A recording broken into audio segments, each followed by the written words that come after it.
All right, folks, we're back at it. Live news coverage. That's where we're at. We got a question on the board there. It's a familiar question. Is Donald Trump saving or ruining America? We're going to try to bait in some collectivists, specifically some magatards, like we did the other day. So we can get them on the line and have a conversation about what they're doing, what the other side's doing, why they're all doing what they believe they're doing, and where it's all going. You know, this is what we do here at times, to pass the time or to entertain ourselves and also reflect on the information. So, questions, comments, concerns, the link is down there, the number's down there. Is Donald Trump saving or ruining America? And we'll do some commentary on the breaking slave news. Fox Noise, of course, our favorite source for information, to stay updated, to stay informed.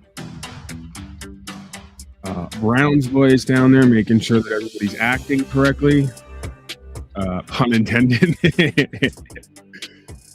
So, yeah, it's good. It's good. Isn't it amazing, man? Nobody knows more about acting than I do. If there's anybody who knows more about acting, it's Brown's boy. Okay? We love these people. All right, let's get back.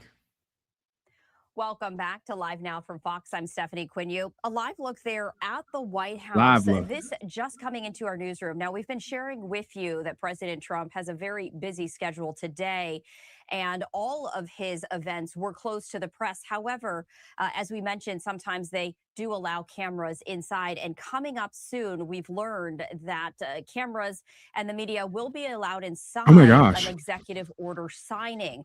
I'm going to take this That's exciting, huh? The White House in full to share just a little bit more. So President Trump is going to be signing an executive order which calls for increased vaccine flexibility and research. And we're also expecting Health Secretary RFK Jr. to be in attendance as well. So Donnie met with Bill Gates and the other, some might say, tyrannical, corrupt pushers of the toxic poison, had him down to the White House, right? Hillary's not in jail. Billy's not in jail for his fraud and his genocide. Fauci's not in jail for the fraud and the genocide. He says 100 and something times he doesn't have to answer. He has the right to remain silent.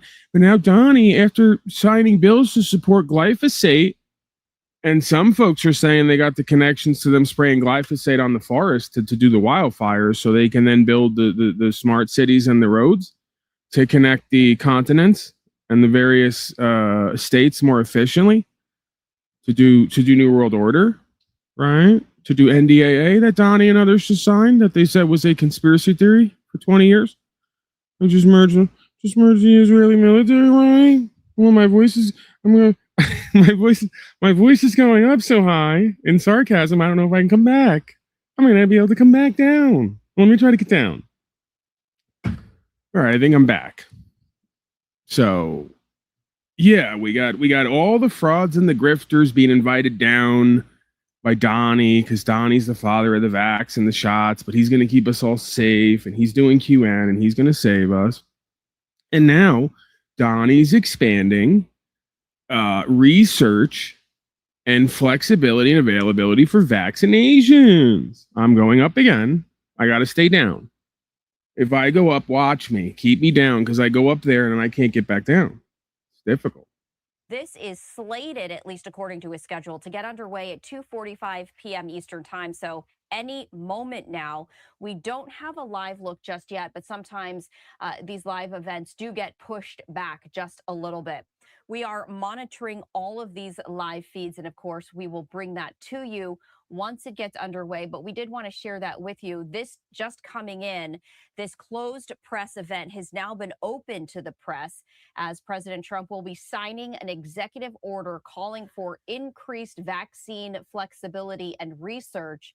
And present at this will be Secretary RFK Jr. Now, earlier today, we were airing an event with RFK Jr. as he was talking about getting folks to eat real food and not processed and chemical-driven food. So he's going to be at this event what an here at the idea. White House. This is scheduled to get underway any moment now. And of course, we are going to be transitioning to this event once we get a live feed. In the meantime, though, we do have some other live events that we do want to get to. And as I was talking about just a little bit earlier, there is a live event out of Chicago where there's a civil lawsuit being filed against, I'm reading this right here. This is a civil lawsuit for the Chicago police shooting death of Derek Jordan. So as we do await the executive order signing with President. Yeah, we're now at a point in the slavery and genocide where the agents who are supposed to keep you safe just gun you down the streets. Oftentimes for not even doing anything. And they don't go to jail because we're civil. This is a sophisticated, civilized society where we gun people down in the streets in uniform and nobody goes to jail, right? Somebody's going to get a payoff, though, because we're so deep into statism and fascism and corporatism, all crimes are now commercial. All co-creative actions and experience are in commerce to some extent, right? We don't care about what's true and what's right, doing the right thing anymore, and creating prosperous, successful communities. We just care about getting paid. That's all that really matters.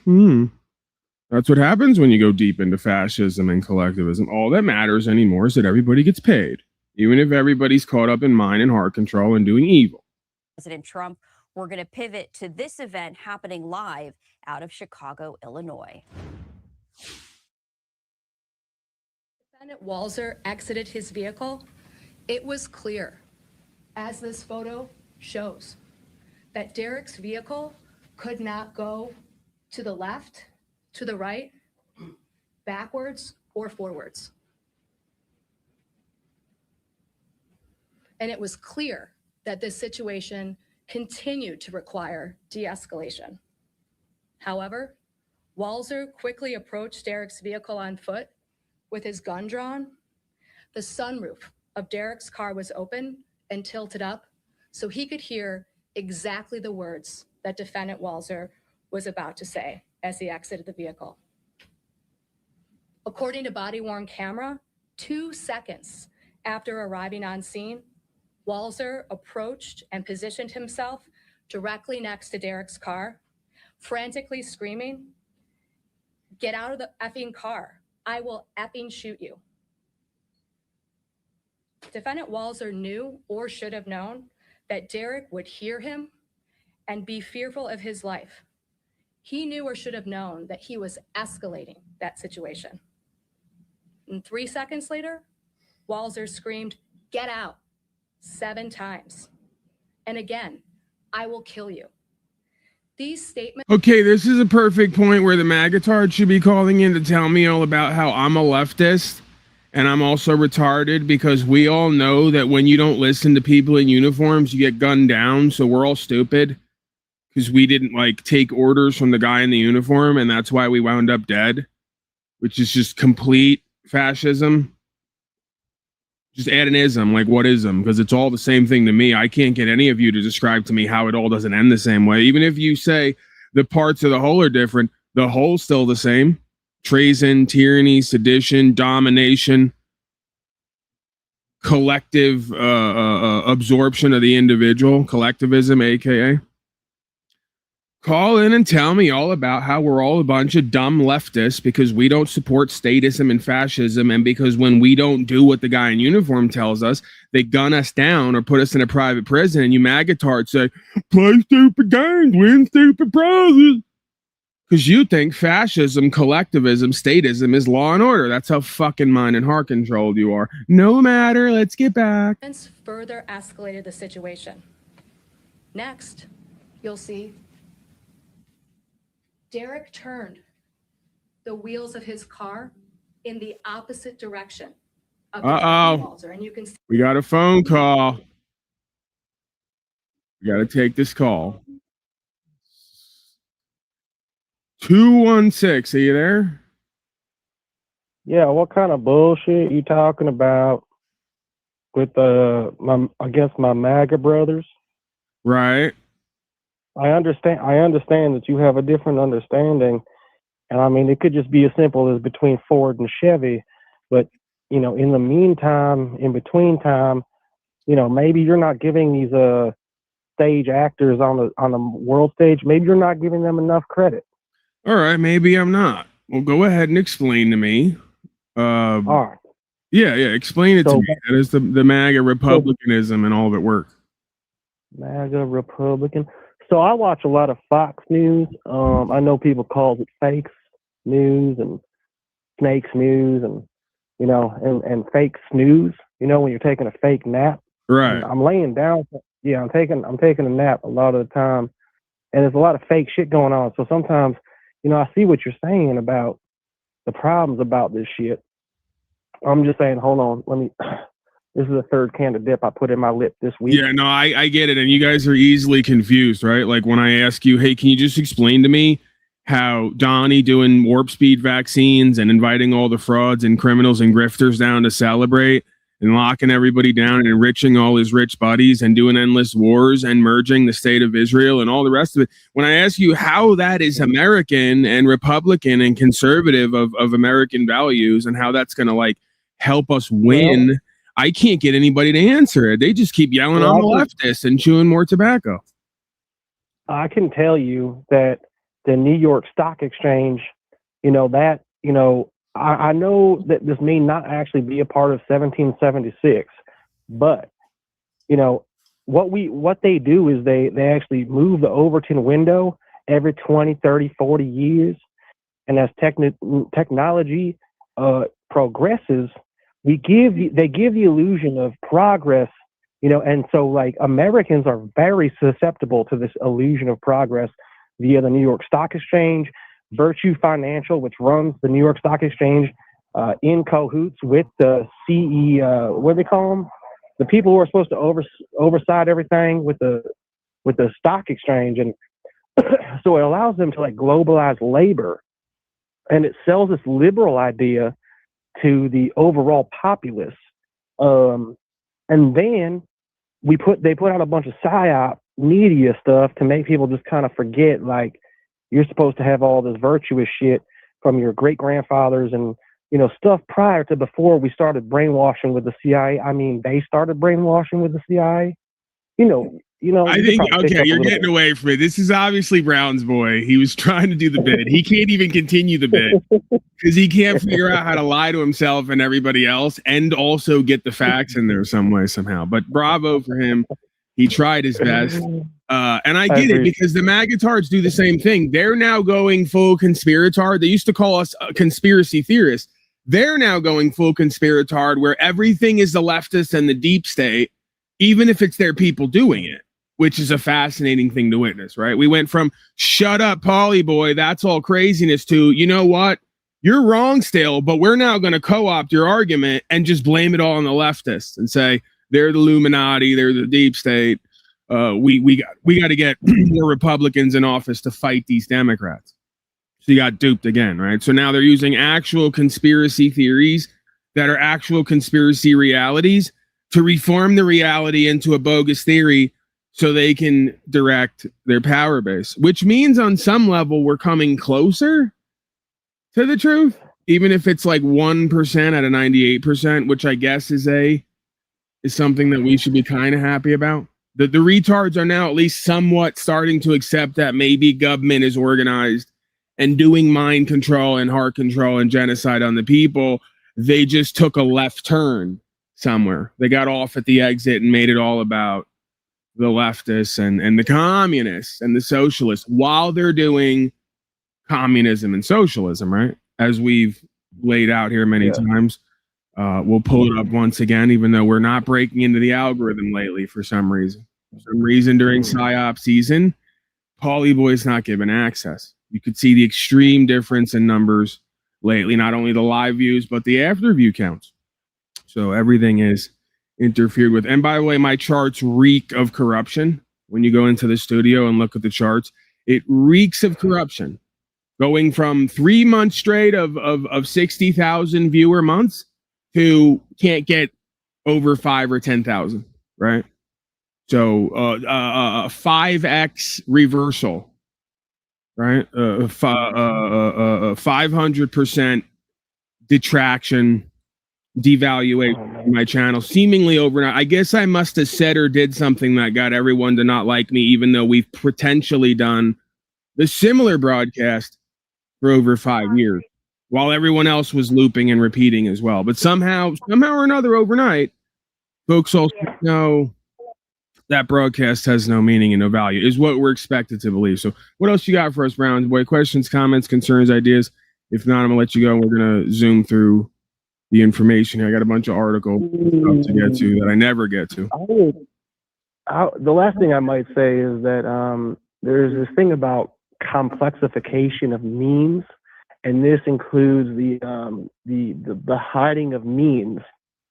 And so the thing that hides the means best from ourselves is obviously ourselves, but it's the understanding of the mediums that we're using to communicate they're using basically they're basically using weaponized geometry in order to hide means, and they can, like, we can get into this another time. But yeah, we got a call right now, Brown Boy. Hang out. I'm gonna take it and come back.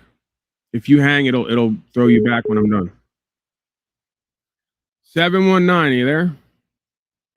Hey, you got to understand, Trump's got to get rid of the nuclear weapons before we can have freedom. Right. You can't have people bombing our country. How is that going to work? Yeah, again, maybe you have a point here. Let's unpack this. Let's explore this. When has Iran... You can't have Iran bombing our allies.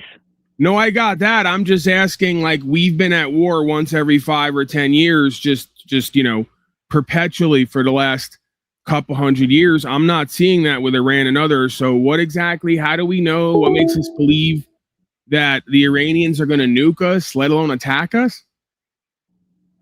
Paul, what do you not understand? If these people have a strategy to acquire nuclear weaponry and they plan to use it, and they've threatened America and our allies, how do you not consider that a viable threat? Well, I didn't see that or hear that. What I heard and saw, and we can play the clip, was Donnie Trump saying he had reason to believe we were going to be attacked. So he did a preemptive attack. And by the way, for you magatards who we can go legal lawful, and what the difference is, you folks can't even get with legalism at this point. You were supposed to go to Congress and other forms of due process in order to declare that war. So you literally did an illegal war, and you're supporting it right now. And I don't even care about legalism, because legal is not lawful. Many times Congress and these legislators write up thousands of codes to do shit that is unlawful. So that doesn't even come mean on, anything. sometimes we have to go to war. Paul, why won't you give Trump a chance? Why won't you why will you not let him do what he has to do to make this country right again? I thought that I did. I was desperately begging him and others and waiting for him to stop the lockdowns and not have all the small businesses go out of business, so Elon and Bezos and the rest could quadruple their savings off of the lockdown. Are you locked down right now? Is your business locked down? Who's locked down? No, I'm freer than I've ever been. I'm in a post-lockdown world where all the slaves just went back to sleep and are acting like we're back to new old normal, as if it was ever normal before the slavid lockdown. I mean, again, this is the denial and delusion that lockdown happened overnight to a population that was all free and brave and normal. It didn't.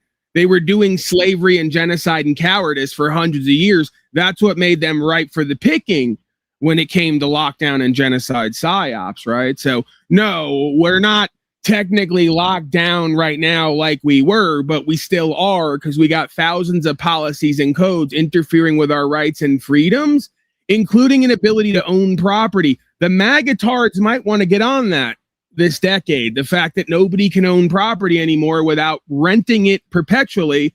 And when you don't rent it and lease it to pay the tab yearly called land tax, the state comes and takes your property. That's not conservatism. That's not republicanism. That's literally communism and socialism and Marxism, where you can't own private property. You got to rent it in perpetuity. And when you stop paying the rent on it, they call tax. They come and take it and give it to somebody else, which is redistribution of wealth. So I would think that's kind of a serious... These are all ideas that maybe they would have some relevance if we actually had the basis to build. Right now, our country is going to hell in a handbasket. We finally have someone who's putting America first, and all you want to do is shut the guy down. You don't want to give him a chance to do what he needs to do to right the ship. We got to get America first by getting the oil, by getting rid of our deficit. We got to go take the oil. We're going to get Iran's oil. We've got Venezuela's oil. We're going to take China's oil. We're going to take Russia's oil. Pretty soon, once we have all the oil, America's back on the right track. Right. Okay. So America first, merging with Israel military, who literally thinks that most statists, corporatists are scum, and I can't disagree with that. What else are we going to do, Paul? We have to take the oil. It's the only chance we have. Otherwise, America's done. Totally, and I get it now. Rubio is now banging the drum, saying Cuba's got to watch out. They're literally sitting around. We got to take Cuba. That's next. They're literally sitting around on the playground going, we're really broke and we come from a broken home and we can't afford lunch anymore. So who are we going to bully up on and rob so we can continue to kick the can down the road? So it's like Syria, Venezuela, Iraq, Iran, Afghanistan.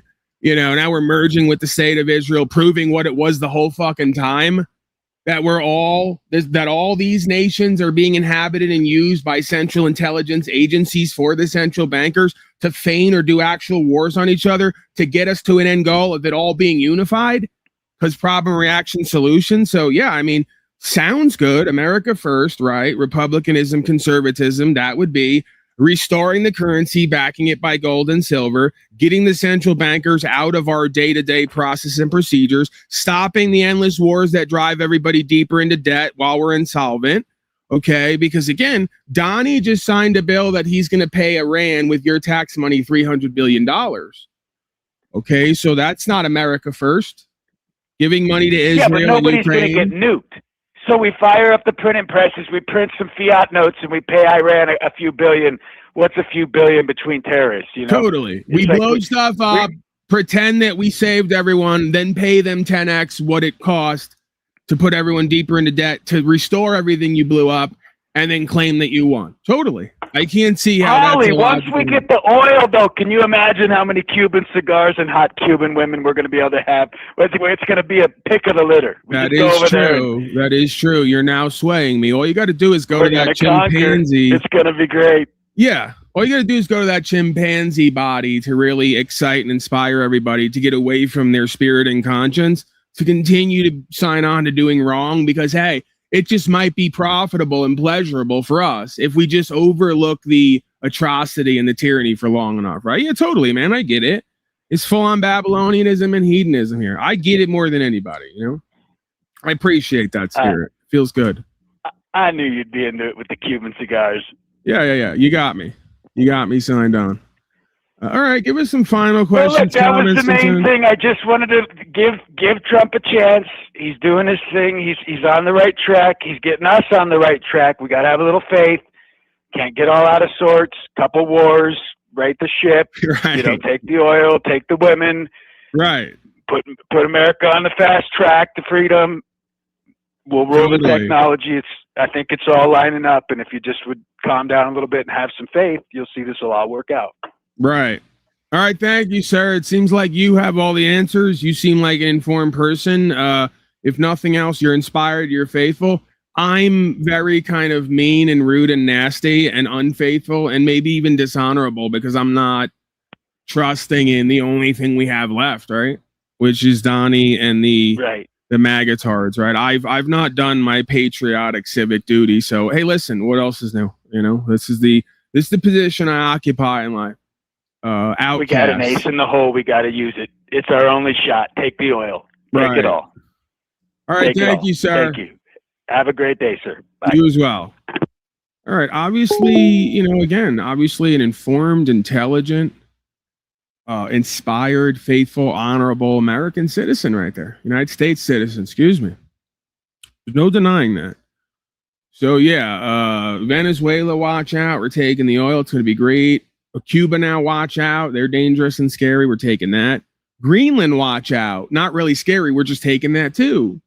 it's almost like we're coming up on a deadline here, maybe like 2030, where we got to get a bunch of stuff in place so we can move forward with Great Reset and bring in the smart cities and the new technocratic tracking, tracing, controlling, digitized social credit system that the rest of the world has already started to adopt. It's almost like they're like, hey, we got to take a last ditch effort grab at all the lands that either aren't going to cooperate or aren't like set up to move into the next transitory or transitional state.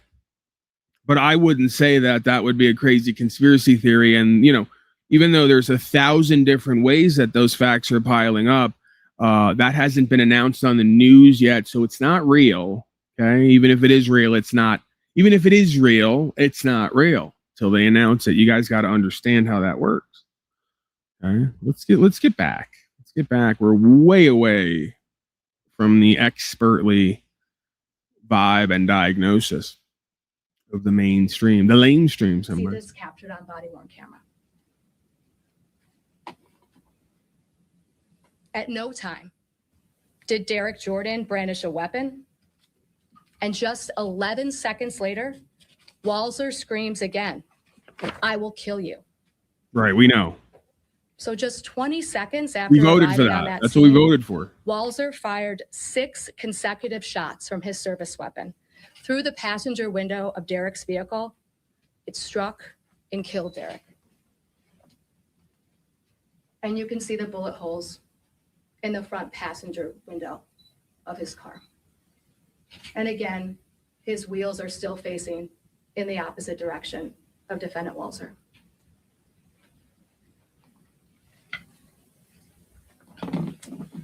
At no time prior to discharging his weapon did Walzer attempt to de-escalate the situation to avoid the need for deadly force.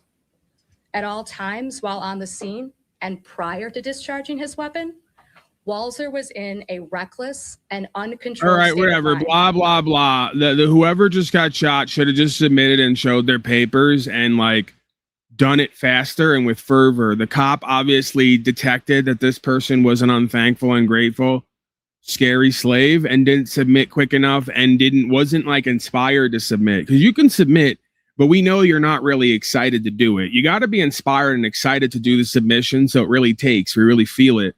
This guy obviously didn't do that, so he wound up dead. That's part of collectivism and statism and fascism. Fucking get over it, you losers. I don't know what your problem is. Oh, here we go. This is going to be good. Let's get some of this. Fox. I need some Donnie. I need some Donnie tearing up the White House, but that's okay because we're building ballrooms to do UFC fights and maybe even underground tunnels, but we're not going to talk about that because that's not a thing. Nobody said that. That's not admitted. Right? We're not even going to question, are they possibly pretending to tear shit up to build one thing to actually build something else because they're merging militaries and they're going to go into World War III hardcore here. And they're potentially worried about actual retaliations and attacks, not on you slaves who they're going to leave out in the cities in the middle of nowhere, shut down to deal with it. But for them, right? Of course, because they need to stay safe so they can keep everyone else safe, even when everyone else is very unsafe. You get how that works? Right. Punch this up right here. This live look here of the White House. We are expecting more taxes for the ballroom. It's going to be great. It's only 15 million. It's only 20 million for the ballroom. What was it again? Increased vaccine flexibility and totally. Research. So this is going to take place inside the Oval Office. We did get a quick glimpse from the hallway. So now we're making vaccines in the Oval Office. There. And we also know that Secretary... That's good, because vaccines we know are really profitable. They got 85% of people to take 15 shots for a fry and burger element. William Wilhelm did. And that's the name of what's his name over there? See, now I got his real name. And I've now his fake name he goes by in politics has escaped me. What's the guy's name there? Mr. Burger and Fry Element. The chat is undefeated. They will refresh my memory. See, this is inversion land where everyone remembers the guy's fake name, but nobody knows or remembers his real name. William Wilhelm de Blasio. There it is. Of course they know. They remember. Pepperidge Farm remembers. De Blasio, aka William Wilhelm, changed his name like they all do. masquerading as a paisan, like they all do, convinced 85% of folks to take 15 shots for a burger and fry element. Okay. So that's, that's good. Now, Donnie's getting his fingers in inviting Bill Gates to the White House so that we can make and research actual vaccines in the Oval Office. That's good. That's going to be profitable. That's going to affect the bottom line. That's going to put us on a path to success and prosperity, because United States Corporation is a business. And we're not good businessmen. We're just businessmen. Hell, we'll sign on with anything that makes us a buck non-buck, even if the dollar's backed by nothing. Robert F. Kennedy Jr. will also be in attendance. So unfortunately, that live look dropped. This is definitely a wooable event, I would say. Cameras were turned off temporarily. What we're going to do is we're just going to stay on this for just a moment as we anticipate this live event to get underway momentarily.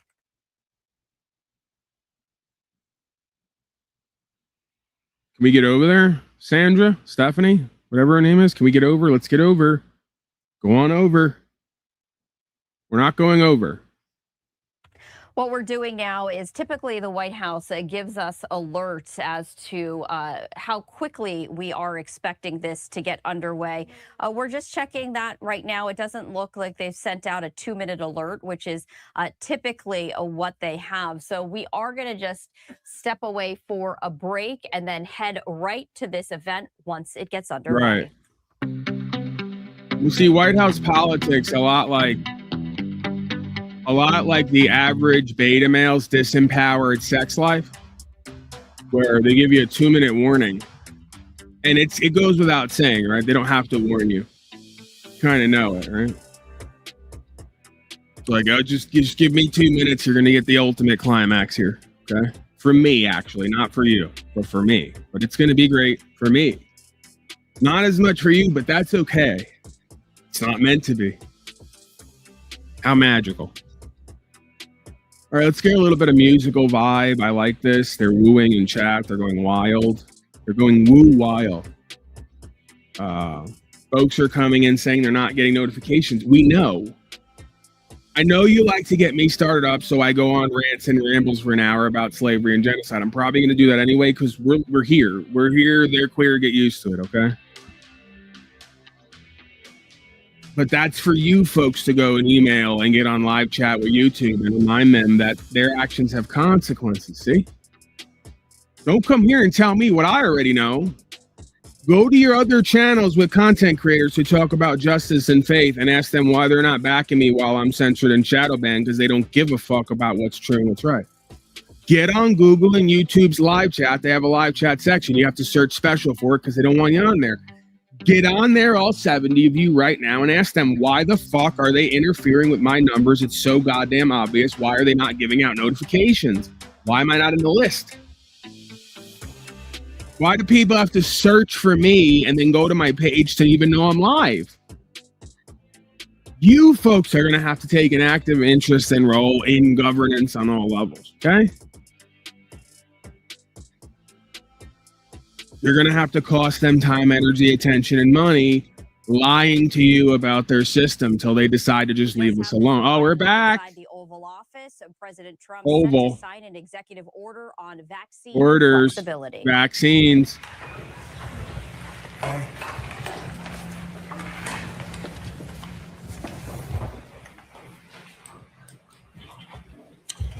thank you very much. And this is something very important for all of us. And it's a vaccine EO. I'm delighted to be here in the Oval Office as our administration takes another historic step in our mission to make America healthy again. Right. Today, we're proud to officially announce the United States of America's gold standard childhood vaccination recommendations, and that has to do with many subjects, but including autism in particular. I want to thank the man who has done more than perhaps anyone else to bring about this real revolution, Secretary of Health and Human Services, Robert F. Kennedy Jr., my friend, and he's doing a fantastic job. I'm proud of you. Give me what a very powerful hand he is. Strong guy, by the way. Thanks as Wait, well. I'm confused. We have a Jersey auditor down there, and they come in to insult me? in your community, I'm like somewhat legendary and renowned when it comes to dealing with cops, making them look foolish, not having to yell and scream and play games, just holding the mirror up and then standing on my rights and going to jail and then getting results at court while you guys just yell on the side of the road, most of you, and don't even actually push the line and don't uphold your rights. How dare you, proving how much of a slave and collectivist you are? How dare you come here and try to insult me? Makes absolutely no sense. Not supposed to. So Jersey Audit and others, tell me all about where I'm doing wrong, where I've gone wrong, what I'm not doing, right? Just call in and tell me all about it. We can even promote your channel non-channel.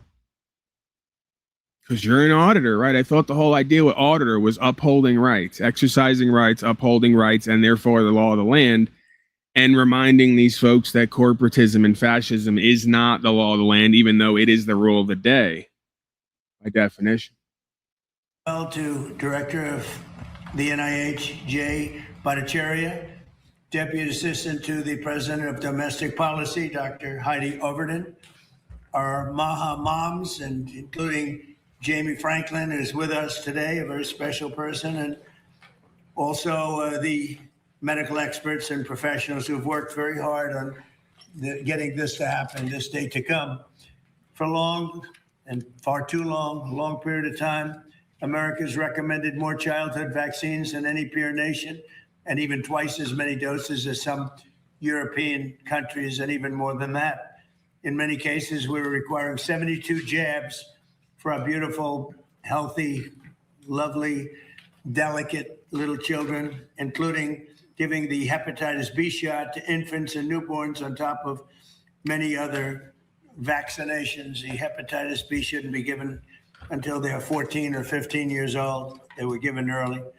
Effective immediately, my administration is recognizing gold standard childhood vaccine recommendations for only... So once again, the MAGA-tards are way too leftist for me and actual quote-unquote conservatives and Republicans of American values, because he's saying too much vaccines. We just got to wait longer before we give it all to them. See, riding the middle again, playing games again, not under God and supernatural again. What else is new? So, you know, kind of like a lot of pushback on the vaccines. Maybe we ride the fence in the middle and just say, let's wait longer before we give it to all of them. What about all the people you keep inviting down to the White House that push the 10 shots on everybody that you still claim you're the father of? What about those vaxes? I'm confused here. It's not lining up. It's not making any sense. Why are they all not being rounded up and put on trial for worldwide lockdowns, genocide, and fraud that Donnie says he's the father of? I don't get it. 11 core vaccinations against the most serious and dangerous diseases. More bills for the play, because that's what the plays do with actors, is have bills. More acts for the actors, because that's what actors do, is follow acts and play bills. More bullshitting, more jacking off, more delusion, more denial, more projection, more passing the buck. Less accountability and responsibility, no lawful order, no justice. Just par for the course. Another day in politicized America dealing with United States corporation. The MMR, which hopefully will be split up. You have the MMR. We want it in 3 separate vaccinations. I'm not going to have you folks scrolling in my chat, projecting onto me. If I'm so soft and weak and cowardly, stop scrolling my chat and call in. If not, that's you. There could be a possibility they're quite lethal, and separately, it looks like they are not at all lethal, but just very effective. So the MMR, we want to have separate visits, separate times. The vaccine being broken into 3 separate single doses, and vaccines being administered in separate visits. For example, at 1 year, you should have... So there you go, Q-tards. You did it again. You convinced yourself and everyone else Donnie was for you. He's going to stop the vaccines and all the rest of it. No, he's not. He's going to ride the middle and lie to you, and you're not going to hear what just happened or even listen or care. And you're going to say, there, he just fixed the vaccine problems. He's for it before he was against it, just like they all are. I was for it before I was against it, right? But you're not even really against it. You're just saying you're going to spread the shots out more. And by the way, this whole eugenicism campaign comes from the Nazi Germans and the Holocaust, the people that Ford Motor Company and the Bushes, you know, the Bush family, Georgie Boy and Prescott. Yeah, all them. Same system they all funded, eugenicism, where we give everybody hundreds of fucking shots throughout a lifetime. And then at some point we give them end of life death care and everything in between, right? That's where it comes out of. The Nazi, German, Ubermensch eugenicist system, line for line. Every 5 time. separate visits for vaccines rather than getting them all in the same day. And I saw this early on, and I've seen proof of it, where they have a vaccination thing, looks like the size of a bottle of soda poured into a little child's body. And bad things happen in many cases, in too many cases, because this is an explosion. This is an epidemic. So at year 1, you should have 5 separate visits for vaccines rather than giving them all in the same day. Very importantly, vaccinations for hepatitis B, COVID-19, and influenza, among others, are no longer recommended for all children. In addition, this executive order directs the Attorney General to advance legal challenges against states that violate children's rights to religious. Is Donnie going to put out an act for the play or a bill for the play where he says or does anything about all the new viruses coming out that they're trying to push from the same place they did COVID that came from the bat wet lab? It just happened to get out. Well, depending on who you ask, right? Because there's more to that story. The research and the evidence shows. We don't want to talk about that. How about the cryptosporiasis, which I guarantee if I go look up the Latin means something like dead slave, because it always does. Just like COVID means a bunch of sheep in Latin. Just like the flock cameras are about a flock of sheep. When you go back into scripture, it's called a flock of sheep. They do it every time. Just like your cryptocurrency, the root word is crypto, as in dead. Because there's an overworld and an underworld, and most of you occupy the underworld, and you think you're in the overworld. You're the walking dead. You think you're living a life and you're completely mind and heart control. Okay. Donnie going to do anything about all the wet labs across this nation studying how to make communicable diseases so they can do warfare on other people, mainly their own people? That's all declassified. They did it to the military and the citizens. All this last 6 months, they declassified all the documents saying they admitted they're putting poison and mind-altering chemicals in your food and water in the air and then observing what the fuck happens and many times not even telling people before they do it. Should we go over those documents? Did you write up any acts and bills about I'll say it again, all of the scientific labs where Fauci and his buddies are cutting dogs' heads off and covering them with fleas and injecting them with diseases to see what happens, and then accidentally sometimes they get out? Anything about that and how that's all unlawful? That's cruelty to animals. It's slavery and genocide to animals. It's fucking wrongdoing. And it's causing harm to people. And you're putting all the people who are working there at risk as well. You're putting their safety at risk.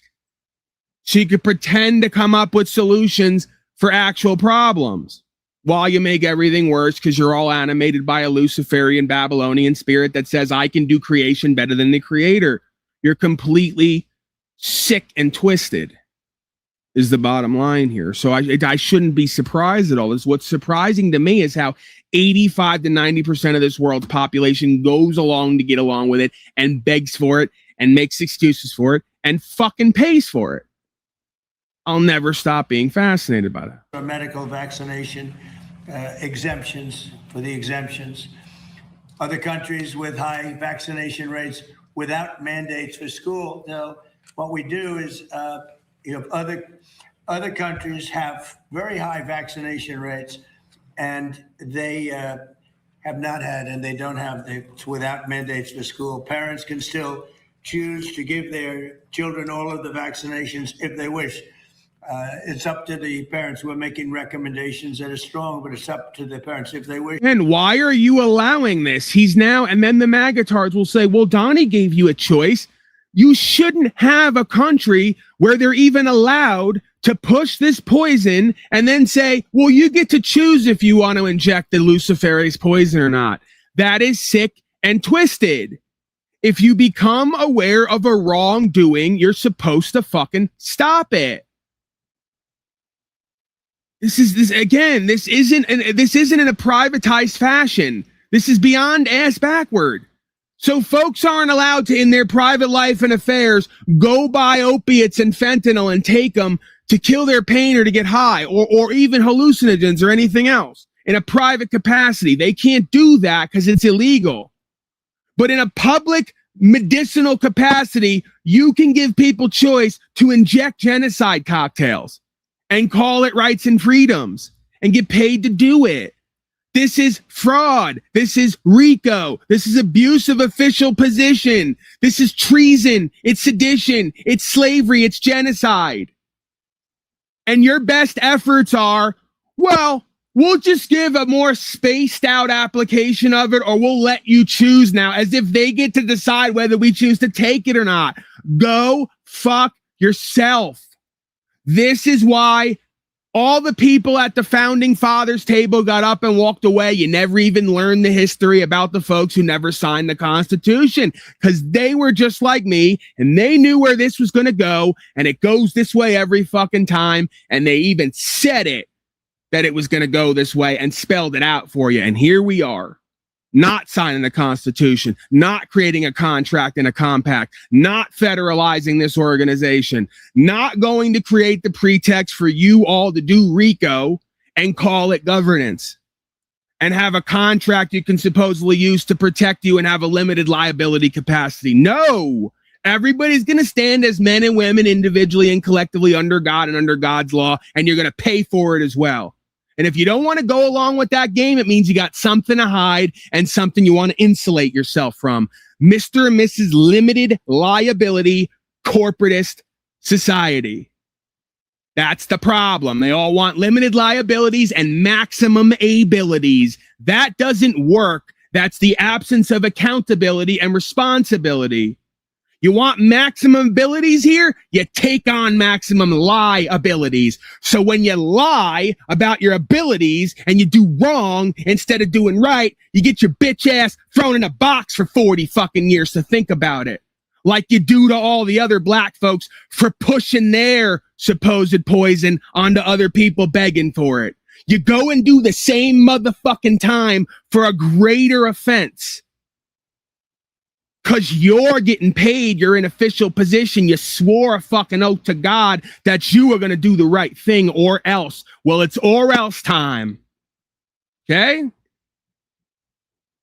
And if you all don't get your fucking act together quick to this centralized banking cartel working with the state of Israel and all these other state ofs, your people next to you are going to get sick and tired of it, and they're going to do the hit on you.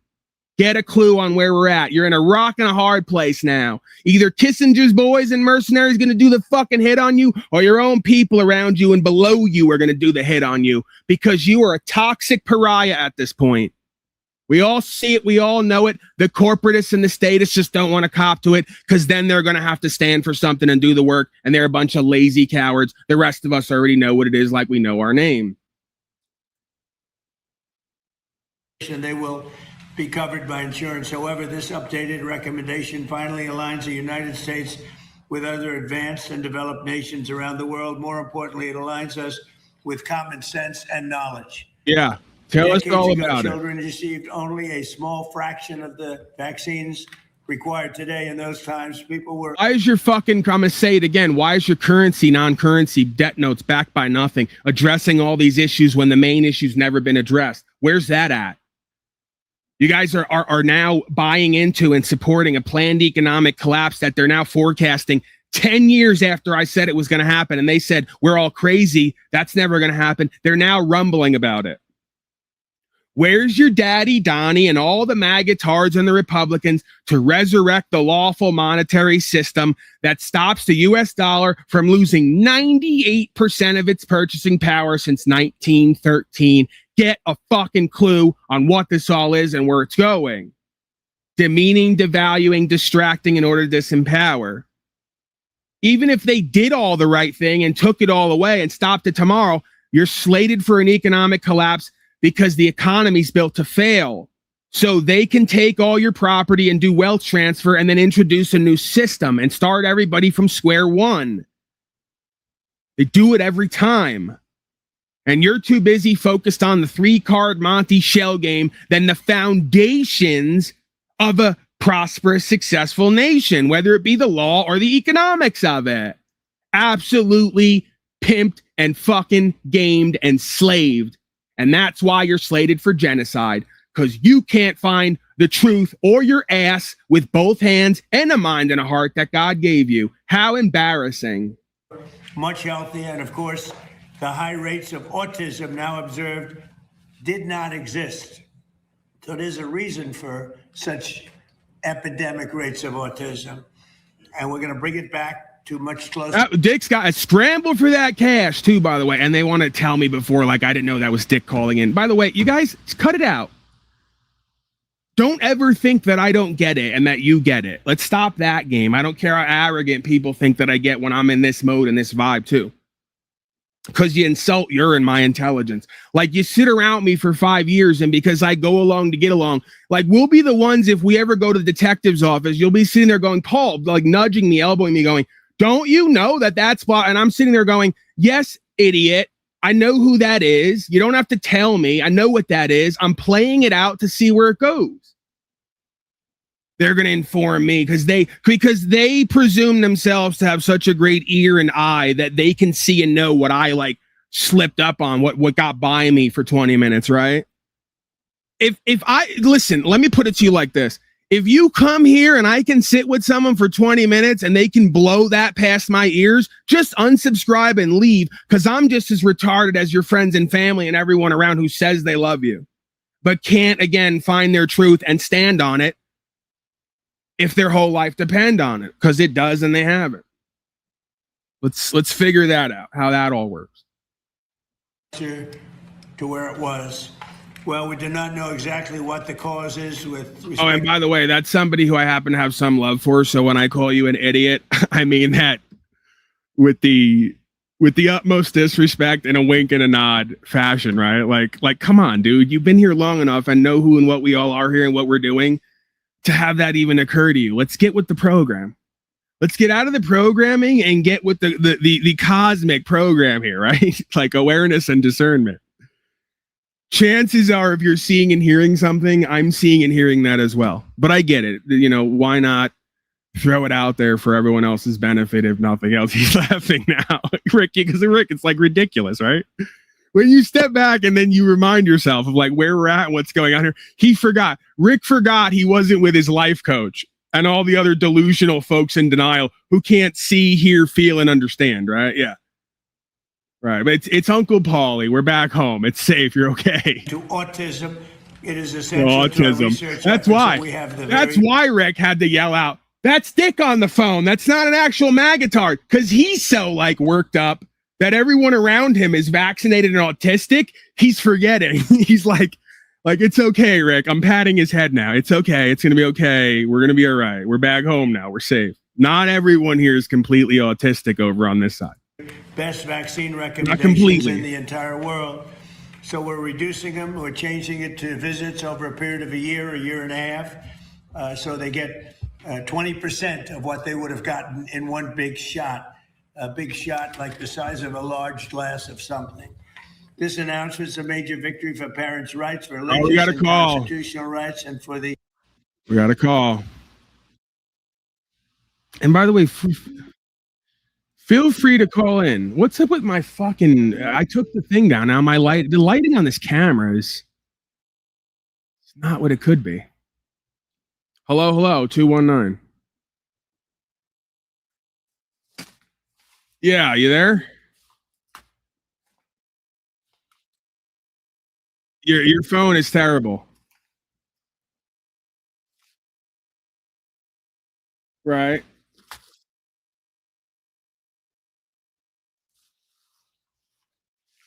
Okay. Why are you calling me? What is this? Like, what kind of sorcery are you doing right now?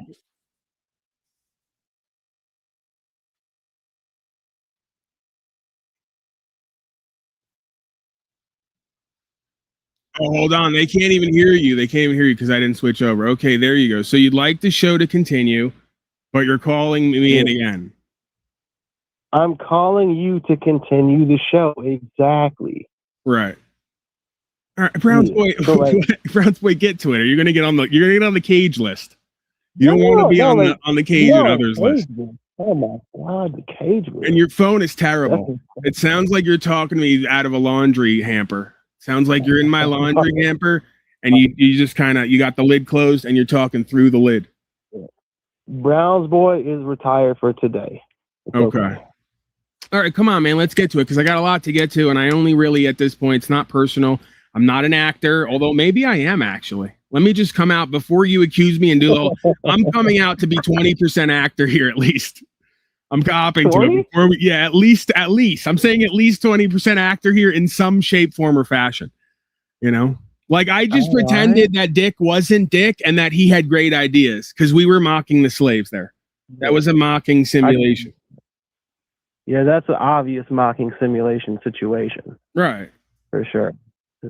Dick pretending he has good ideas. It's, you know, right. You got to help the needy. You know, the totally. needy need help. All right, come on, give me something and let's roll along here because I want to keep it moving, man. And you know I'm never short of words, so I require. I mean, are you not capable of playing a clip while I'm on the phone? Yeah, I'm totally capable of that and many other things. I'm not wishing for that at this time. That's not unless you. Do you have a clip that you want me to play? Don't ask me that because okay, I'll go crazy and call you back in 20 minutes. Right, you can't even hear the clip when you're on the phone, so then it gets awkward for both of us because you don't know when to talk and not. And then I'm hearing you breathing during the clip on the phone, and it's not a thing, man. You know, I'm not a on the phone clip guy myself either. Right. So look, I'll just you know own this loss, and yeah. You guys go ahead, do your thing. Keep the show going 20 more years. It's not a loss. We love you. Okay? We love you. We're just carrying on. All right. I'll catch you guys later. Browns boy. Thank you. Browns boy and others wanting to hang on the phone while I present clips they can't hear. Again, at some point you're going to have to concede I'm a god of all media. You're not. That's okay. It's not for everybody, but you're going to have to defer to me. You know, when I tell you we're going to move along here, we're going to keep it moving and rolling. I'm pretty good at doing a 3 to 6 hour broadcast and keeping it somewhat energized and engaged, which looks a lot easier than it is. I make it look easy. Okay? Go ask your average life coach who can't do more than 10 or 20 or 40 minutes talking about anything they experience, mostly because they don't have much life experience and many wise perspectives and ideas to offer. Far as solutions, but call themselves a life coach, right? Go ask them. I make it look easy. It's not as easy as it looks over here. That's why your favorite broadcaster usually does 30 minutes to an hour at most. They don't do 3 to 6 hours like I do regularly.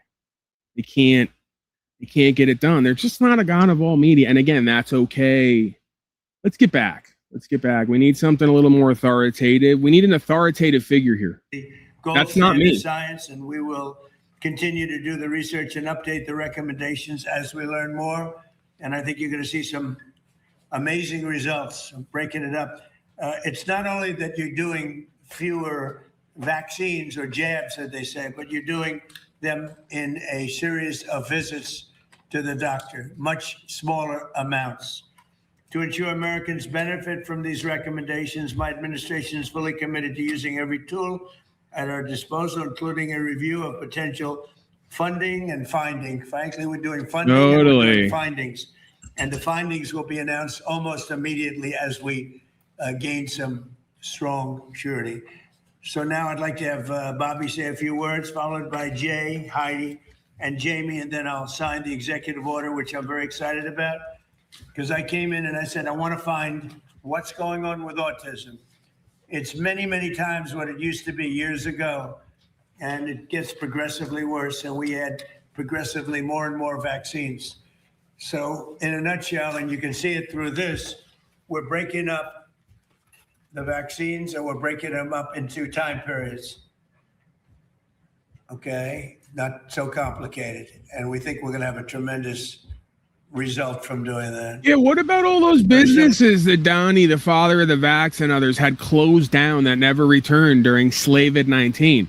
Are we going to give any, excuse me, I'm vomiting. And this is what always happens when we talk about this. I start vomiting into my own mouth. Are we going to give any of that Israel, Ukraine, Venezuela, Cuba, we're stealing everything for the bankers' money to all the folks who lost their businesses? Of course not. No, you pathetic, weak-ass, cowardly slaves get an $800 stimulus buy-off. And then you sit right there and suck dick for it, too. And then who am I supposed to blame? Who am I supposed to get uppity with? Who am I supposed to hold responsible? I know I'm supposed to get on here and go, oh, audience, you're so put upon. You're so victimized. Poor you. While 85% of you keep voting, keep following policies and codes, keep paying tax to not own your property, and all the rest of it. Where's the fucking outrage? Where's the civil disobedience and non-compliance? Where's the at least questioning of your fake-ass authorities? Another thing you get here you don't get with your average non-tent creator. Accountability and responsibility for everyone. See the numbers go down when you start talking like that and doing that. They don't like that. Paulie boy, we just wanted to come somewhere to escape and or vent about what we're escaping from and to cope about it and to resonate with others who are truthers and awake folks, but you ain't gonna do nothing different. So what does it all amount to? Right, there's your inspiration to get moving. So embarrassing. Just like on Facebook, I got to play the bad guy in the asshole. It's so easy for me. Why? Because the system censors me and shadow bans me. Then every few weeks or months, they give me a window into what it looks like when they don't do it. Just to really like jam it in my ass. They go, Paulie boy, for the next week, we're taking everything off to show you what it would be if it wasn't like that the rest of the year. And I get hundreds of people adding me, subscribing, messaging me. Numbers go up 5 and 10x. And then it all goes away.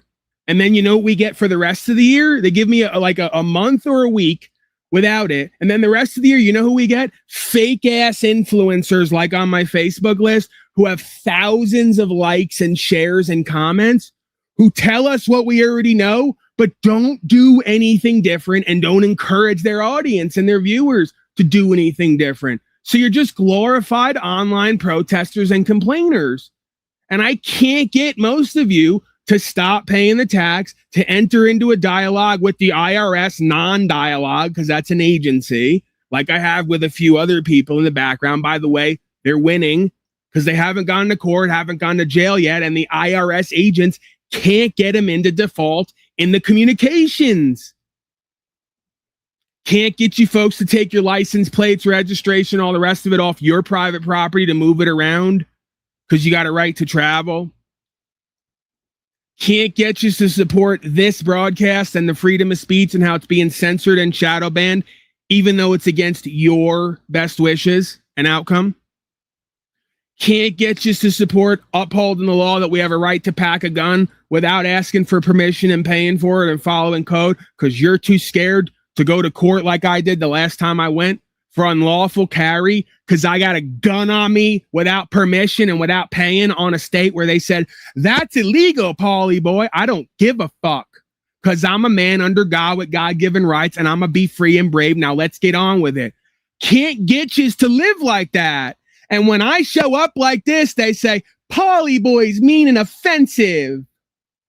We're not going to share his content. We're going to continue to share our non-tent with non-solutions because we're a bunch of online protesting cowards and geeks and dweebs. The geeks and the dweebs are inheriting the earth. The online protesters and complainers are inheriting the earth, and they wonder why they're being ruled over by inauthentic corporatists. Because you're not walking the path authentically. You're a coward. That's why you're run by inauthentic cowards. Like meets like. This is a holographic reflective reality. You get the government you deserve. And you know what's even more scary and sad? When I message them privately and I say to them, hey, I stand for what you talk about and I get results with people. We're a valuable, powerful community over there. Could you put us on your back for a couple weeks? Because we're censored and shadow banned. They read it and don't answer me because they don't want to interrupt their gravy train selling merchandise for shit they don't do. To all the dumb slaves who want to buy a hat that says, I'm a conspiracy theorist and I'm proud of it. Great. when I say to them, how much is it going to take for you to put this broadcast on your back for what's true and what's right? Because your platform is about trust, equity, faith in God and righteousness. And they say, well, Paulie boy, we're not going to do that because you're going to affect our algorithm. If we even want to think about having a conversation, it's like 5 or 10 grand. You want to go over how many people I messaged this last 6 months who just didn't respond because they don't want to affect their gravy train and their bullshit algorithm while they do nothing to stand for what's true and what's right? They do the same things online they do in life. You wonder why I don't like most of you, don't respect you, don't give you praise. When I cover your stuff, I point out how you're a coward and a fraud. Because you know I've messaged all you. You know what you've all told me. You know you're all for sale. You know you all don't do what's right on the ground, and you don't do it on the internet either. What a surprise. So I'm going to be everybody's fucking bad guy pariah with the truth. I'm calling everybody out on all your garbage and your bad faith and dishonor, because that's why this culture and society is the way it is, and that's why it's getting worse. I shouldn't have to go to places and ask motherfuckers to put this broadcast on their back when they say their channel stands for rights, freedom, principle, spiritual faith. They don't live it on the ground. I and others here do, and they won't promote it and support it, let alone live it. That's why we are where we're at. Don't tell me about justice. You don't know nothing about it. Don't tell me about honor, trustworthy, good faith. You don't know nothing about it. And then when I got to come to you to do the work that you signed up to do that you won't do, you got the balls to try to ask me for what might be someone out there's yearly pay.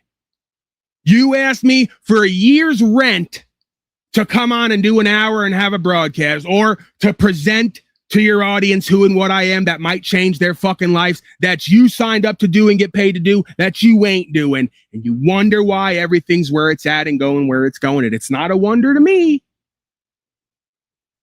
And right now, I'm in talks with the next person, Gerald Salente's people. We'll see where they go. To contact the Judge Napolitano, and on their website, they want 10 grand to show up for half an hour. Suck me in public. You're a corporatist fascist. Don't give a fuck what everybody thinks. They'll say, Judge Napolitano's a great guy. No, he's not. Most of these people are not good and great people. I don't care how they show up on green screen with a suit and say all the right things. When you ask them to get side by side with you and do the work and present and be a part of something, they all need this if they're going to show up at all, because it might be bad for their image. Yeah, that's what got us here, in case you all were wondering. And that's 85% or more of them. Contacted Fleece Johnson's people, got a hold of his agent, non-agent. Told me he usually gets $2,500 to $5 grand to have a fucking conversation. I said, that's kind of a lot, don't you think? Well, offer me something. We'll get it done no matter what you offer me. I said, okay, how about a few $100? And then if the audience is in love with it and they start throwing in, I'll give you the day's take. Never heard back from him, even though he gave me his word and promised he was going to get it done. It's been weeks now. They're all lying, frauding cowards. The difference, I give my word to dozens of people out there. Didn't offer me $1 on broadcast. Sometimes I had a couple hundred viewers. I show up every motherfucking time for what's true and what's right. Yous don't show up yet. Every time, ask them. Don't care what they think and feel about me and how I present, how I'm a big asshole and a dick and all the rest of it. I show up for the truth and the people all day, every time, without a guarantee, oftentimes for nothing at all when it comes to this, and I ain't supposed to. Do you see the fucking difference? And you know what the scary part is? They'll come here like they did the guy yesterday and say, oh, it's weird. Over here, we just don't feel it. We go over there, we feel it. We're in the vibe. I go, yous ain't meant for me. I ain't meant for you. That's how that's going to go. You mistake the false for the truth for the false every time. That's why we are where we're at. Pride and ego and corporatist status is running the show here at this point. Got folks who got the balls with their assistants to tell the guy living it and doing what they talk about, he's going to pay them 10 grand to have a conversation with the motherfucker inactive. Are you out of your mind? If this was all based on true value and true power and credibility, yous all pay me to show up here and talk to me about what I do that you make money off doing that you don't stand for. You see how that works? I shouldn't have to tell you that, but again, we're in inversion land here.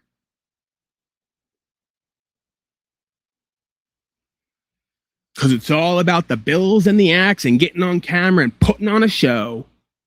The audience and the content creators don't give a fuck about the actual rubber meeting the road. It's all about a presentation and putting on a show. So we'll see. I'm in contact with Julie from Gerald Salente's area. I became aware of him a couple years back. He does a broadcast that sounds and looks exactly like what I'm doing here, supposedly for the same reasons. Okay? So we're going to see how that all goes. We've gotten back 2 or 3 messages so far. He seems to be interested. He asked me for a clip of my broadcast. That's where it can go wrong. I gave him something that I thought would work. He doesn't have to be a part of the rest of the 3 to 5 hours of me ranting and raving. We'll do a 30-minute or an hour special, in quotes. And then maybe we could talk to Gerald and others about what we fucking do in this community on the ground and at courts and why it's the only thing that matters.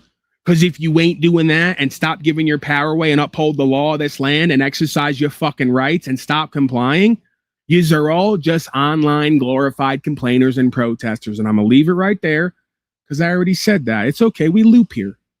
All of life is a loop. Light age, dark age cycle, morning to night, night and day, right? Birth and death. As Donnie and the others go into their second childhood while never having grown up in the first place. Interestingly enough. Large amounts of vaccine, large amounts of like vats of vaccine are currently pumped into your child's body. And we're doing 20% of that at each visit. And we'll let time elapse between visits so the body can handle this massive amount of fluid being pumped in. I think it's going to make a big difference. You know, there are some groups that have virtually no problem with autism. And they, you know, I have to say this, they're groups that aren't big. Yes, Gorilla Gems, they all refuse to come up. All of them. Do you remember the beginning when I came out of left field with my cop video and me winning at court? And I didn't go out the window like I did at a certain point. Oh, everyone loved me when there was no responsibility, accountability, when there was no discipline, when there was no adherence to the law. They all loved me. Brian Stabley, all of them did special videos about me. Then something happened.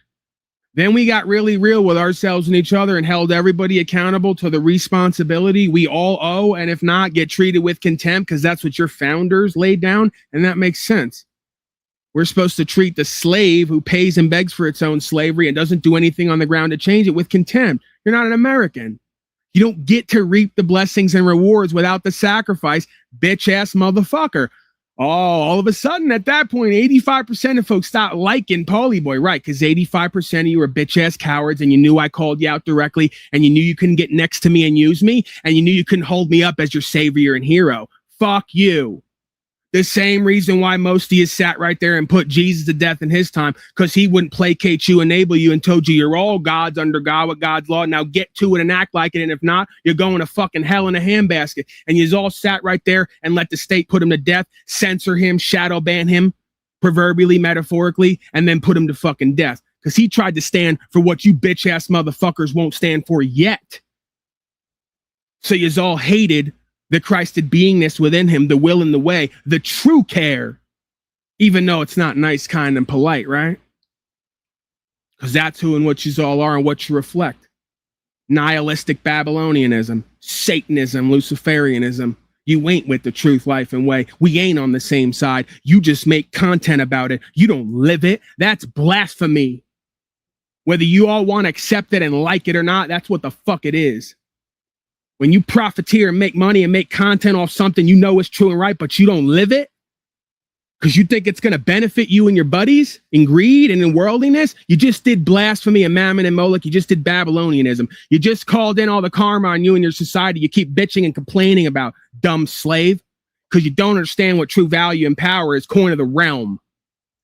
God don't give a fuck about paper and views. The karma don't give a fuck about paper and views. Money and views can't unlame you and can't enslave you. Get it? Only your walk, your way, your process, your procedure, your practice, your lifestyle, your character could do that. And yous ain't got it. And it don't matter how much you get paid and how many cameras you get pointed at you and how many dupes and bozos and deluded folks you get watching you, who are just as easily delusional and desperate at this point. That's all this is. They're delusional and denial cowardly, and they're desperate. They want a hero and a hope and a savior, and you're going to come in to fill that position, aren't you? Many will come in my name but not do the work. Corrupted frauds. This is all biblical, man. Let's talk prophet, P-R-O-P-H-E-T, and prophet, P-R-O-F-I-T. Let's unpack that. Let's do the reflective therapy. Let's get judgment on who and what everybody is. Let's reverse engineer why things are the way they are because of that judgment. No, Paul, you boy's mean and nasty and unpolite and not kind. He's judging. Yeah, they're going to judge your bitch ass when you go to court and you don't stand for nothing as a man under God as well. And they put you in a box for 160 like the Castro while you fake cry. Don't cry to me about judgment here with words in truth, while you're already going down that path to live it out.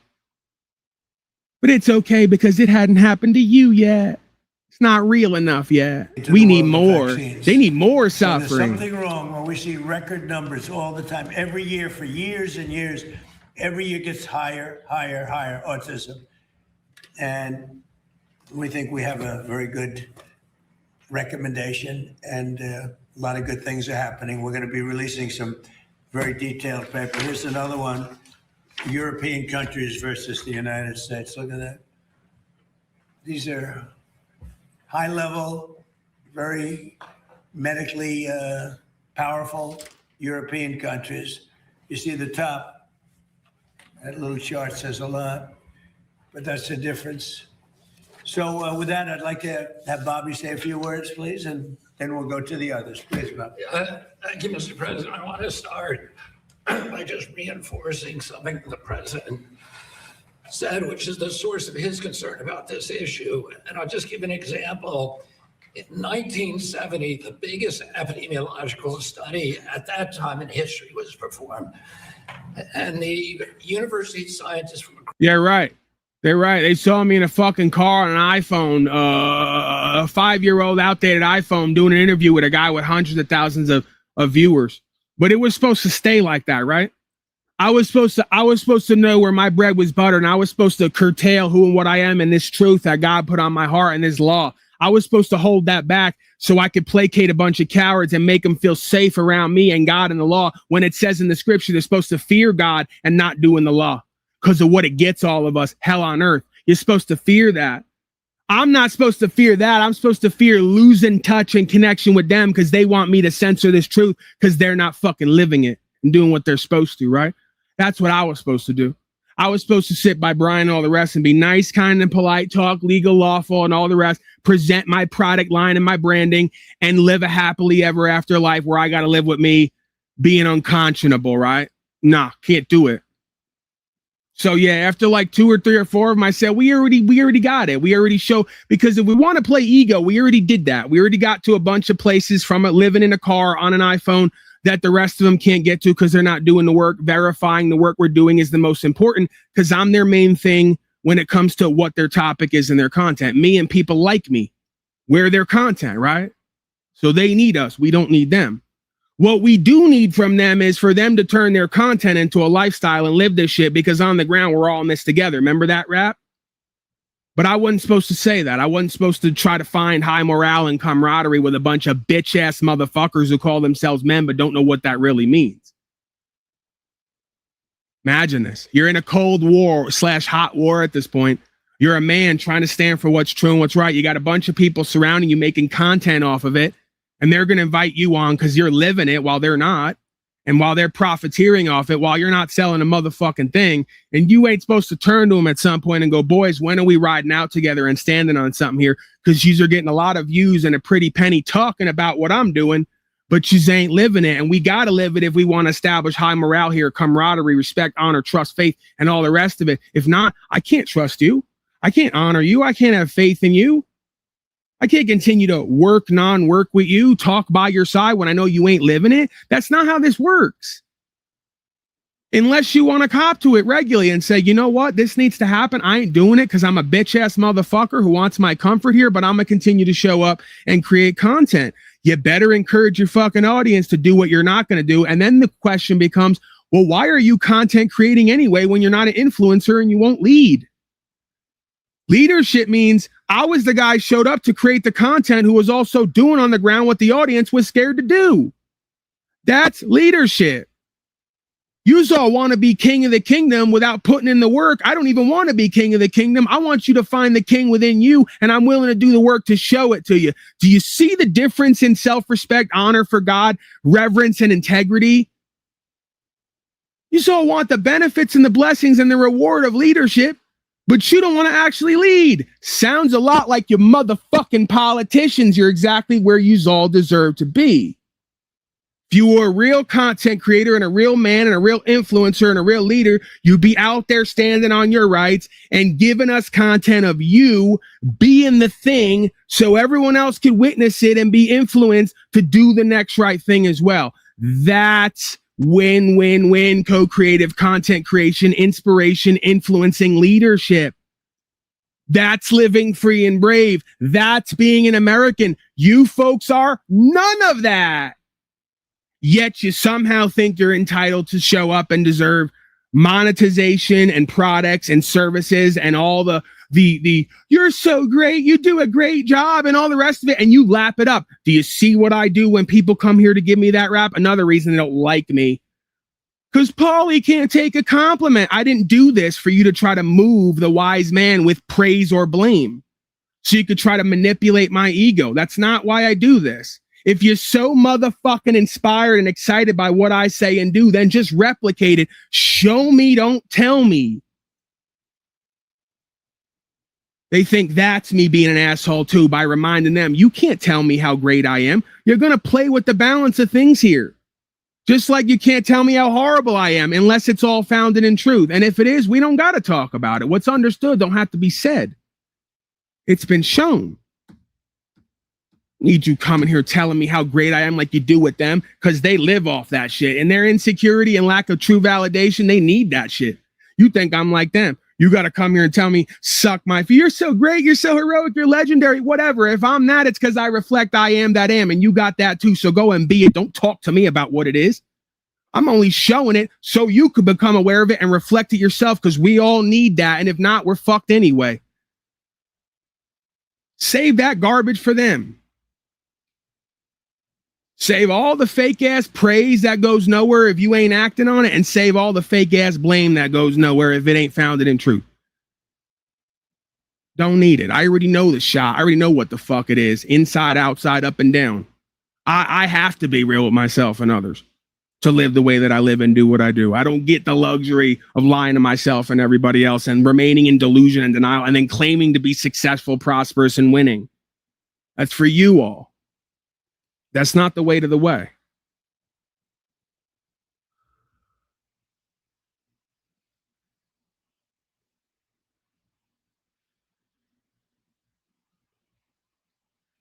Jim Brown says there's a difference between self-esteem and self-worth. One of them is granted out of thin air. I don't know what he's saying there. I think he's trying to just draw the distinction between true self-value and self-worth based on an experience you live that is validated through that experience, so it can never be given or taken away outside of oneself, versus false validation that only comes from within based on outside circumstances. And when the outside circumstances change, the way you feel about yourself and the situation changes. I can agree with that.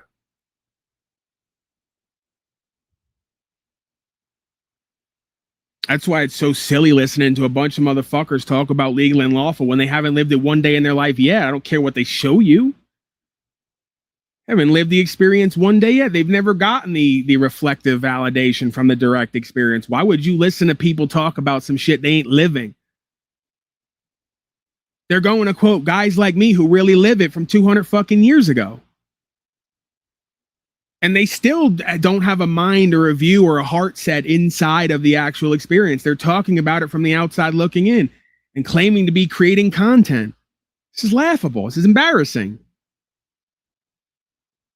But again, what do you do when the majority of folks in this realm have no discernment or common sense, have no godly will within them to either do the right thing or to call people out when they're claiming one thing and doing something else, right? They're just too domesticated and indoctrinated, too nice, kind, and polite, go alone to get along. But you know what they will do? Talk shit on the back end, run their mouth and gossip in private with other folks, never keep it real up front. Again, you got to live out the consequences of you folks' choices. And many of you content creators, what you've done with me in this channel and how you treat me and this information and what I do speaks volumes about you and your society and what you represent and reflect. So live that now. Bear that karma. It's another thing they don't understand about what I'm doing here. They think when I talk about me getting what I want or not want or whatever, they're supposed to do like they do with everyone else, update that to give me that. No, the whole point of my mere beingness and existence here is to get it all on record. Wherever that goes is where it goes. None of it matters after that. We just need to create a living record. So God said, Paulie boy, come out in this fashion with this truth, put it all out there and watch how everyone responds to it. I need to get them all in judgment. I got to get all my children who won't do what's true and what's right in judgment so I can allow the karma to take place. And you's all passed with flying colors in the negative sense. That's why you're guaranteed more slavery and genocide, because micro reflects the macro and vice versa. How you treat me in this broadcast and what you do with it reflects where everything goes. This is ancient wisdom. You want to know the state of your culture and society? Take a look at how they treat the least among you. And make no mistakes here. I speak with confidence because the root word is fides. Confides means with faith. I speak with faith that sounds like authority, confidence, because I need that faith so much and have leaned on it so desperately at certain times. Okay? Let's make no mistake. I am the least among folks here. Look at my background and my history. Look where I come from, my home, my lifestyle at one point. I'm the antithesis of these folks. I don't claim to be civilized and sophisticated and act about and present a certain way. I give it to you raw and uncut, straight from the bottom up, grassroots, checkered past, honest with myself and others, moved over into recovery, walking back with trust, equity, and faith, still becoming and being made by that process as we speak. Okay? Completely different level of consciousness and awareness, honesty with oneself and others, and willingness to do fellowship here to co-create and become what we're meant to be, instead of lying to ourselves and each other about it, pretending we got the answers and the solutions, and selling tickets to a show we can't fucking put on. Let's get back. I'm not an authoritative figure enough. Across this country looked at all the 8-year-olds in Wisconsin, about 900,000 children, and they were looking for autism, and they knew what autism looked like. And they came back with an incident rate of 0.8 per 10,000. So less than 1 in 10,000. The rate, according to CDC today in this country, is 1 in every 31 children. In California, it's 1 in every 19 children, 1 in every 12.5 boys. So there has been a dramatic increase. One of the things that the industry likes to say, one of the talking points, which the press loves to parrot, is, oh, we're just noticing it more. But this is an absurdity, and this is an assertion that has been debunked again and again and again by peer-reviewed literature. But it's also debunked by common sense, because if we were just noticing it more, we would notice it in older groups. But we're not. We're only noticing it in kids who were born around 1989 or after. The older generations, you're not seeing those increases. So something happened in the mid-90s that changed our children, and it has to be an environmental exposure. Because genes don't cause epidemics. They can provide a vulnerability, but you need an environmental toxin. And this is beyond absurd and ridiculous. We can't get one guy out of 8 billion to come up here and present this information that doesn't sound completely absurd and ridiculous. This is our communications team, by the way. Literally, that's what this is. This is the frontline communications effort to the people. This is public relations. A guy who you can't even listen to what he's saying because how he sounds is so ridiculous. This is the circus freak show we're involved in here. It's not that we're involved in it. I've come out of it almost completely. It still has residual hold over the people's minds and hearts who make up the majority of this supposed culture and society. I have to move it forward. I can't even listen to it. It's unlistenable. Even more than usual, it's unlistenable. Right. Donnie's falling asleep. He can barely fucking stay awake and pay attention. We're now going to give this guy the floor for 20 minutes. I'm now, in this moment, I'm now going to declare myself more successful than all of United States Corporation. I alone can do a broadcast for 30 minutes and be more engaging and entertaining and inspiring than this tard with a fucking script in front of him. And my voice is slightly better. I'm not a big fan of my own voice. I'm now going to declare myself more successful than all of United States Corporation because I am not 40 trillion in debt. With the inability to be solvent over the next 80 years with all the GDP, I have zero debt at this point. Ta-da! All in one moment, I factually and truthfully did a bit non-bit where I proved I single-handedly am more successful than all of United States Corporation and all of its assets and moving parts. Because I can talk without paperwork and a ridiculous voice, and I'm not 40 trillion in debt. I have zero debt. That makes me solvent. That means I'm sustainable. See how that works? Replicate the results. Tell the public what we find. Be honest. Right. Well, we're now claiming we're going to report and be honest. All of a sudden. All of a sudden, we're going to report and be honest. Recognizes the plight of millions of parents across the country with autistic children. Autism is a very complicated condition with very heterogeneous, ranging from relatively mild symptoms where kids are full functioning to a devastating condition that fundamentally alters their lives and the lives of their families. I love this one. Secretary Kennedy and from the president. This is perfect. Gene writes, and I don't know if they're with or against me. It doesn't matter because this is an idea. The idea is what matters, not the interpersonal specifics and specialized material. What? I love being spoken to like I'm a full-on imbecile. Gene, here's a clue for you. No one likes it. What you like and don't like isn't as important as what's true and not true. You should actually, in those moments, stop and ask yourself, am I, in fact, a full-on imbecile? Or am I just a partly imbecile? Okay? You're not special and unique and different. Quite the opposite. That's the point of what we're doing here. I'm proving certain points and dynamics indirectly.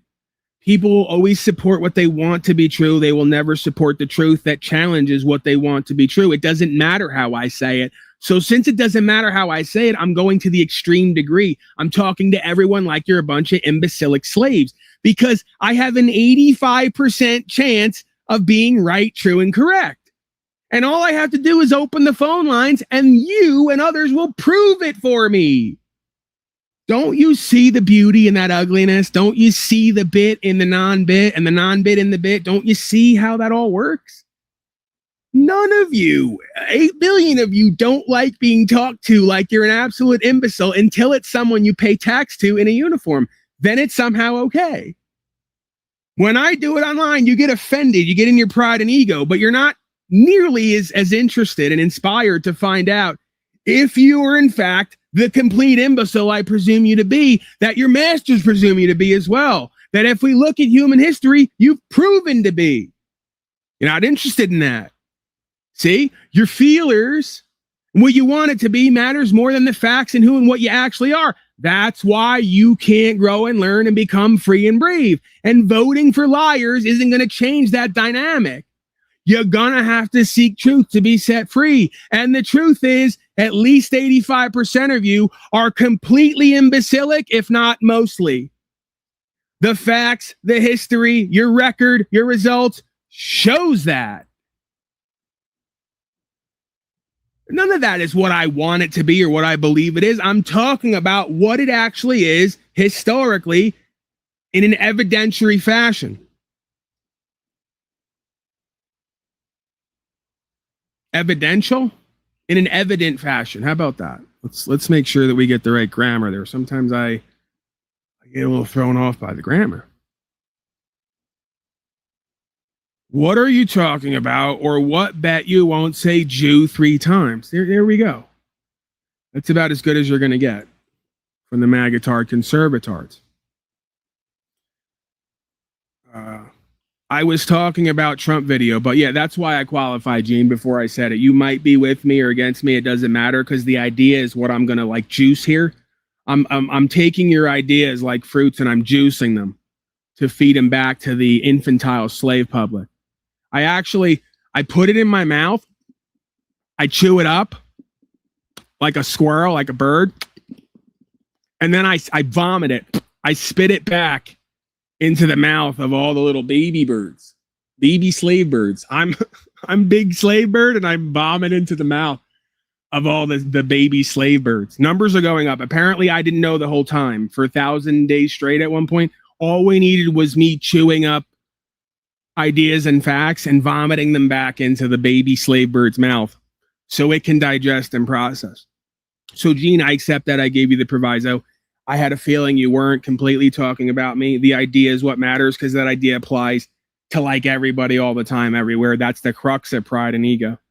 Is I speak to foolish, moronic people all day, every day. Whenever I'm interacting with them, they don't know they're foolish and moronic. I happen to know. And they don't like that idea, so they won't confront it. So we can never have a conversation, because the root word is converse, as in conversion. We can never get a conversionary event to the truth, because most folks don't like to have to confront the idea that they're not as smart as they think they are, that they don't know what they think they know, that they're not making proper choices as much as they think they are. It's really threatening to the self-view, the self-worth, self-esteem, the pride and the ego, right? Been here for years, full of piz. All right, shout out to you, Gene. By the way, we went on Paul Enslaved original channel, 23,000 subscribers. Couldn't get more than 10 live viewers last night, 10 to 15. Still have folks over there asking me where I went. They thought I died because they haven't seen me in 3 years on the original channel. Okay. And then some of them go, oh, we're already subscribed to the second channel. They just don't tell us you're ever on. We never know. It's like you don't exist. Yeah, I know. I get it. Contact YouTube and Google, please. Brian writes, I'm an imbecile, but I'm getting better. That's the first step to recovery, Brian. Just like an addict, folks in slavery and genocide have to confront their vice, their bondage, their addiction. Because addiction means toward the word. Addiction, toward the word. There's either toward the words of the lie, or there's toward the word of truth, life, and way. In order to get toward truth, life, and way in recovery, you have to first admit to yourself you became powerless to your addiction, slavery, and genocide. We're doing NAAA here. We're doing SA here, Slaves Anonymous. We're doing Slaves Anonymous here, but our group is always the same addiction. When you stand up and say your name, you say, hi, my name is Paul. I'm here because I'm addicted to slavery and genocide. Hi, Paul. Because it's Slavery Anonymous. You all have become powerless to your addiction. Your addiction is toward a word that is a lie. The lie is the bondage and the vice. If you want to free yourself from the wrong addiction, the bondage, and the vice, you got to admit to yourself first, you got a serious fucking problem. And then you're going to get a guy like me who shows up to tell you how he used to be on slavery and genocide lightly. It became a problem, so he got off. And that's how he's in recovery, right? That's what we do here. A lot of you folks don't like the SA meeting because you got to show up and admit to yourself and others that you're addicted to slavery and genocide. You become powerless to it. You don't want to admit it so you can turn from it and become better. You're too much of a fucking liar and a coward, proving why you're going to get more of it. Slavery and genocide's for liars and cowards. See how that works? Trying to help out. Let's get back. I'm not authoritative enough. I'm working on it. I got to get a certification here. That's going to take me to the next level. If I go to an institution to be institutionalized and I get a paperwork that says I can repeat garbage, people will start to listen. More people will start to listen. to see how we can help them understand the condition, to help prevent those conditions from happening in the first place. And what this executive order there does it is. Okay, fine. We'll do that. Carrie's got a suggestion. Telegram's the only place people have to specifically go to find my broadcast. Great. Telegram, it's Paul Unslaved. Look it up. I'll start pushing it here. I used to have Jeeps and others as a mod to do that. I took that away to see because I was having complaints in chats. I don't know, so I'm trying to figure it out. And then I just never got back to it. Nothing personal. Oh, and also Jeeps was like seen by me because I'm like policing everyone for my cult. Jeeps was seen canoodling and cuddling and being nice, kind, and polite with haters who are dyed-in-the-wool genocidal slaves who try to promote this content here to make money off it while they lie and hate on me and do bad faith and dishonor. And I didn't like that. I didn't like seeing the women of Unslavia, a non-unity, an idea, canoodling and cuddling up to bad faith, dishonorable, hating, lying, false witnessing slaves. Didn't make me feel comfortable and trusting. But what else is new? That's a me thing, right? I got that fucking issue and problem and pattern with, like, again, 85 or more % of people in my life don't take it personal unless you need to. If it's based in some truth that makes you better or makes you reveal to something, take it. If not, that's just Paulie boy. It's really hard to get along with him for any extended period of time. Because at some point you're going to do and say some shit that's going to make me wonder why I ever had you around for years at all. What is that? Why are you doing that? Because usually when you see me like even tap dance with that, it's always clear what I'm doing. I'm trying to be courteous and good faith and honorable and trustworthy. I'm trying to work with you and be loving and caring. But I'm telling you right now, I see you for who and what you are, and I know what you've done. So we're not going to forget that, even if we forgive that, so we can be inspired by what we don't forget to do better. That doesn't go away. Your standard and conditioning for value and respect and honor doesn't ever go away. It's always there. We can laugh, joke, kid, ha ha, he he, always under the umbrella that we know who and what everybody is, what they do and don't do. It's got to be that way. I don't bond and relate to anybody with anything other than that. And I think that's the way it's supposed to be. And most people are the opposite of that. What's your favorite game? What do you like to eat? Oh, we both like to fuck. What are the chances of that? We're bonding. We're relating. And you wonder why 60% of fucking marriages end in bitter, destructive divorce. Because you don't know what true relationship, bonding, connection, and co-creation really is. And when I try to show it to you and impose it, you say, Paulie's culting and doing narcissism. No, I'm desperately trying to get you and others to hold yourself and all of us to a standard that's going to work for ourselves and each other. Imagine that. I thought that's what community was. I must have got confused again. And women, you need to start to realize that your pussy is the main thing that men are interested here. So when you get nice, kind, and polite with them, you communicate to them indirectly that you'll give them your pussy. Then they run around town going, yeah, I got that bitch to be up under me and be nice, kind, and polite with me because I'm charming and I'm clever and she wants to fuck me. You still haven't figured that game out yet. Still haven't figured that game out to not give any of these males any time of day. Don't give them any time, energy, and attention till they prove themselves honorable, trustworthy, and worthy, because it just fucks you out of what you find value in and how you like to feel every time. Don't tell me, because I know your history and past when it comes to dating and everything else. Because I know where it starts from. Your motherfucking daddy, or lack thereof. Still haven't figured out, these goofy broads around here still think men in this life want to like hang with them and be friends with them and like them. They still haven't figured out what it all is yet. They won't get honest with themselves and each other. Men don't sit around and go, I really want to call my friend Karen. She's so funny and interesting and enlightening and inspiring. It's not reality. Men want to co-create with you. They want to be in alignment with you. That means sex at least part of the time. That's the main attractor, okay? For a man with testosterone, that's a main attractor and form of inspiration and influence.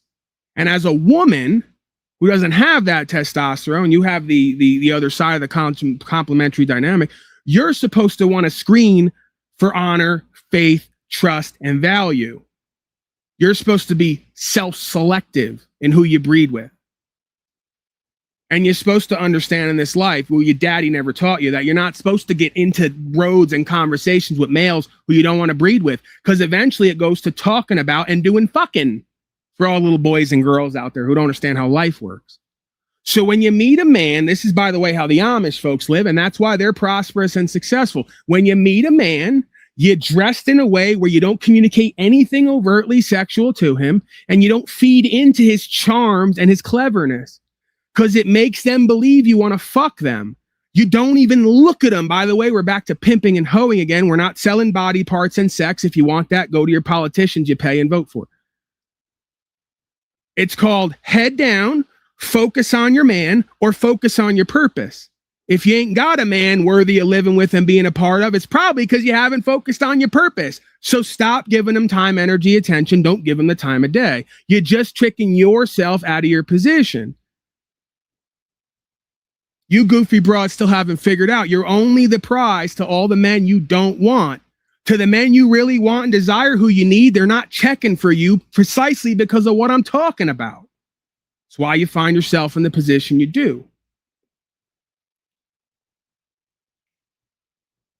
Right, women have a certain dignity and responsibility and obligation here to upkeep and maintain themselves in a fashion where they only give themselves to men they find trust, honor, and good faith with. If not, legs stay closed, heart stays guarded, consciousness stays focused on purpose, meaning, value, and principles.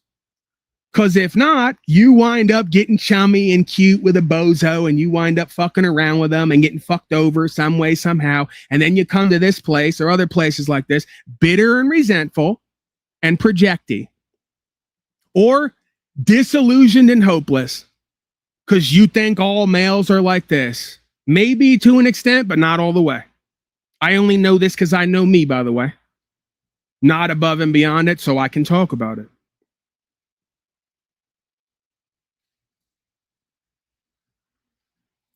That's another form of tricking and hoeing, by the way.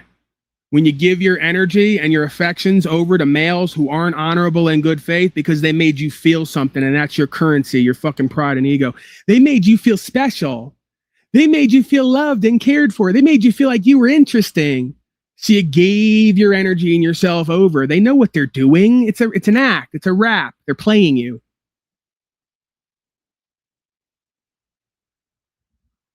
And by the way, they'll call me a cult because that's what they want to do. And they'll see the dynamics as we went over there to talk to the Unslavian women and pimped and played on them a little bit. And they gave it all up. See, they ain't about shit. Because they think that makes them reflect on me, right? All power games. That's what y'all still don't get that either. That's what the majority of these males are all about. Just like your politicians do it with countries and nations and wars, they do it with their forms of property and resources, and one of them is women. You still haven't figured out the game and how you're being played and used against yourself and everybody around you. We're back to pimping and hoeing again. The wannabe pimps who got people who they're dealing with, who they say, oh, them women are under an idea. You ain't under me. See, check the board. You ain't under me. You're under the idea that comes through me. See? And the fake wannabe pimp says, Paulie boy's over there talking about the idea we're all under, and he's got women over there who he says we're all under that. Watch what we do. Hi, how are you? We take the back and forth, and then they go off and they say to themselves and each other, see, they ain't about shit. They don't stand on nothing. Soon as we show up and play with their little feelers, they're right in the palm of our hand. You don't stand on nothing foundational and eternal. You don't stand on something that rises the value and the occasion for everybody. You're in the wind. Whatever you feel today is how you're going to go with. And they know how to make you feel this, that, and the third. Just like your politicians. No difference. It's a whole society and culture of inauthentic corporate beta males and females. And that's why when I meet most women, I go, I may even be physically attracted to them. Whenever else, like, I can't go anywhere with you and do nothing with you. I can already tell you're a goofy bitch. And I'll send in someone to talk to you a certain way to get you in the palm of their hand to reveal how manipulatable and suggestible you are. You're not a co-creator and a writer. You're a fucking liability.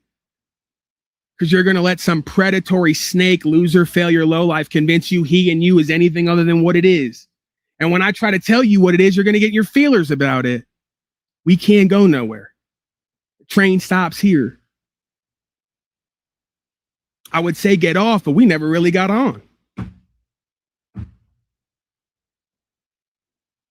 Women need to start reminding themselves and remembering how much power, pussy power, that they have, and how all of guys' interaction with them 9 out of 10 times is try to get access to that or try to validate their own ego. And once you understand that, you stop giving 85% of them the time of fucking day because you know the reason they're interacting with you to begin with. Cut the games. But again, many of you females out there are so desperate to be loved, you'll take affection and fake ass connection and interaction wherever the fuck you can get it. That's why most of you will watch anybody when it comes to content creation and say, I'm part of the community. You're so desperate for acceptance and fake connection and love. You don't nurture it when you got it, and you don't reject it when it's not that. You don't prize it and you don't cherish it the way that you should when you got it. And you don't reject the false and the offense when you see it. See, that's the difference. The real one, the real woman who's got it together and faithful and trustworthy and knows what it is and is walking with it and is empowered and inspired by that, don't even give these bozos the time of day, won't even look at them twice. When they try to play games to get on the inside of them, they say, listen, no disrespect. We could be courteous here, but don't try to run game on me because I already know who and what you are and where you're going with this. And don't forget, this is where we stand. We stand with this. You ain't that. So with respect, non-respect, I don't want no connection with you beyond a certain point. See, that hits different. That causes all the men in the interaction to take a second look, go, whoa, did you just see that? Yeah, we just seen them real bitches curve every man in sight who wasn't a real man because they're not going to trick themselves out of position no more. They already did that 10 fucking times over their lifetime, and they started it with their daddy.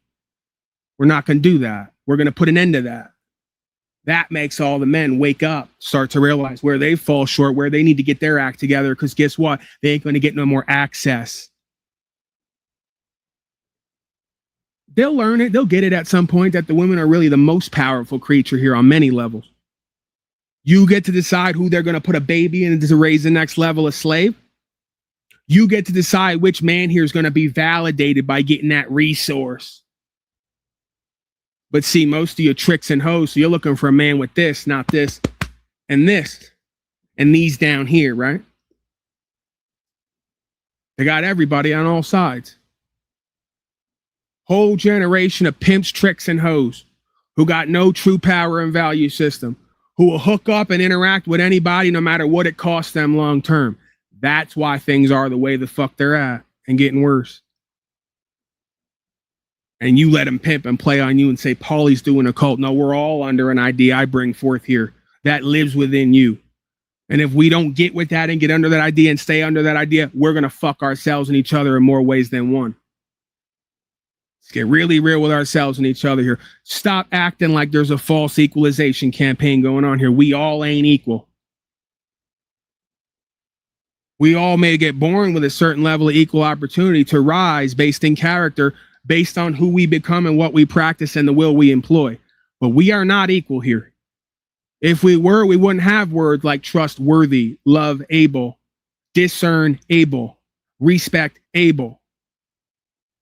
Those words and those meanings all prove we all ain't equal here, because there's some folks who ain't got that but want that and want to live into that because they know they need that, and folks who reject that because they're too cool for school while they fuck themselves and everybody else out of prosperity.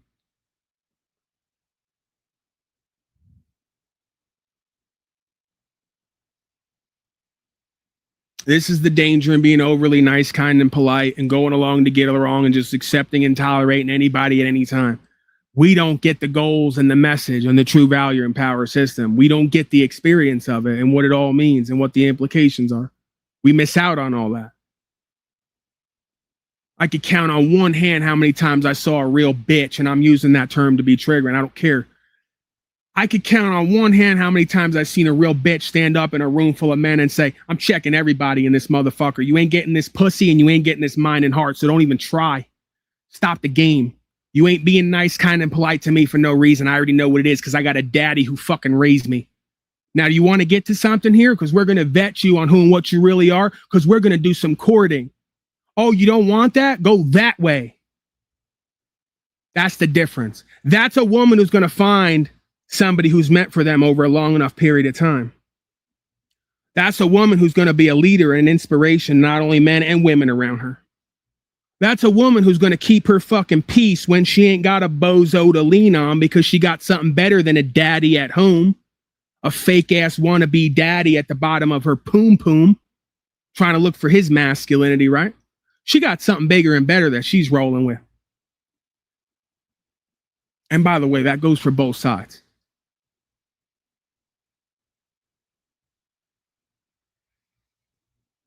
Let's get back. I'm not authoritative enough. We're still working on it. We'll get there. It orders us at HHS to take this extremely seriously, as we have been for the last year and a half and more of the presidency.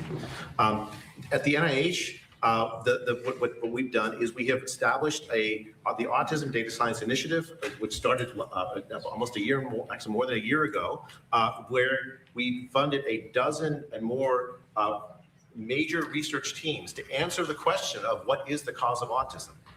It's a complicated. That's not a war on testosterone. Somebody in the chat, if they're not misunderstanding, great. I'm taking your idea and I'm running with it because it's common. I'm not talking about doing a war on testosterone. I'm talking about real women who love that testosterone, want all of it and drink it all in when it's directed toward true and right. We can't get enough of that. See the difference? It's not a war. That's not a war on testosterone. That's a check that you got some. We're sending the women out to do a Pete Hegseth. They're going to check your dick and balls to see if there's any testosterone left in that motherfucker. Clinically, not sexually. The way you'd want to have them check it out. We're going to clinically check you out. It's not a war on testosterone. We're checking to see if any of you beta males still got some and are going to stand with it. That's what that is. If it hasn't all turned into estrogen yet. Don't put that on me that I'm one of them, that I'm playing that white knighting game from the other side. Oh, men are all dangerous and scary because they just want to fuck all day, every day. No. If that's the way they're created to be, cool. Understand that there's multiple aspects to that come with that have to be in place so we could get to that. Because then all you have is an archetypal, empowered, inspiring relationship on all levels. Sex is a big part of that. And for a woman, I would think that you couldn't really trust and let go and really get into all of it with that passion unless you were fucking with someone who you believed in, who you could trust because they were on some honor and good faith shit while also standing like a man. See, that's that good and bad shit all together in one, because they say women like bad boys. No, they don't. They get beat up and cry about bad boys. They like men who stand for some shit and are willing to risk their life for something, aka a bad boy who's willing to risk his life to do criminality. If only you become that bad boy who's willing to risk their life to do what's true and what's right, now we check all boxes. Now it hit different, bro. I'm taking that from that boy over there on Chicago. That's my new shit. It hit different, bro. It hit different, bro, when it's holistic on all sides, when it checks all the boxes.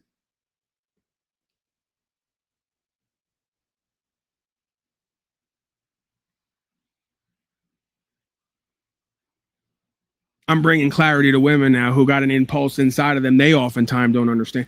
Why is it when I'm with this bitch-ass beta male, he's got a good job and money and all the right things, but I'm not as turned on because he won't give his life for some shit and really stand for something? He don't turn you on archetypally. He ain't got the beast in him to stand for something. He's a pushover and a coward when the time comes. Yeah.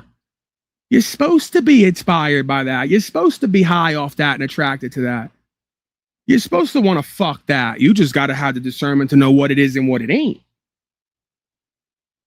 It's not the cop who's willing to give his life to do fascism and collectivism.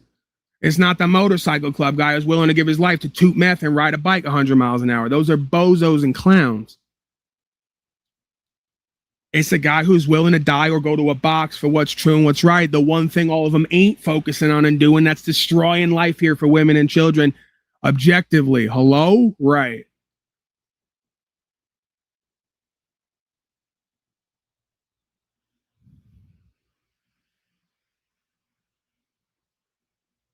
Just a slight difference in how we direct these instincts and these impulses and intuitions, right? Using some level of logic, morals, and ethics, some level of discipline, right? By the way, that is another holographic reflective idea.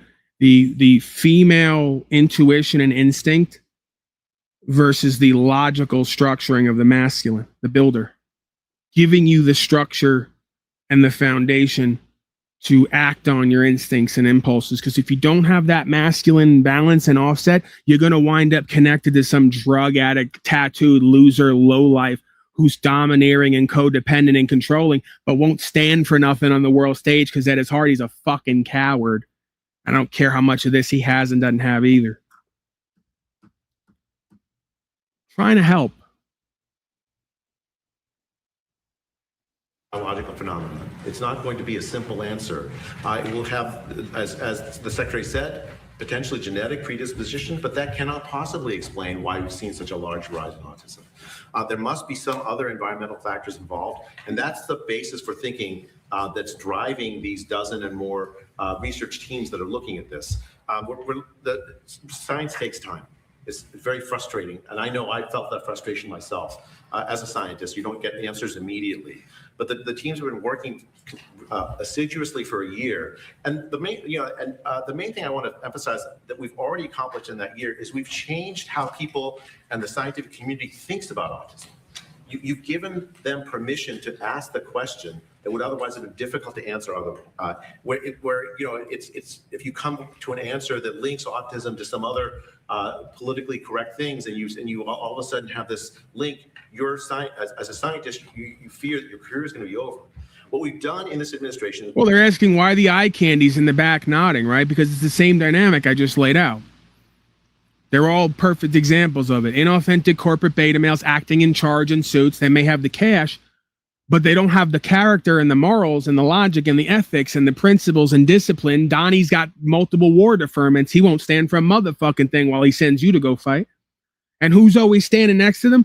Some piece of eye candy in quotes who I wouldn't fuck with your dick because I already know who they're fucking and I'm grossed out by it. Even if I'm somewhat turned on by your physical attractiveness, I know who you are and who you've been dealing with, and it just turns me off. I don't want to fuck a collectivist statist genocidal slave who's been everybody on the town's fake ass hoe for payment one way or the other, either by glorification of their ego or actual cash. Because I don't do either. I'm not turning myself over to a woman's desires and ego so she can feel happy and loved. And I'm not paying her way either. Go get a daddy. Because it ain't me. I got enough with myself and what I'm doing and creating here. You want to be a part of that? Great. If not, I can't neglect my work to do your work you haven't done yet, right? But it's every time. At best, all they have is some somewhat physically attractive town whore who it's not their woman with their ideals or their way. It's just their turn, right? Who's just a vapid, shallow, empty creature, just another empty vessel there to be used and abused. This is what I mean, fucking themselves and each other 10 ways to Sunday. And they think that's success. This is why I could never bond with them and relate to them and go the same life path as them. It wouldn't matter if you gave me $1 billion, 1 billion views, and 1 billion brain dead, broken bitches around me. I'd literally be tortured in that reality, knowing it for what it is. Do you see the game? The game, non-game? I couldn't find a home there in alignment there. I would be tortured knowing what it all is and what it all is about and my place and role in it, right? I don't have that option. See what conscious and awareness and intelligence gets you here? It's a gift and a curse, to be argued. If you look at it from the worldly view, I don't have the option to say, look at the 1 or 2 dime piece physically attractive broads I got on my side who, when I show up to do my meaning and purpose, they don't know what it is and can't align with it. So they're a liability constantly. So I got to sit around answering stupid fucking questions or feeling like a loser myself because I'm fucking a loser. Yeah, that's a thing. Our dick doesn't tell us that in the moment oftentimes, but when we step back from it, yes, that's a thing. Maybe a lot of you don't have that reality. God bless you. You're going to need it. And again, that's another holographic and reflective idea. My dick will fuck anybody. My mind and heart, the feminine aspect of me says, Paulie boy, you better care. If you don't care, it's going to really fuck you and her and everybody in this equation. See? Masculine, feminine.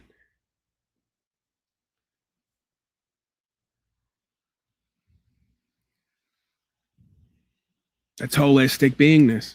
And it is a hell of a mind and heart and dick fucker, right? Checker, I guess is a better way to put it. Excuse me. My language is very crude and rude and lewd. Yeah, that's a real tester and a challenger. When you got two aspects of you that seem to be at odds, but actually are complementary inspirations. Get up, get out, get something, Paulie boy. You're a man about town. Really stand for something. Get in that vibe and that energy. Better do the right thing with the right people. Better have some care, some restraint, some discipline.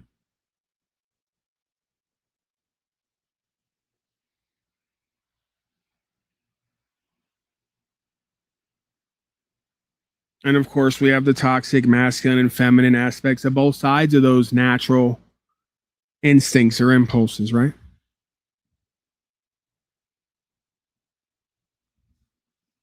Yeah, I'm not feeling as expertly as I could. It's my mistake. We've given permission to scientists to honestly answer this question, to find the link for the first time. And with the change in the vaccine recommendations that the president has signed, what you have given is parents a choice, autonomy, a decision-making over how they want the vaccines given to their kids. I mean, I believe fundamentally that many vaccines are important. I said measles, for instance, the measles vaccine is important if we want to take control of the measles outbreak. But at the same time, we shouldn't be keeping kids out of school because they have different decisions than other parents. Our European colleagues don't. I can't get through more than 5 seconds of this without them exposing like they always do, and they're looping while I'm looping. We're on a loop now. Oh, we can't keep the public fools out of the public fool system. Why not? Why can't you encourage all these men and women to work part-time? Maybe the corporation could take a pay cut if you didn't lock them down the last 5 years. Oops. Maybe if the currency was backed by something and it didn't cost 5 times as much to get the same stuff, we could work less and get more. That's weird, isn't it? We could be working less and getting more and actually have intergenerational success and prosperity where we could work half the time and the other half of the time, I don't know, here, maybe raise our fucking children. Yeah. No. We don't have that. We're not going to do that. That's not even an option because you're going to give 40 to 60 hours a week to your factory in your state. And we're going to send your children to public fool system to do what? Teach them how to give 40 to 60 hours of their life every week to the factory in the state? Right. We're damn sure not going to teach them law and true order. We're damn sure not going to teach them their rights and how to stand on it, or the difference between legal and lawful, how to be inspiring, empowering, or entertaining. We're not going to teach them any of that. We're going to teach them how to join a gang, how to take drugs from the pharmacy or from the street pharmacy, right? And how to join OnlyFans. That's what we're going to teach them because Paulie boy, you're so antisocial. This is the rap they gave me when I went to NAAA rehab 12, 15 years ago. I'm in the group meetings. By the way, they later elected me big brother of the institution, which was laughable. They all fought me, argued with me the whole way, and then they had to concede I was right. They all went in their uproar one day at NAAA when I said, why are yous all, when they had the parents come in to talk to the children, why are yous all doing this? Why are you part of all? Well, Paul, this is why you're so antisocial. I go, I went to the public fool system. That's why I'm so antisocial. Because I joined the gang. Because I pushed the drugs. Because I got addicted to the drugs I was on and addicted to the OnlyFans and all the rest of it. I went. I'm telling you, it sucks. It's not working. I go, there might be something to this idea that all successful and prosperous nations and societies have going, which is raise your own motherfucking children and take care of your own land and your own property. Can you imagine that? They were like in an uproar, shouting me down, telling me, shut up. How dare you? I don't know what it's like to be them. Yeah, I couldn't possibly understand logic, morals, and ethics and language it out and connect all the dots, right? No, I couldn't possibly do that. You just don't want to do that and then have to be confronted with how much you've done and not done. Not my problem. I'm facing it. I'm working on it. I'm becoming better or not. And I'm going to cop to it because that's accountability. I get to live out the consequences of those positive choices. You get to live out the consequences of not living that way. What are we going to do if we don't have a government funded and sponsored institution to upload all of our children with the latest ancient form of mind and heart control and propaganda? Right. You might actually have to become responsible and accountable again and actually know something and be able to do something and pass it on to your own fucking children. Imagine that. Holy crap. It's like that. You just get all the answers to all these problems because all the problems are self-evident. Why do you have a whole world and a whole nation full of genocidal slaves? Because you all think it's normal to send them to an institution to be non-educated, indoctrinated, and pay for it? And criminalized if you don't send them? You took all the power and the value and the respect and the honor and the authority out of the home, out of the father's hands, out of God's hands, and gave it to the state? How could that go wrong? I'm in inversion land again. Hold on. Oh, see, I know this is something that happens lately. My neck starts spinning. I don't even know how to stop this. This is actually, it's like some kind of like Tourette's or something. And then I get dizzy and it gets really bad. And then I fall over. And then I go inside. I go to my therapy session and I ask my therapist, why is my neck doing this uncontrollably? And then we talk for like 20 minutes and they get subconsciously to the bottom of it. Paulie boy, you're trying to snap your own head off your own neck. You don't know you're doing that, but it's called self-sabotage and okay, it's back now. It's back. I got it back. Every so often it goes off and then it comes back. I don't even know how it starts and how it stops. But that right there, you just got a window into self-sabotage and self-destruction because I couldn't believe the absurdity that I was involved in. My self-esteem and self-worth sank so low momentarily, I tried to snap my own head off my own neck. I didn't even know I was doing that. I had to get to the bottom of that subpsychologically, right? That was a hell of a journey. Right, a lot of looping does go on here. A lot of looping does go on here. Now, when you say here, you just have to make the distinction that we mean in this holographic reflective simulation, not just this broadcast. This whole third dimensional realm of experience, a lot of looping does go on here. They're about to do, scene 10, act 3, the last act of the last scene. Civil war, war of attrition, bankrupting nations, and then funded by the central bankers again, all to do policy codes and contracts again to do corporatism and statism. And they're about to do it all over again. They never stop doing it. They're gonna repeat the looping cycle. Just like they spray the kids with DDT and then say the science is settled, and then one day they say maybe we should stop spraying the kids in the face with DDT while we wear biohazard suits. Literally, you're in a culture and society. I said this 2 weeks ago. I'm going to bring it up again. It's just the whole broadcast is one line. Your culture and society is filled with human beings, the pinnacle of intelligence, who sprays their own food with poison so other animals won't eat it and then turns around and eats it. We need better lighting here so they can see me looking at them. I need to see me looking at me while they see me looking at them. This isn't good enough lighting here. I tried to bring in another light today and now I just look sickly because it's a white light.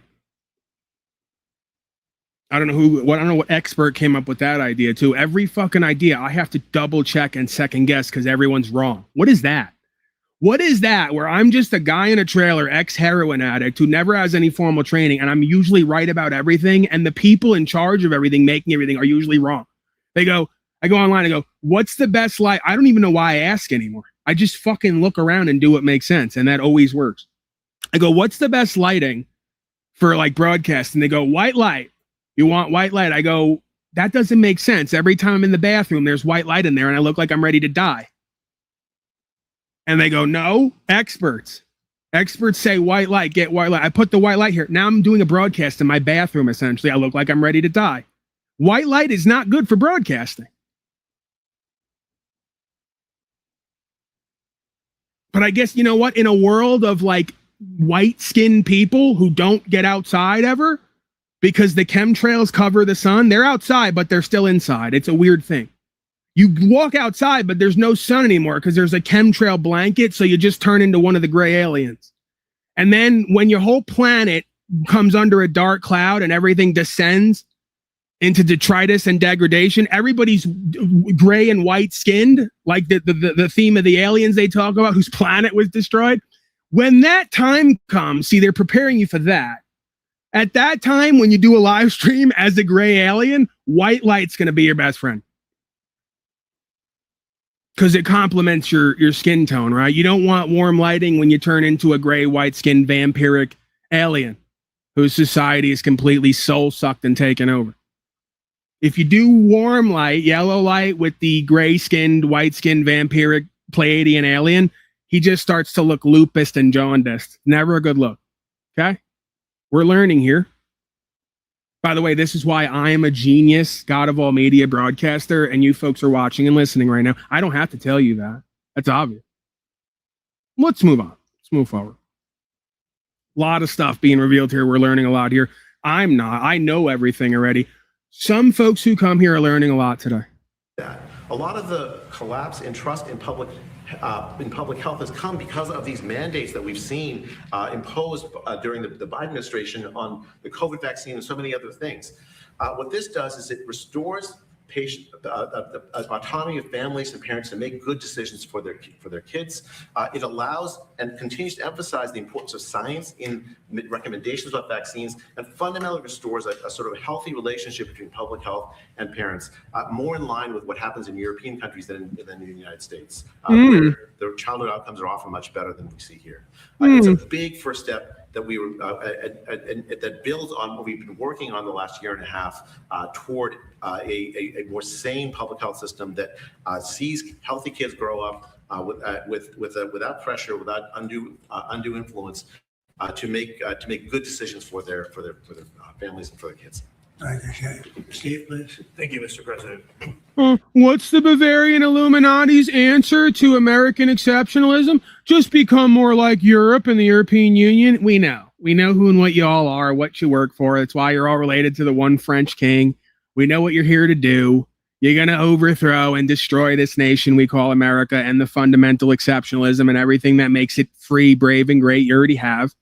And you're going to turn us into another European unionized state where everybody's gunless and hapless and hopeless and everybody's domesticated and they bow and suck dick and they say, we have a king and a queen, and they love it. Hey, already pretty much all the way there. Let's get real about it. Okay? Yeah, we need more sane policy and code to turn America into Europe. Turn it into another colonized New World Order slave state, where troops have all the guns and all the say-so, and man and woman is just a cog and a spoke in the wheel. And everybody's so nice, kind, and polite. Like when they're over on the UK and everybody's rights are being taken and they're being hauled off and they say, sir, will you please step out of the car? We're going to take you down to the station, constable. And they say, sure thing. Let's step out of the car and go down to the station and slave out. Even though I have my license, registration, insurance, but that's what they want. That's what they want to turn you into. That's what being a good man is all about. That's what your women want from the men too, so they can run all over them. And if not, you're a narcissist. Just be nice, kind, and polite and compliant. Just be cooperative. Just fucking suck dick and work for the state. Maybe we'll love you and accept you. That's successful. Yeah, we know what all the inauthentic corporate males and females in business suits want to do. Turn the whole world into a business and do away with God-given rights, freedom, and what seems to be animalistic spirit. You know, that same animalistic spirit where you tie your dog up and it chews through the wires, you put it in a cage and it breaks the fucking cage, and, you know, they don't know what to do with that animal spirit that God put in every living creature here. Paulie's like a rabid pit bull. He's unsafe around the young ones and the women. We may have to put him down.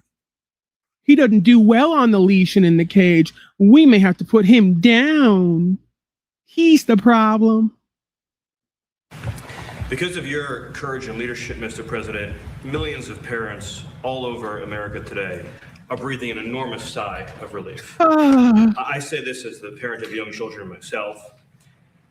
Millions. By the way, these are the people who come here yesterday and call me pretentious while these bozos sit up here and act out.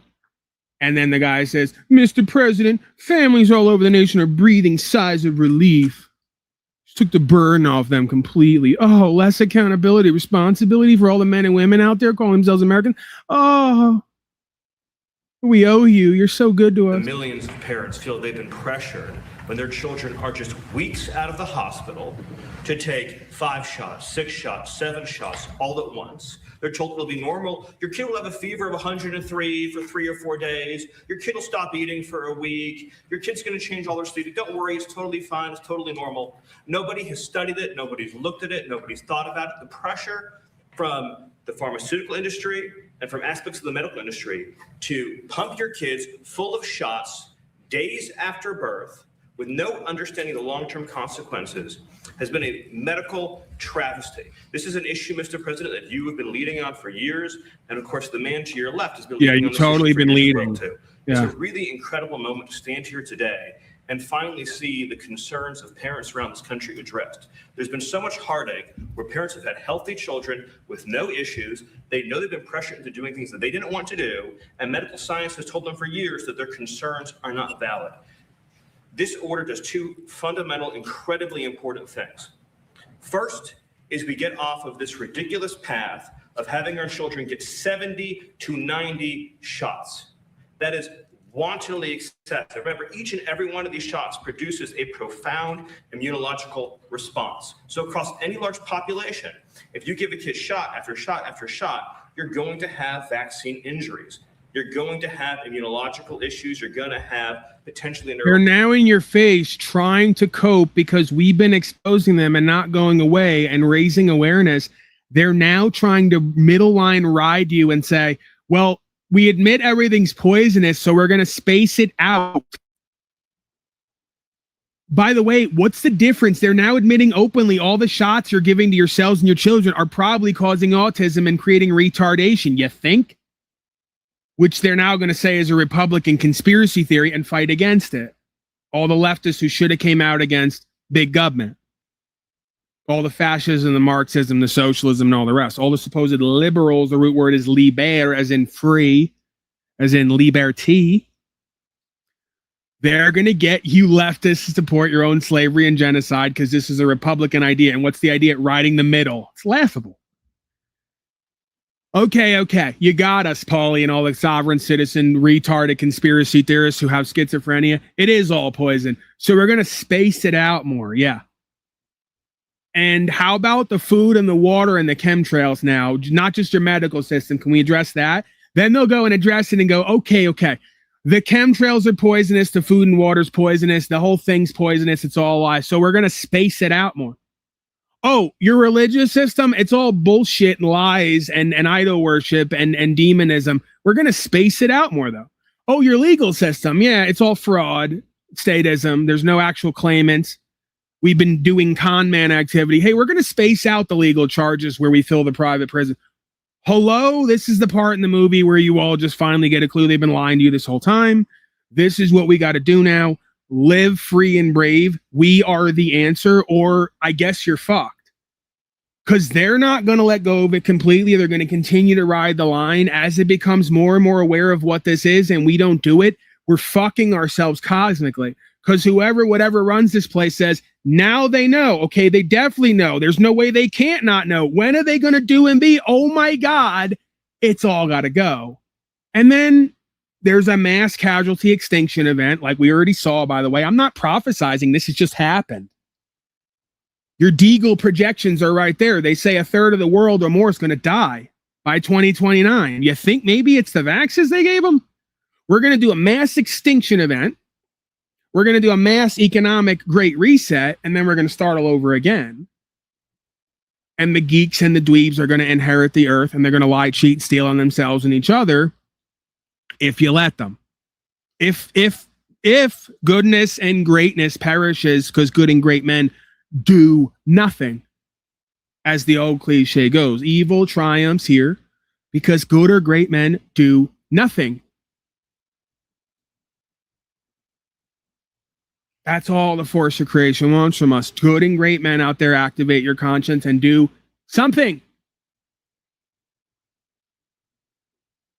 And make sure it's not Chile de Castro and low impact flicks and all the rest of this lying and grifting and half-assing and lukewarming. You really got to throw yourself all the way into this. The animating contest of liberty, as your founders call it.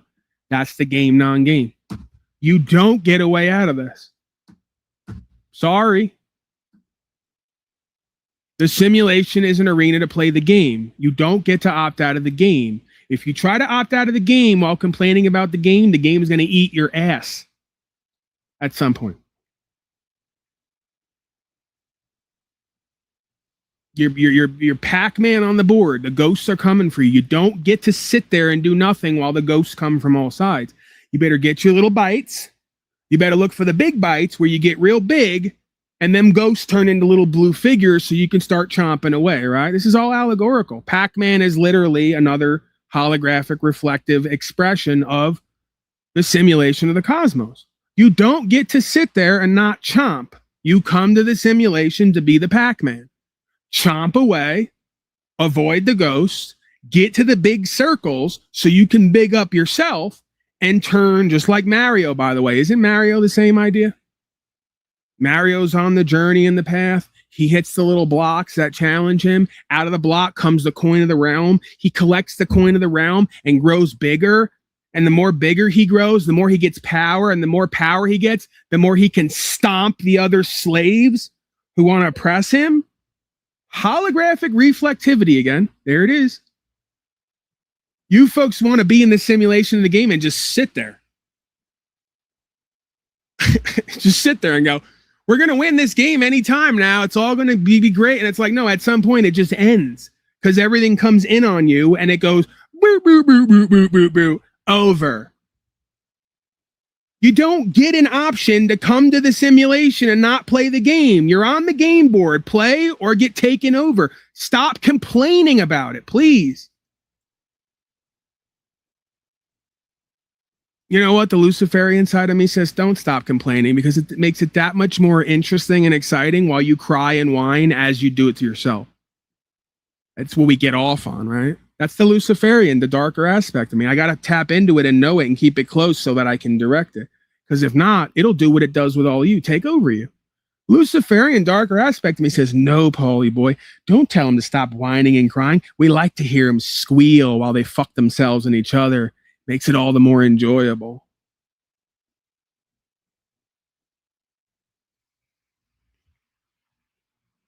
Who am I to try to come in the way of the Luciferian spirit getting its rocks off at all of you choosing to fuck yourselves and each other and then cry about it? Don't you understand that's what makes you dishonorable and bad faith? Not only that you do it, you cry about it. You think something's supposed to have sympathy for you? How does that work? They got a phrase in prison, gabos, game ain't based on sympathy. The forces that be in here don't give a fuck how you feel about it. Do what you need to do or get got. That's it. Slaves need to learn on the ground with all your institutionalization and sophistication what the average person learns day one in prison. You still haven't learned that. Do what you got to do and what you're supposed to do or you're going to get got. And nobody here gives a fuck about what you feel and think about it and how you're going to complain about it. Go and try to go to the guards and complain and whine about how you're going to get got and watch what happens to you. You're going to get got twice. See, people in prison understand this. Why don't you folks? Because you live in your own world. You don't live in the world. At some point, the world is going to meet with the world you live in. And it's, boy, is it going to be a shocker. Logical issues. Secondly, and so important to you, Mr. President, is the unbundling of the shot. Why do you need to have these shots bundled into these packages? Why can't you split it into 5 visits and give this young body, if a parent wants to do a vaccine, 1 shot at a time? Why is it that in Japan, you can get a separate measles shot, a separate mumps shot, a separate rubella shot, but But in America, it has to all be packaged together. Hey, you want to give me the next layer too? We can go there too, because it's all right there. When you deal with holographic and reflective, you understand it's all right there. And right there is all. Mario, a game about a dude who eats mushrooms and fights reptilians. I mean, we could go there. We could go there. It's all archetypal. Let's not go there. We already went too far out. We're really mind and heart fuck these folks. If there's like a couple status slaves in here, and we start going out there into what the mushroom signifies and how it activates certain mammalian aspects of self, and checks certain reptilian aspects of self, and even down to the reptilian complex in the brain. If we start to get into all that, they're going to say, wow, this guy's really schizophrenic. He's using words that have meaning and making connections we won't make. You know? So yes, that is one aspect and one layer of it that you're going to see holographic reflectivity across the board. Someone's not watched the board, you dig? This is a courageous action, Mr. President. This is an action that ensures the dignity of patients, the dignity of parents. It restores choice. It says we're going to let the parent and the doctor make a sound medical decision. And I'll just say one more time, the fact that you have had the courage to push this forward, knowing the unfair criticisms from some in the establishment, and to give the chance for Bobby, who spent decades representing parents, to stand here today. It's such a profound moment. It's such a beautiful moment, and it's going to lead to such incredible advances in our understanding. No, it's not. It's going to lead to incredible destruction and revelation of truth. If you have a whole civilization of parents who need to go to another man to represent them in their duties of being parents, and they've failed in their duties of being parents, and nothing that man can do will change that dynamic, and because they failed at their duty of being parents, your culture and your society fails. Know it like you know your name. Cut the games. No other man can, nor should they have to represent a man or a woman and their fucking children on the ground. If they do, you're done and over with. You're already colonized and enslaved. Get ready for genocide, boys and girls. Of children's health, and making sure that, yes, we can be a country that has safety and security. You're not a country, you're a corporation. Stop lying. At the same time, protecting patient choice. You can have both these things. This order accomplishes it. I'm so proud to be standing here today, Mr. President. Thank you very much, Steve. Thank you. Heidi? Yes, thank you, Mr. President. It's an honor to be here today. It is a historic day and a historic action. Many people have asked the difference between this executive order and what you signed in December in a presidential memorandum and what you signed later on in May. Just want to quickly answer that question. In December, the presidential memorandum directed HHS to produce the scientific assessment that they did, and then they overhauled the vaccine schedule. Those actions have since been held up in court. And so right now, Americans don't have access to that information, and you are correcting that wrong today and saying, I am giving Americans this information directly so that they know what HHS found in the scientific assessment themselves. But most importantly, states are actually the place where school vaccination requirements are implemented. It's state laws and regulations, and the CDC would advise the states on those policies. Since January of 2026, 28 states have no longer agreed with the CDC, and they recommend their own policies. A lot of those states are blue states, and they're working with outside entities like the American Academy of Pediatrics that still rely on the recommendations that were in place in 2024 with the 72 injections by age 18. So you are saying, especially to states that are willing, take a look at this scientific assessment. These are the gold standard childhood vaccine recommendations, and you should put this into your state law so that when parents go to enroll their kids in school, they do not have to meet some of the requirements for the vaccines that are no longer.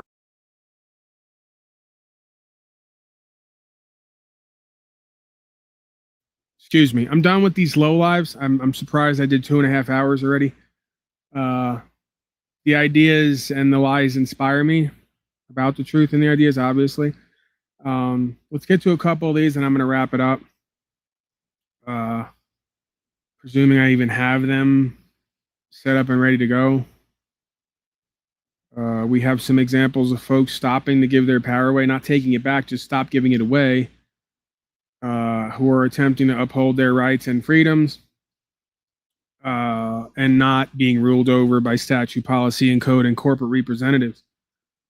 So let's view a couple of those because they've been stacking up, they've been piling up back there, and I haven't been getting to them. So We can at least go over a few. Why not? Take for a public photographer? Do what? How many cops do it take for a public photographer? Well, we're just trying to see what you're doing, man. Walking around filming everybody with a gun on the tail. That's totally legal. How many cops does it take for a public photographer? Do what? How many cops do it take for a public photographer? Well, we're just trying to see what you're doing, man. Walking around filming everybody with a gun on the tail. That's totally legal. Not on county property. I don't think. That this is public property. This is county property. Which is public property. Call your supervisor. Before you sign your name on the dotted line on lawsuit, call your supervisor. This is county. This is public property. This is county property. It's public. This is taxpayer. It's well, if you don't think so, I need you to know so, because these are my rights you're about to violate. So I need all y'all to be sure that.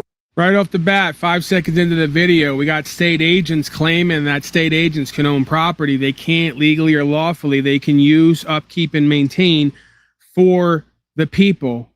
They cannot own property, therefore they cannot control property beyond upkeep and maintenance. The upkeep and maintenance is based on the law of the land, which is based on the spirit of the law. The spirit of the law is we can do whatever the fuck we want, pursuit of happiness style, unless we direct threat to the public or create a victim or owe a debt. Okay? So I don't know where you folks came out of left field with this ridiculous cope that you all spit out, even when it's not true. You spit it out like if it was true, it matters. There's no such thing as county property. The county is hired and entrusted through the trust by the people to use, upkeep, and maintain for the people. You're not there to decide. You're going to treat it like your house and decide how you're going to use it and keep the rest of us from using it the way we wish. What world are you in? This is why a lot of you historically needed a gun put in your fucking face at some point. Unfortunately, I don't support that. I don't do that. But historically, this is why a lot of you needed it, some folks might say. Because you can't figure out county and state agents of and by and for the people can't have more rights and abilities than the men and women they serve, and tell men and women they have no rights and abilities on the property they pay for. Fuck you. And I don't care how many you corporatists and statists who call me a sovereign citizen come over here to mock me. You are in denial and delusional, and you got a mind and heart of a slave. I wouldn't interact with you for more than 3 seconds. And if you get up close to me and you act a little bit too uppity for me, I'm going to put you in the fucking ground where you belong, because you're going to genocide anyway. Okay? Because a lot of you rabid fucking slaves, you know, back in the day when I was out and about more and at the rallies and the events, you like to get uppity in your groups. And then I got to remind you, oh, it's illegal to carry a gun around here, but I don't follow legalities. See, they want to create a safe space for folks like you where you can act out on me and I can't protect myself. That's why I don't follow their code. So you may want to presume that I got at least one gun on me and maybe multiple magazines. So I wouldn't get too uppity here right now. I've been around you slaves and you public, especially in groups. I know how you act. While you want to yell for justice and rights and freedoms and have a better life. I see who and what you are and how you act. I know all about it. You're exactly the reason why this system continues to proliferate. You can't govern yourselves on any level, right, wrong, or indifferent. What you finna do is legal, okay? Because I can film in public as long as I want to. And there's 1, 2, 3, 4, 5, 6, 7, 8 cops out here, and you got your hand on your gun for what reason? For my safety. Are you ready to shoot me? No, I'm not. So why you got your hand on your gun? Because I can. Because you're ready to shoot me, right? No. Guns are made to shoot. Y'all are My a joke. opinion at this point. No. It's a matter of fact. Your hands are on your gun. I'm done talking to you. The issue is you open carry. Which is legal in this state. Not here on this county property. This is public property. I can't carry inside of there. That's a government building. You're right. Exactly. I'm outside. This is a public area. What's your name? Tell me your name. Detective Williams. Detective Williams. Your badge number? We don't have badge Don't have badge numbers. So what you're telling me right now is, per the Constitution, I cannot open carry or film in none of this area. Per the county policy. Per the but policy isn't law. I need you to understand that policy isn't law. Hey man, what's your name? I'm not giving that out. I haven't broken the law. Well, I want to know what to refer to you as. Good citizen, please. Good citizen? Yes, sir. Okay. Well, the reason we are here is because it is abnormal for somebody to open carry on county property. Now, with that opening statement, listen, I would much rather talk to you, but I need this officer to understand that he's threatening my life with his hand. He's not threatening his and life. he has the top of it. I need y'all to see this, okay? He's took the top off his gun. He's ready to shoot me for no reason. Yes, sir. I'm trying to be sorry. cordial with you because I am supervisor. My keys are right here. I'm cold. I'm putting my hand right here, okay? I don't want you shooting for no reason. Hey, can you talk to me? Yes, sir. Okay. I am the supervisor. Yes, sir. The county parking lot, it is county property, but the parking lot is public. You are right about that. Yes, sir. But it is abnormal for people to walk around the parking lot with an open carry pistol. It is abnormal. You have to admit that it is abnormal. Okay, so now after 5 layers in, and this guy's sounding like a lot like our people here, you're going to start to see auditors and others sound more and more like Paulie Boy, by the way. Because they sit around and watch me for hours on end and suck up all the good game and then take it back to where they're not shadow banned and give it out to all their people. And they won't cross-platform with me either, but that's okay. We get how that game works. Just like when you're the rapper on the block who's gangbanging part-time and you really got the passion and the fire, all the other rappers tune in to listen to you so they can bite your lyrics and style and bring it back to their album so they can do hundreds of thousands and millions of views. You're lucky if you do a couple thousand out of the back of your trunk. I get how it works. These power and value dynamics operate in all venues the same way. So I get how it works. But you're going to start to see a lot more folks sound a lot like Paulie Boy, even the corporatistic, legalistic, civilized, sophisticated folks who come up in the institution because they're starting to realize the truth. Okay, so policy's not law. This is county property. Great. What does that mean? You don't own anything. You upkeep and maintain for us. We have rights. Pursuit of happiness. All the rest of this, just run them in circles. So yeah, that's good to see, right? Regardless of all the rest of it, it's good to see more and more folks come out of their delusion and denial and corporatism and legalism and come back to common sense. Okay. So once again, he's now saying you can't have a gun on certain property where the servants can. And he's admitting, well, it's not normal. Well, when did we get to the point where you're going to interfere with our rights for something that's not usual? See the game? We went from lawful to legal to, well, it's just not what everyone else does. Isn't that always what collectivism was about and is about? Of course. And that's exactly what it is. Well, Paulie Boy and others, you're not really doing anything unlawful or illegal. You're just not doing what everyone else does. Right. Now you see why I started this broadcast and do it the way that I do it, because I know what's coming for everybody. I grew up in it. See? I saw it from day one. I was out against it since day one. I was doing a broadcast in the back of the class in middle school and high school, pointing out all the nonsense and ridiculousness, making everybody laugh and not giving a fuck when they eventually exiled me, threw me out, punished me, and everything else over and over again. Because I didn't care. I don't care to be a part of your grift and your fraud and your lie. I don't care to repeat back your lies to you so you validate me and accept me and move me up in position. I don't care about the fact that you want to present as an authority but can't even spell. You should have seen how many times I would correct the teacher's spelling in class and embarrass them purposely because I knew power and value dynamics and I know what the whole thing is all supposed to do. Teach everyone to give all their power and value to the state and the institutions, not to themselves, and to break you and domesticate you. And this one it never took with. I made my whole career, non-career, proving a point with these people since day one. I'm not going to spit back I may take the test and show you I can 98 every test. They used to say, Paul, why do you never come to school? You come to school, you create all these problems for yourself and everybody else. And then when you take the test, you get a 98%. Why don't you just do well here? I don't want to do well amongst a bunch of liars, cowards, and frauds. It's not worth it to me. It's not worth it to succeed in a system like that on those terms. I got to give up my soul, my character, and the truth and live in a lie the whole time. I'm not doing it. They can't believe it. They never met anybody with honor, self-respect, integrity, good faith who just didn't give a fuck about the world and its ways and the people of it and what they think and feel about it. Never have, never will.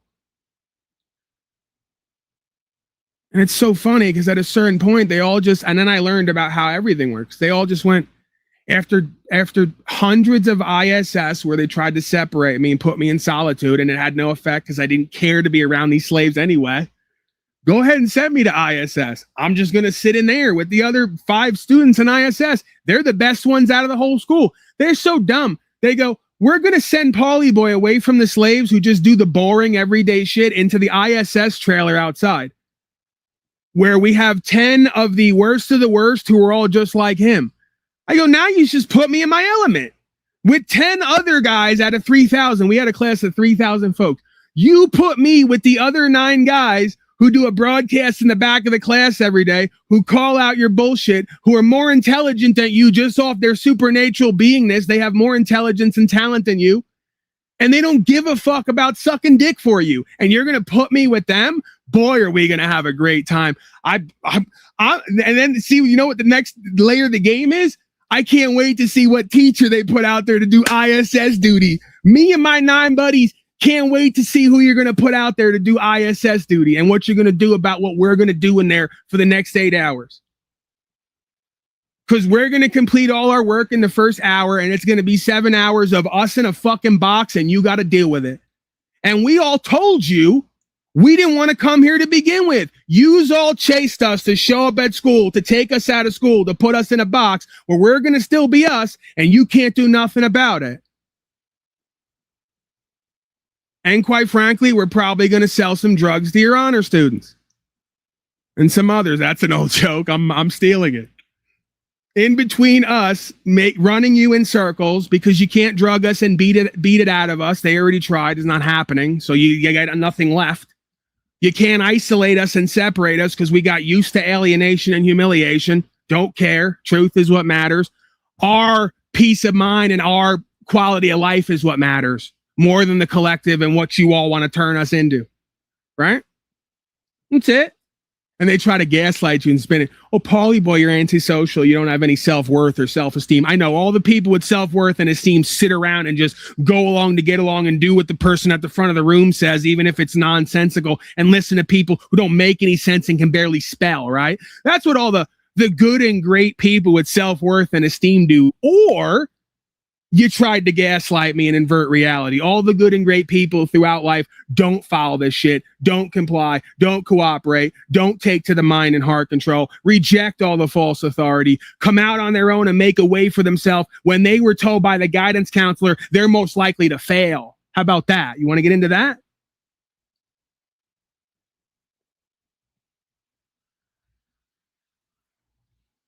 Go ask them where my teachers and guidance counselors are at now, vaxxed, taxed, and laxed.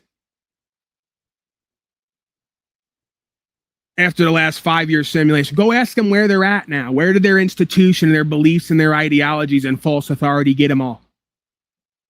Literally, I between 12 and 17 years old, I was the only form of intelligence and life in these buildings, predominantly for the most part. And what did they want to do to it? How did they treat it and care for it? Well, they didn't care for it. They didn't treat it properly. They tried to humiliate it and break it and domesticate it and alienate it and exile it. And when they couldn't do all that and make it stick, they had to throw their hands up in the air and finally say, let the gorilla do whatever the fuck he wants to do because we can't stop him. And it's obvious he's going to make a fool out of us. And he's going to prove that we have no true value and power here. The grift and the game is up, right? I learned later on in the school how to get the power and value back over them by just not complying and not stopping. Eventually, they will all pull you aside and say, you know what? We kind of think you're actually funny sometimes. We actually think you're like one of the most intelligent people here. We actually find it somewhat respectable that you won't cuck to us and listen to us. We know you could behave properly and we know you could pass these tests. There's something else going on here. And they finally level with you. And they finally tell everybody else what we all knew all along. He doesn't need to be controlled and dominated and domesticated and governed. You need to listen to that one a little bit more. Maybe you need to integrate that one a little bit more into your program, process, and procedure. Maybe there's something else going on here. If nothing else, they just say, hey, just leave that one alone because he's the 1% out of the 99% who's never going to conform and cooperate. The only way he's ever going to do something is if he believes in it. So you better spend more time explaining to him and making sense so he will do what you want him to do because he's not going to do it until it makes sense to him. And the only reason you'd want him to do something that don't make sense to him is if you were a bad faith, corrupt individual and you were a control freak. See the difference? I know beings who love and care truly. They'll spend all day if they have to explaining to me why I'm going to do what I don't want to do that they say I should do. Shouldn't be a problem. If it is, we got a problem. You got a problem because I ain't listening. No thanks. I get a choice here. I'm not doing what you tell me and what you say we should all do. Now what? Well, Paulie boy, it's just that if you don't, we're going to do. Oh, really? So now it's do this or else. You know that's extortion? How do you claim to be a moralist and be on the side of good when you just gave me a threat directly or indirectly? Really? We're going to play that game? Because now you activated me. Now I'm going to see how much you can put me through that I can get through to get out the other side and be faithful and trustworthy in. I don't care. That's the thing they always go to, because with most slaves who don't have conviction and integrity, that's where all the power and value is. Not with this one. Go ask my father this day. He can't believe it. They can't believe it. Send them to room without food, beat on them, drug on them, break the toys, throw shit out the windows, yell at them, call them names, everything. Nothing. None of it would take. One thing that would take, they wouldn't do. Be honorable, good faith, trustworthy, live in truth, and explain it in a sensible fashion before I'm going to do what you want me to do. They can't do it. Can't do it then, can't do it now. And they have a wonder, or they're off put by why I am the way that I am and why the universe sent me in the fashion that it has. It's a response to who and what you all are. It's perfect in its imperfection. But is it legal? It doesn't matter whether it's legal or illegal. Doesn't matter. I can't even get to 3 seconds. The cop who's enforcing policy says it doesn't matter if you're breaking policy or not. We're going to take your rights and criminalize you because you're not doing what everyone else is doing. Collectivism. But you're the supervisor, so you should know this more than anybody. Is it legal? It is legal. Yes, it is. Can I have your name? Oh, I'm sorry. I got that already. Can I have your name? Are you going to listen to me? Have your name. What's the name first? I want your name first. It's your policy. Can I have your name? It's my policy to give Yes. you my name? You do. Because you're in uniform, so you have to identify yourself. Right. Corey Payne? Corey Payne, thank you. All right. Any of y'all detaining me? Anybody detaining me here? All right. Since you're not going to be rational and talk to me, we're going to leave. Thank you. Bye. Don't do anything illegal. No. Don't you do anything illegal. All right. Bye. Chump. All these cops out here trying to violate rights for no reason. And now they're going to stick around hoping I break the law, right? Because that's what these bums out here do. That's what they do. And this dick here was ready to shoot me. How many cops does it take for a public photographer? Do what? How many cops do it take for a public photographer? Well, we're just trying to see what you're doing, man. Walking around filming everybody with a gun on the tail. That's totally legal. Not on county property, I don't think. This is public property. This is county property. Which is public property. Did we just loop there? I think we just looped. All right. So there we go. They freely now admit we're at the point. It doesn't matter if it's unlawful or illegal. If you just don't do what everyone else does, we're going to criminalize you. We know. That's why we've been rejecting your false authority this whole time. Because we know you better than you know you. This is why I laugh when folks try to come here and say, I'm Dunning-Kruger, they're intelligent. We've already proven all that. The best way to prove that someone's more intelligent than the rest of you is when they know what you're going to do when you don't know what you're going to do. And they call it out, and then you do it exactly the way they called it out. I'm making moves for me and you at the same time, right? Talk about 5D chess. That's how you confer understanding, by the way. Understanding and therefore intelligence. When someone knows what's going to happen before it happens, while the rest of them say it's never going to happen. Or it's not a thing. And you just 8 out of 10 times correct right on the mark before it ever comes around the corner. That's true intelligence. Doesn't matter what you or I or anybody else says or thinks about it or feels about it. You know what the absence of intelligence is? When you keep saying it's one thing and the exact opposite comes around the corner and bites you in the ass, and I was calling it out the whole time. That's the antithesis of true intelligence. In case you're wondering. Most folks are not wondering. They're wandering, but they're not wondering. They don't really care. Okay, we got another one here. Woman handcuffed and immediately given, after giving the middle finger to police chief. So this has been ruled on at Supreme Court. Cops don't care that you have a right to free speech because that's been ruled free speech. No, you don't have that right anymore. If you flip off a cop, we're going to take rights off you. We're going to criminalize you. We're going to give you citations. We're going to handcuff you and play fucking power games. Okay? You exactly what you just did is my problem. You just handcuffed me because I flipped you off. You just handcuffed me because I flipped you off. I have marks on my wrist. I have marks on my wrist because marks after having handcuffs. They're not made for comfort. I'm sorry. Okay. Okay. And why did you handcuff me? What was your reasoning? You were resisting my detention. And what was the detention for? What was your reasonable articulable yourself for what crime? Disorderly conduct. And what did I do? You were flipping me off. Oh yes, I flipped you off. Thank you for saying that. That's all I needed. It's no problem. It's a First Amendment activity. Okay, great. Okay. It's a First Amendment activity. Do you ever need your ID? No. No. Okay, please don't come to this broadcast and use decastrated's lingo, JBTP, because you must have forgot I did an hour on this on a broadcast years ago that De Castro only wants to talk about one half of the equation, jackboot thug pig. Okay? He doesn't want to talk about the other side of it, and I forget what my acronym was. Let's come up with one right now. So the CPAS. He wants to talk about the JBTP, but not the CPAS, the cowardly punk ass slaves, right? Don't tell me about the JBTP if you won't tell me about the CPAS, cowardly punk ass slaves like him and others who want to pop shit on the side of the road but not uphold their rights and the law. Okay, that's why this is this way. You want to know why this bald, soft, pudgy coward who by himself couldn't stand on anything with his buddies behind him does what he does with such arrogance and ignorance? It's because you slaves have been so ignorant and arrogant and cowardly this whole time. This is what you manifested. Welcome. Look into the mirror, gaze into it. It's just in uniform. It's the same personality type. Ignorant, arrogant, with false power, going to do whatever they want instead of what's true and what's right. Yeah, that's you. Statist, collectivist, corporatist. So if you're going to tell me about JBTP, don't be a De Castro and try to cope and play victim. Tell the whole story about the CPAS, the cowardly punk ass slaves who manifested this. You don't get pimps that show up in mass until you get hoes collectivizing.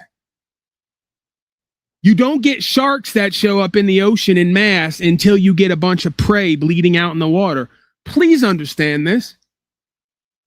Once you understand this, everything else takes care of itself. So I'm going to have to take you to jail to identify you. If that's what you're going to do, if you're going to illegally arrest... You know why this is happening? Because a woman had to stand up for her rights and freedom before you little boys did. Just like the Hopi prophecy. There'll come a day when the cobwebs will be in the sky. By the way, that's the chemtrails. You could also say, if you look at the new towns they're doing war in, wait till you see this. There's literal cobwebs in the sky because now they don't do wireless drones anymore. They do fiber optic fishing line drones. So whole towns get caught up in cobwebs is what it looks like. The Hopi prophecy was spoken. There will come a time with the cobwebs in the sky where the women will do what the men will not. We're there. We got women on the side of the road standing for rights and freedom while the majority of you bitch ass little boys haven't stood yet.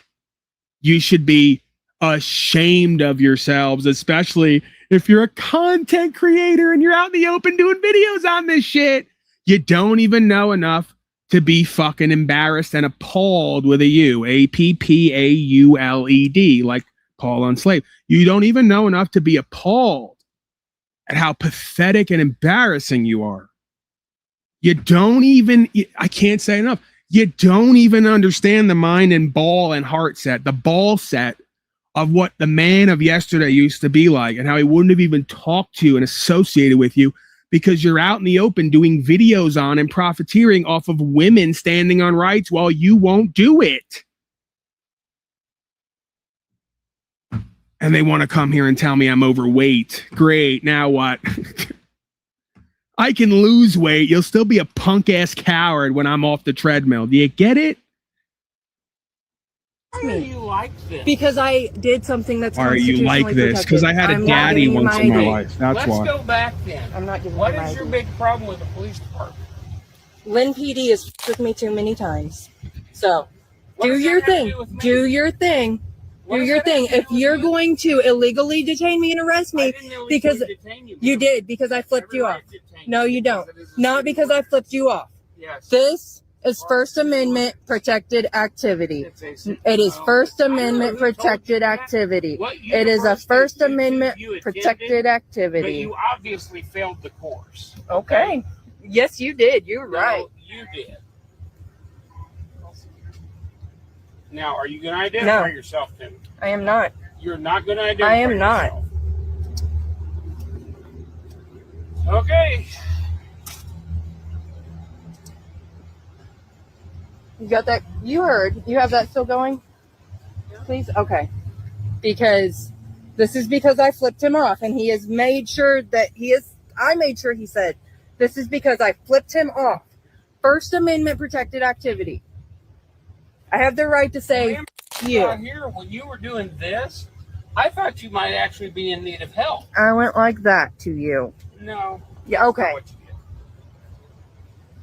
But that's okay. So because you. So now we're going to lie in everybody's face to try to like save face and protect ourselves at court.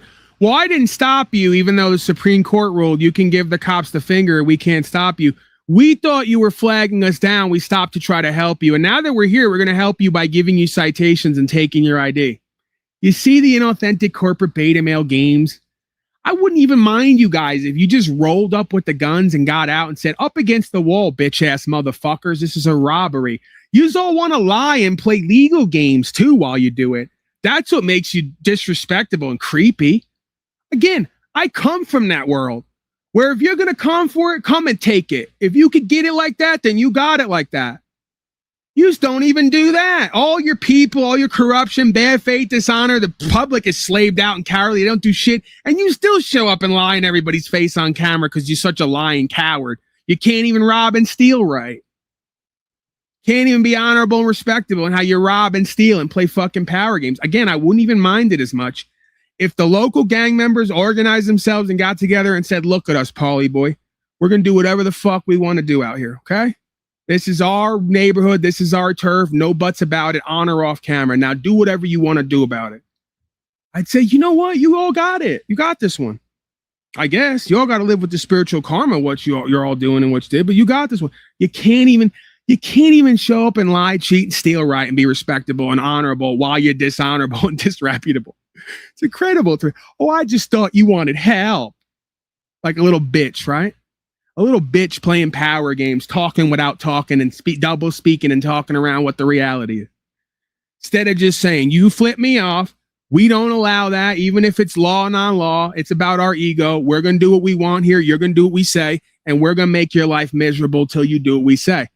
Okay, cool, whatever. They don't even have the balls and the honor to stand on that, even though that's what the fuck it is. I got to come here and call it out for what it obviously is, while he's doing it and getting paid to do it. That's why I say you guys are punk-ass coward bitches. If you had to do what you did in another world on your own in a back alley with a gun, you wouldn't have the mind, heart, and balls to do it, and nor should you. You feel emboldened in your collectivism to do what you wouldn't do on your own and then call it something other than what it is. Not only is that corruption and reprobate beingness, you're now lying to yourself and everybody else. This does not go well for you. Man, it's a shame that a bunch of bitch-ass motherfuckers like you are going to meet someone like the people I used to roll around with. Not really me. I would never really. I have some of that in me, but not like these people. You're going to run into one of those people, and they're not going to give a fuck about how much time they got to do or even go into their death. And it's all going to become real all in one moment at that moment. All your little power games and double speak and nonsense and bullshit. Now you got to live on what the fuck you created.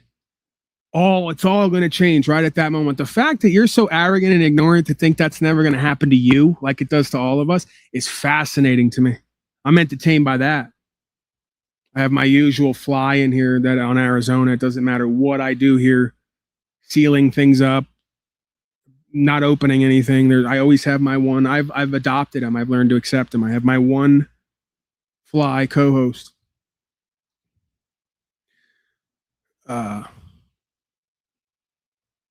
Right. Questions, comments, concerns. You got a link down there, number. Use it.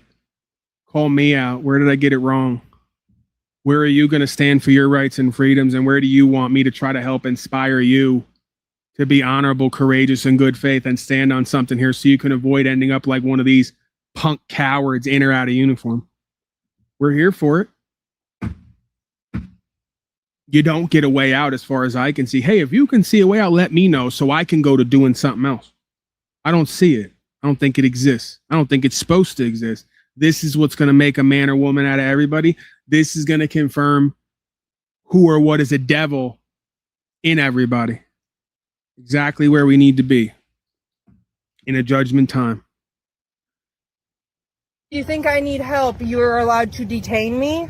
I need no. help. Come and ask you, are you okay? Okay. I can't even get over that line. And this goes on all day, every day, too. Like, why am I still surprised? This is what they do all day, every day. I can't get over it. The fact that I have more trust and equity and faith with Bloods and Crips on the ground, who at one point, we've been through our own shit, too.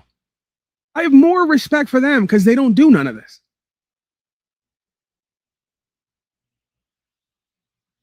Like, I don't even understand the point of gangbanging and doing corruption and bad faith and dishonor if you're gonna like not even own it and stand on. Like, what is that? Oh, I'm just trying to help. And you're a man. You're a grown man in a war wagon with militarized uniforms on and glasses, and you're playing Karen games with a woman with handcuffs and the law in a system. Well, Karen, I was just stopping to help you. Now let me get your ID and do lawfare on you.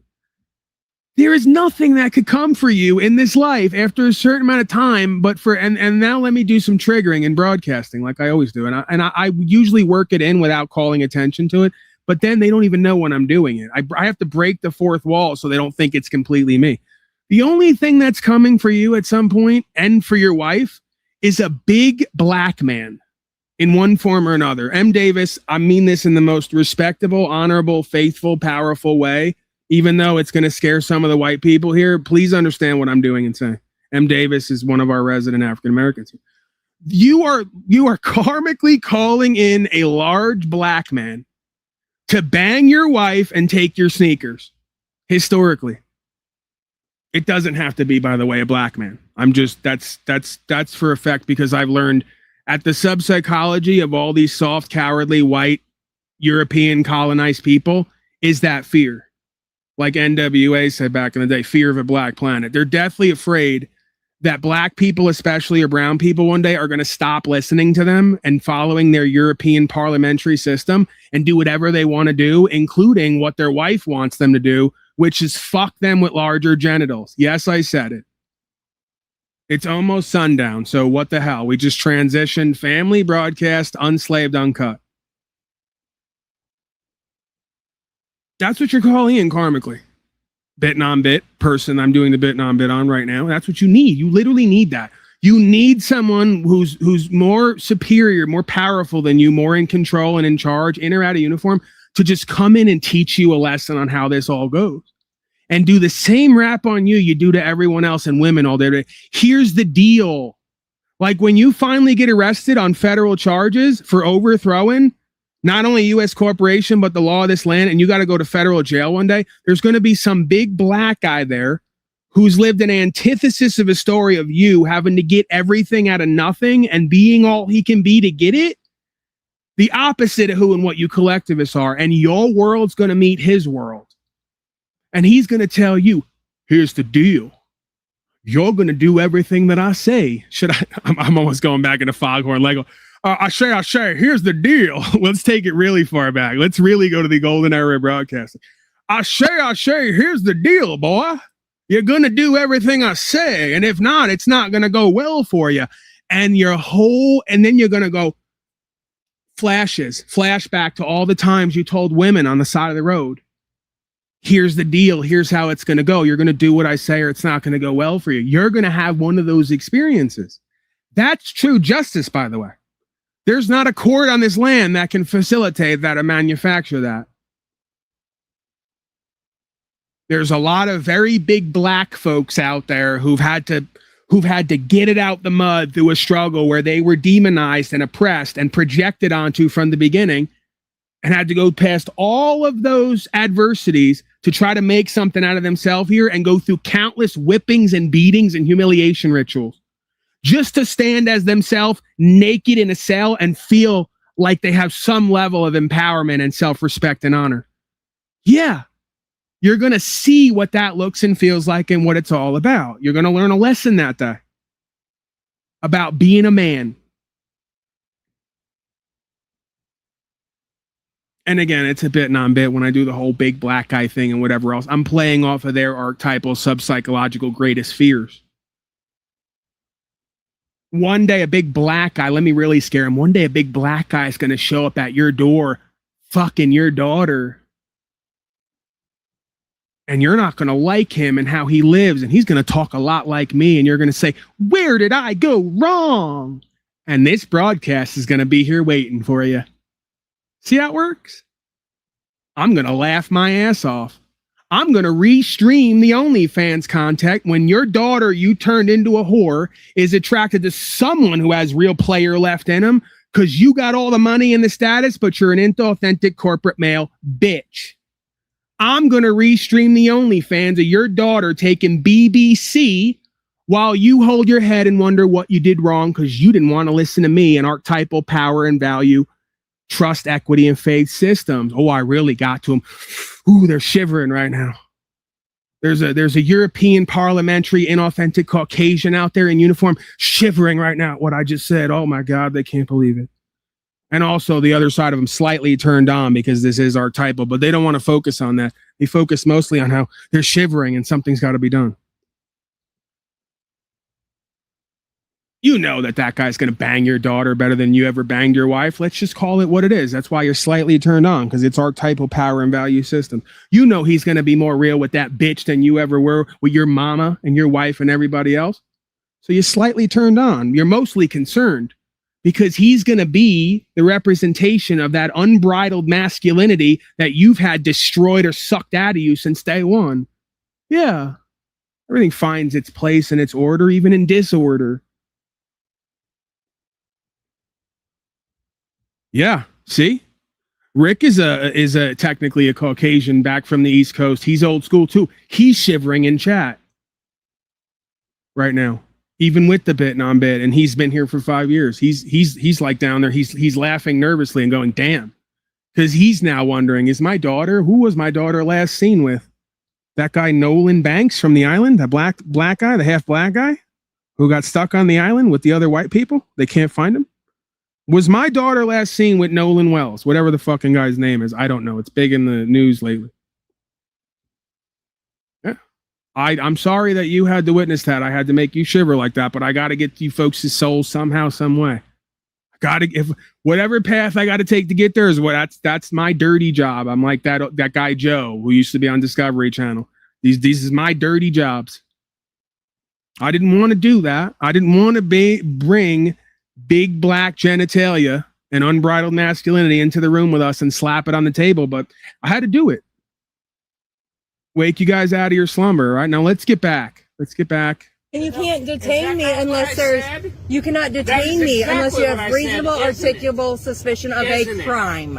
And there was no crime committed, so good luck. My fingers are tingling. Oh, good for you. So, yeah, that's slavery. Is that from excitement? No, that's from the cup. That's from the blood loss to everybody's brain because the oxygen levels are lower than ever and the 90% of the air is chemtrails and slavery. The chemtrails and slavery are so thick in the air and there's so little oxygen. Everyone's limbs are numb and tingling at this point. Don't worry about that. We got surgeries and medication for that. Cuffs weren't even on you tight. I could get my fingers with both cuffs. Yeah, except for they kept tightening more and more and more. So, Amanda, this young lady will not identify herself to me, either by mouth or by identification. I can't even write a sentence. Is your name Kelsey? I'm not answering questions. I'm answering questions. Yeah, I've never had the pleasure of meeting this young lady before. I have no idea. Well, I have an idea, but she's refusing to identify herself. Okay, that'll work. We're at 20 minutes of an illegal detainment here. Yeah, let's see if we can do an unlawful arrest now. Absolutely is. Identify yourself. I don't have to identify if there's not a crime committed. Get out of here. I don't have to. Oh, wow. I'm sure his ego and pride were hurt that he had to call his daddy to make a lawful legal determination. And it turns out she doesn't have to give you, because we have a right to remain silent. She doesn't have to give you identification, which means to turn yourself into something other than what you are. Like when a man identifies as a woman. Yeah, I don't have to tell you I'm a U.S. citizen subject to statute, policy, and code to literally exist here. Yeah, get on your way. Turns out it was all front, just like every inauthentic corporate beta male. All the symbols of power and value, none of the real thing. It's a big waste of time. Ask every woman out there over 45 about these people in their world. They'll tell you all about it. about all the inauthentic corporate beta males and all their show and symbols of power and value and a good talk. And when it comes time to walk something, they ain't shit. They know all about it. It's how I got 30% of my audience is women. They wonder, how the fuck is 30% of Paulie's audience women? They're all women over 40 who dealt with all these inauthentic, lying, bitch-ass corporate beta males all their life. They've been fucking them and laying next to them. They know all about it. If anyone knows all about it, it's them. It's up close and personal. They know all sides of the dynamic. That's why you ever go to one of these people's houses, they got the big house, the driveway, the two Mercedes in the lot. I used to work, believe it or not. Believe that or not. I've done many jobs, right? One of them was landscaping. I got access to the public. Used to go to these houses and we would and then I would wonder, are we like sniffing our own product? Because we go to these houses and we didn't know at the time. I didn't really know. I was kind of putting the pieces together. I was trying to figure it all out. Why do these women come out scantily clad, right? When they got all the money and the big house and the toys and the man and the guy oftentimes is like a pretty decent looking dude. You know, you see him leave in the morning, seems to have his shit together, whatever else, because she's already slept with this motherfucker for 10 years. She knows he's a punk ass coward. He doesn't activate her anymore. He's just a walking paycheck. She's looking for landscaping boys. She's looking for con men and ex-drug addicts who are going to push the limits here some way, somehow. She's tired of Joe Six-Pack Public. I used to think my buddy was like, because he said, you know, my buddy Armando, Mexican dude. Yeah, you know, these, I'm giving him a full-on Cholo accent, but it wasn't like that. But he would be, yeah, big dog. You know, when I'm out here working, I see these white women eyeing me up from these households, and I go, Armando, you're crazy, bro. You're sniffing your own product out here, trying to big up yourself because you're cutting the grass and you ain't shit, so you got to feel like something. No, it's a thing. It's a thing. You go to these households where the women are supposedly happily married and everything's in place and they got everything. The one thing they don't have is the archetypal. That's the most important. They're not animated and excited and inspired and turned on and entertained by these guys. They're fucking bored and over them. They literally just fuck them and keep them around. They fuck them once a month and keep them around so they can live at their house. That's literally the whole of the relationship. And you know that because when these men come home, they don't hang with these women and spend the nights and the days together. They go off to work in the garage and pound beers in the man cave. And watch your boy Jimmy Kimmel jump up and down with Adam, what's his name back in the day, right? This is my cultural reference for the last time I watched TV, The Man Show, right? This show you where we're at. They go in their garage, work on the car, and watch Adam and Jimmy jump up and down with beer on The Man Show. You know why? Because there's no true co-creative alignment there. There's no bond that holds them together. There's no value and power system.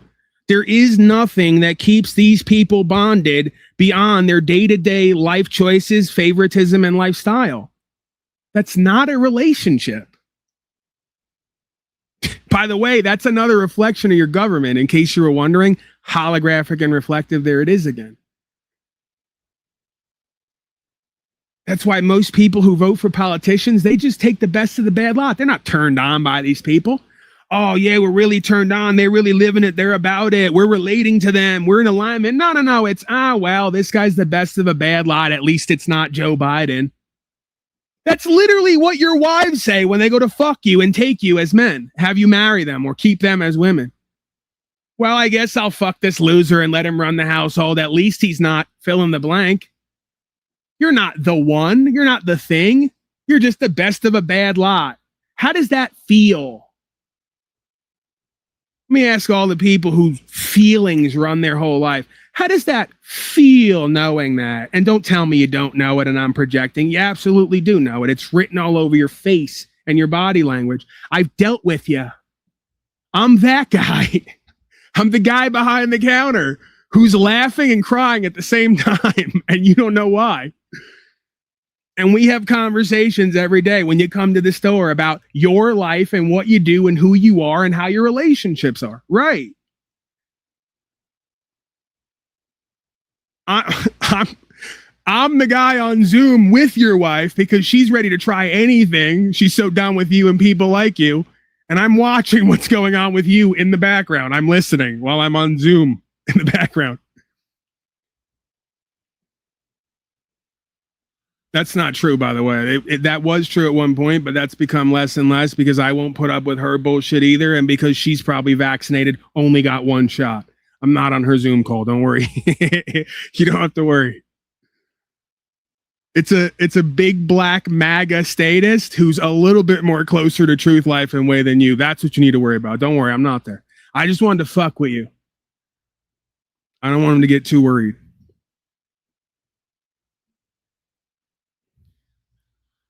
Let's get back. I am very rude, crude, and lewd lately. I'm right in my element. That's why this broadcast will never be syndicated. And most likely, we're going to have faith that Gerald Celente is going to join us here because he's been going off the rails lately, cursing and screaming on every broadcast, calling everybody slaves and bitches, saying nobody's doing nothing. I think he's going to find a home here. But if not, if he doesn't, that's okay. I understand, right? I'm in my element here. We're doing what we do, and that's okay. It's not only not for everybody, it's not for most people. Just like freedom and rights and bravery and all the rest, it's not only not for everybody, it's not for most people. Right where the fuck I belong. Identify if there's not a crime committed, dumb.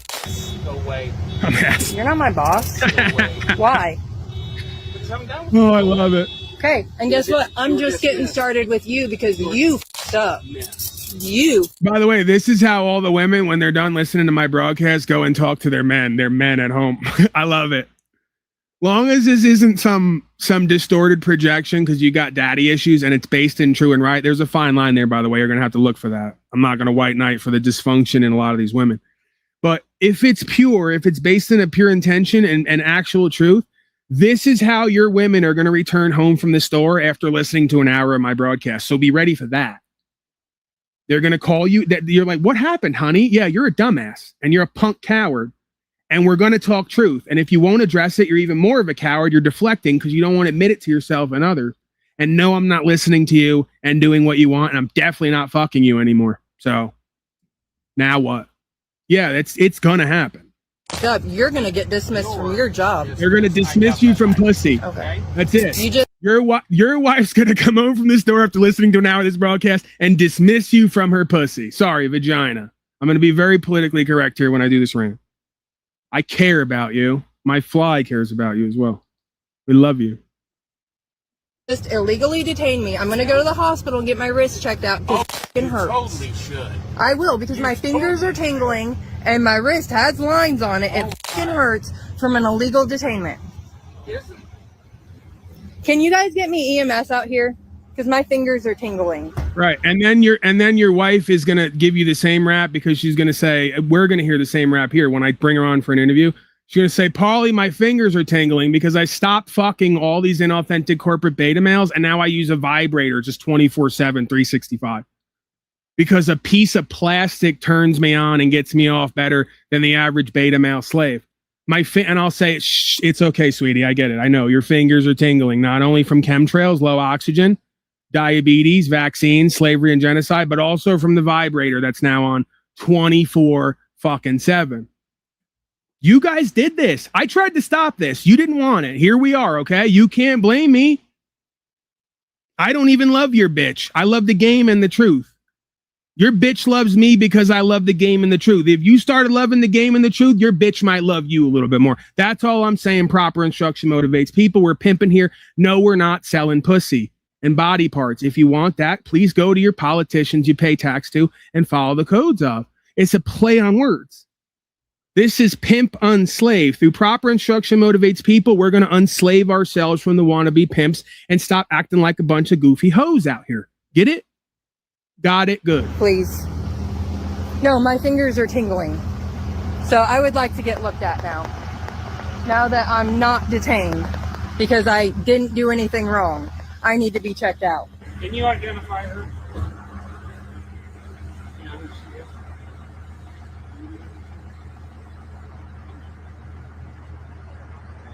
He's still trying to identify. He's trying to, I think, send me it in the mail. Identify me and then send it to my mail. Yeah. That's what it sounds like in the phone. I think you see it. Get her lady checked and then go on. Let's call law enforcement pirates. everything on YouTube. This woman is harassing and stalking me, and I'd like her to stay away from me. An ordinance violation. I think This isn't an ordinance violation. You're an officer. This is First Amendment protected activity. Again, you failed your YouTube University horrifying. Okay. See, and this is why you beta males spend your whole life trying to work to pay for shit. Because when the day comes that this bitch finally switches up on you because she listened to an hour of my broadcast and comes home and gives you this, you're going to try to take her cash so you can control her mind and her heart, right? We know the game. We know how you fake ass pimps and wannabe enslavers do exactly what your government does for the exact same reasons. You want to leverage of power and control. That's why I tell these females don't ever need a man's money. Because if you need a man's money, you're going to be under his program. And if his program is in lies, you're going to have to live a lie to keep that money. That's that hoe shit. See? You need a man, maybe if you need a man at all, for who and what he is and what he stands for. If he ain't that, you don't need one. You definitely don't need his money. Not all people's good people. Not all money is good money. Right? But this is why you beta male stack a deck and create a system where money is all that matters. So when your women and children finally do this to you, because you've been fucking yourselves and everybody else this whole time, you want to try to use your only leverage of value and power you have, which is money, not money, backed by nothing, and try to take that from your women and children so they do what the fuck you say, or so they fake respect your ass for what you don't do. Everything has cause and effect. Everything is right there on the surface of it. And on all sides in cause and effect, it's obvious why everything is the way that it is. You can't bring true value and power. That's why you got to sublimate with cash and worldly status. 60% of divorces, 60% of marriages end in divorce because 60% of women realize you ain't got no true value and power, and they can go to court and get half of your money, dumbass motherfucker, because you entered into statism with them. And you want to be mad about that you're a bitch and a slave every which way in your life, and your bitch finally woke up and capitalized in capitalism off of a bitch ass hoe to try to get some shit she never could have got to because that's all you're worth? Get it, sweetie. You do you, boo-boo. Like how Ian said that one day. Oh. Get it how you live. If he wants to act like a trick, well then trick him for all he's worth. He did that. You were probably sitting around there for years telling him to get his shit together and get right. Whose fault is it? See, as a man, you got to come back to accountability and responsibility at some point, here or hereafter. You got to recognize exactly why everything is the way that it is. You make 10 goofy bitch ass moves as a man and then wonder why the goofy hoe runs your whole life with the state. You did all that.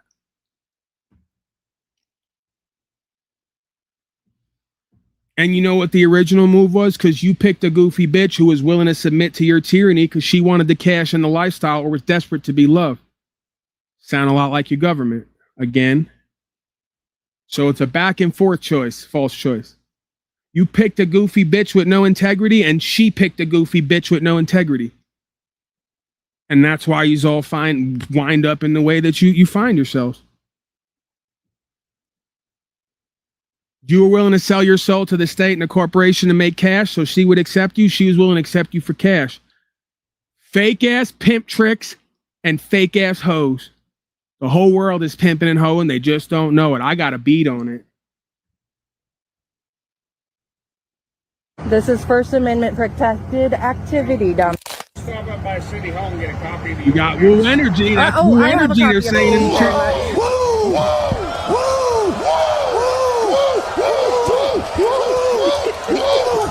Got everything you need? Would you like a side deal? Got everything you need? You have a quality day, ma'am, okay? Be looking for a citation in the mail. Now you're going to lie again. Just like bitch ass beta males do. They leave the house with some sarcastic remark. Okay, Karen. Expect a call from my lawyer.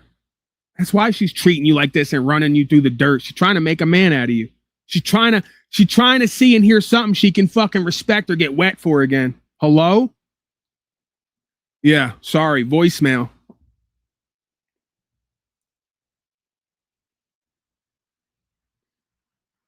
We'll see you at court, Karen. Yes, we will.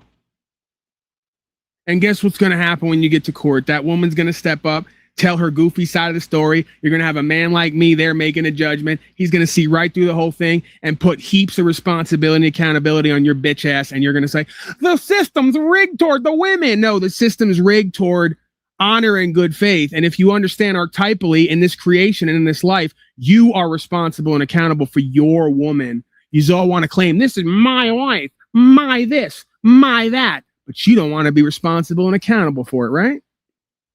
Gotcha.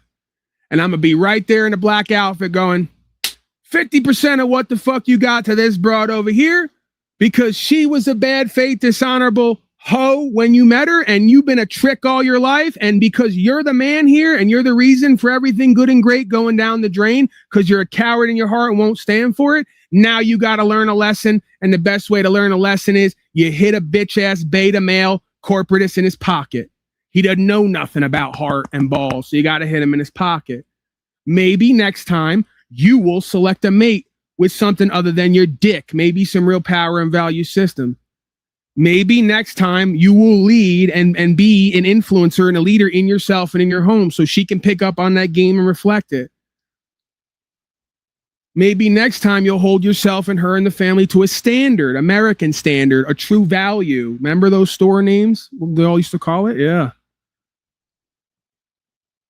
Maybe one day you'll value something above and beyond being a corporate slave and getting more cash back by nothing. That's how the fuck you learn. Having to give up all that shit you worked so hard for that wasn't at all nearly as powerful, valuable, and meaningful as everything else you didn't strive to get and know and be. Yeah.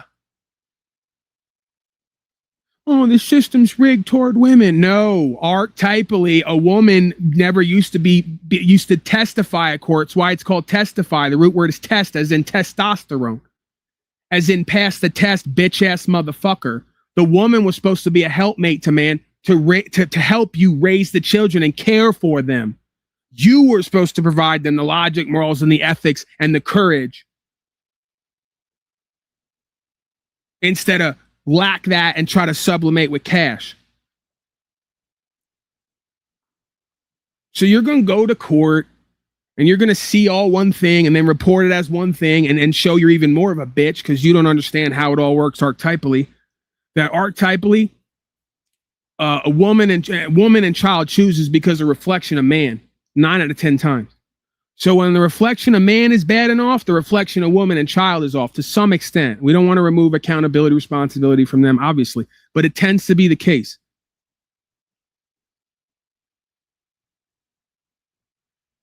And again, I say we need to flip that game. It shouldn't be that way. Shit, you could argue it isn't really that way, because while archetypally it would seem that way, and on some level it might be that way, it really is the other way.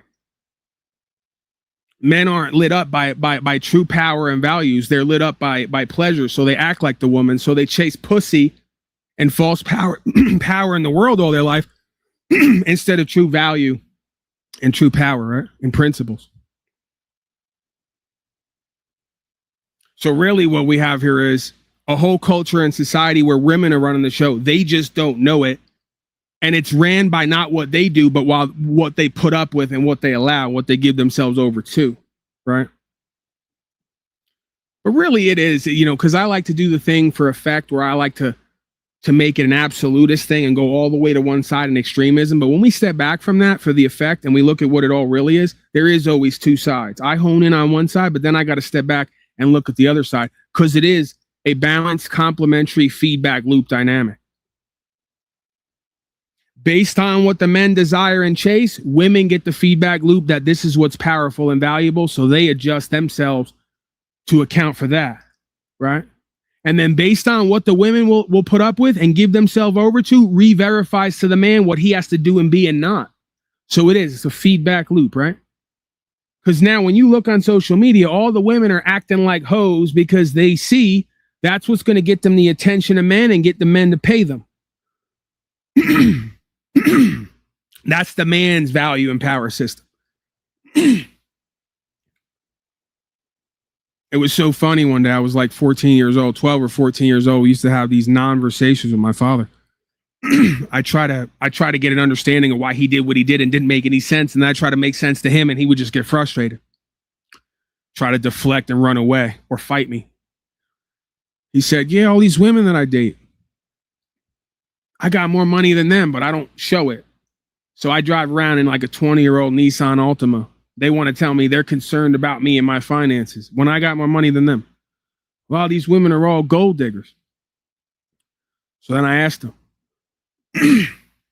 where else in your life have you been powerful, valuable, and successful?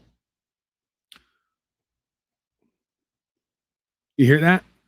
You hear that?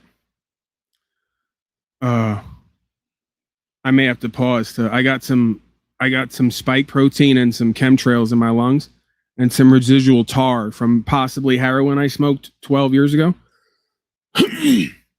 and copious amounts of reefer. I may have to go on mute and really hack it out. I don't want to. I'm already giving you the like gold dust on the old Howard Stern broadcast in your ear.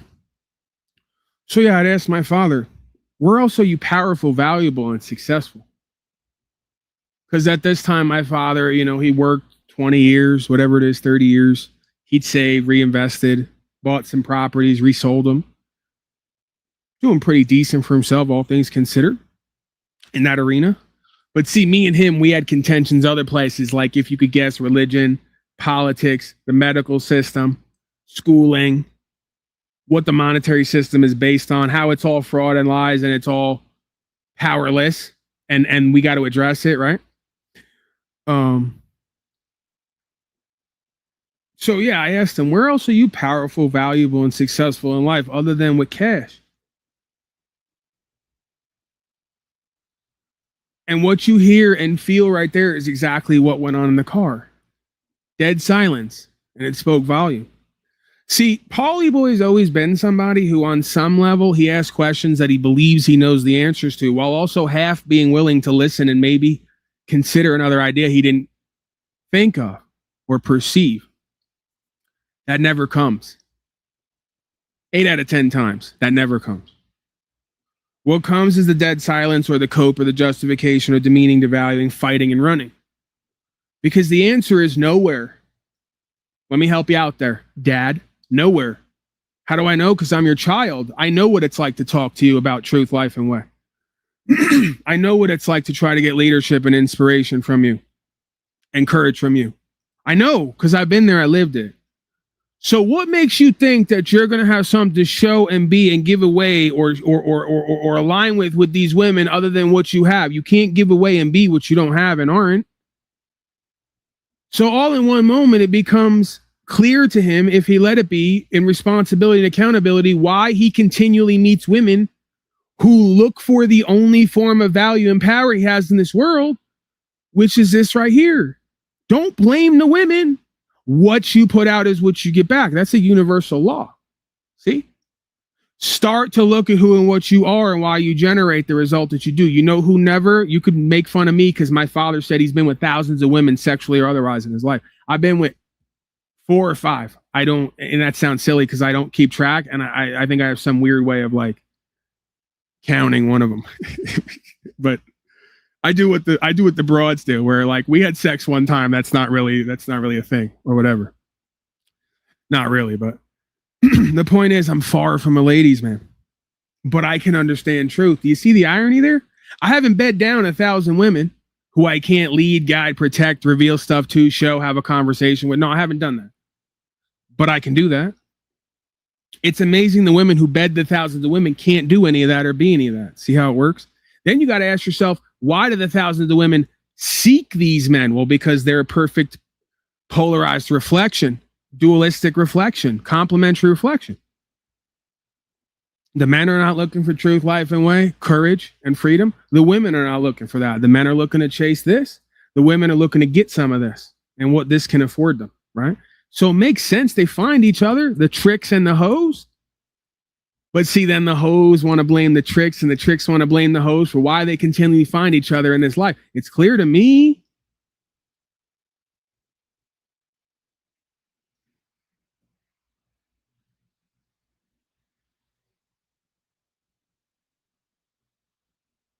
And this is why my father is currently in a relationship with someone who's got the state running their life, just like it has running both of their lives, whether they want to admit it or not. And a person who went to get vaccines when my father didn't go. My father finally woke up only because my father doesn't like shots. You know, he's a lot like me. I used to pass out at the doctor when they would take blood or give me shots. The only shots I like apparently are shots of heroin. I'm having fun with my past life. It's been over 12 years. I can't believe myself I haven't done pills or powders or any of this shit in over 12 years based on where I was at, but that's a whole other story.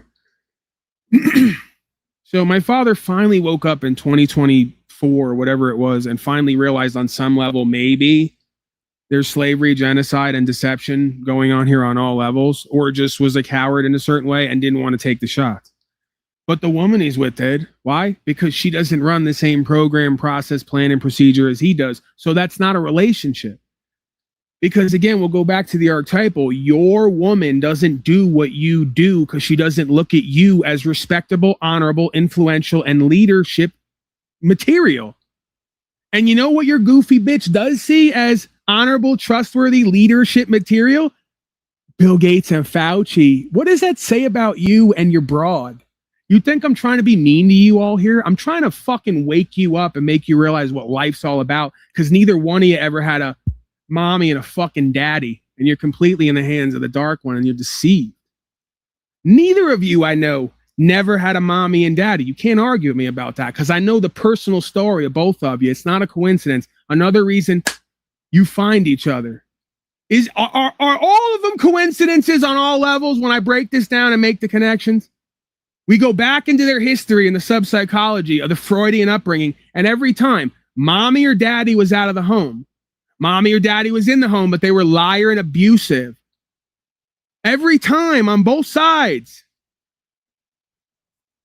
Oh no, Paulie boy, you're being nasty and mean. You're hating on our relationship. It's because you don't have any long-term. You don't think that I could do like you, get with somebody, keep them around, pay them to like me and accept me, lie to them and myself, and keep them in my life long-term? I could do that better than anybody. I don't want to. I don't see the value. I'd rather go it alone than with a fool and a loser for company. That's called true self-care and self-love and love of God and the truth. I love that and need that more than anything else you bitch-ass motherfuckers are involved in. And so do you, by the way. You just don't know it, or you know it and you won't cop to it, because then you have to upend your whole bullshit life and lifestyle. And you're too cowardly and scared to do that. You're such a creature of habit and comfort. Again, this isn't all by accident. It's not all coincidental, and it's not all subjective. This is objective, cause and effect, true from false, real from fake, right? And it all coincides for certain reasons. And until you look at those reasons of why it all coincides, your life is going to suck. You're going to continue to not like yourself and those who are with you. You're going to continue to try to find validation outside of yourself in the world and the things you buy and consume. And you're going to continue to destroy yourselves and others in various ways and call it something different than what it is. And please don't argue with me and bullshit me, because I know you people and I've lived with you and around you, and I know who you are and what you do. You can't run the bullshit game on me.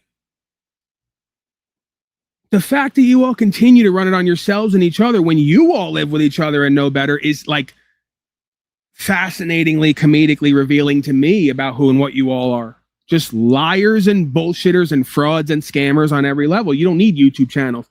Should I tell this story? Because this is something that popped up to me yesterday. I was on Facebook. This is amazing. I was on Facebook. I was on there. My father commented something on my shit. And this is how life works too. Get a load of this. So at some point, I went to treatment for heroin and all the rest of it. Folks who've been here know the story. I met with a 90-something-year-old reverend. He was about to die.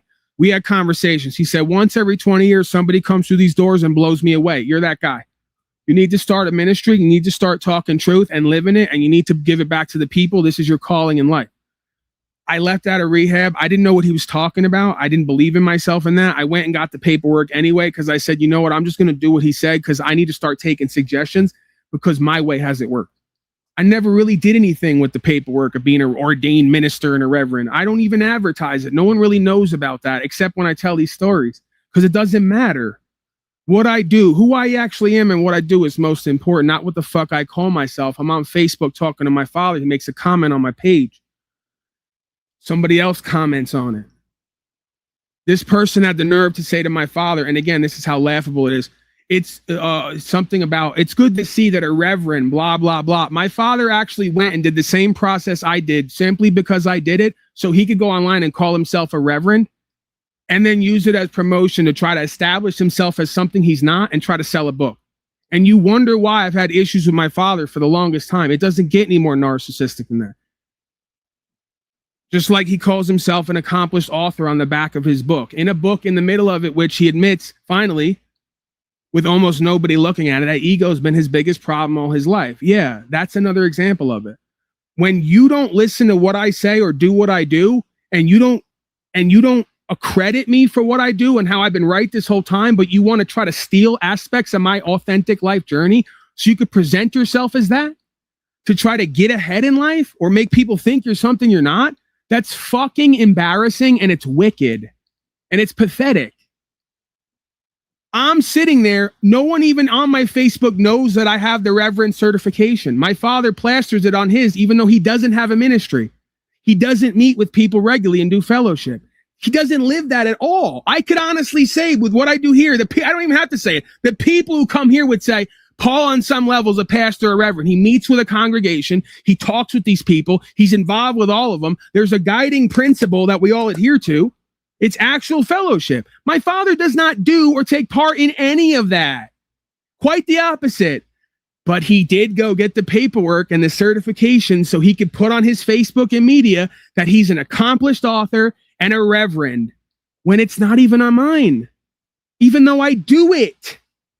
And then you know what the people do? They show up and they tell my father, it's nice to see a reverend doing such and such with his son. And this is all it's for. All it's for is so some stranger on YouTube or Facebook can say, wow, your father's a reverend? You must take after him. No, he's lying to himself and everyone else, stealing my life story and presenting it to try to be validated on the internet. And the worst part is, like always, you people are calling him reverend now. How he has the balls to sit there and let people on the internet call him reverend and give him accreditation for something I live is beyond pathetic and embarrassing. And they wonder why I don't trust and respect or like any of these motherfuckers.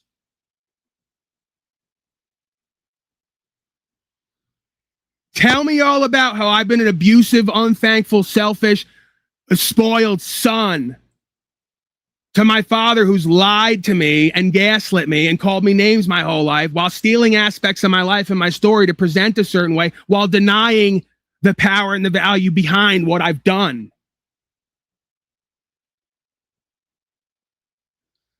It's no wonder why Paulie is the way he is. Now go to the other side where you had a mother drunk every day watching TV who didn't pay him any attention, didn't give him any love. I'm not victim in here.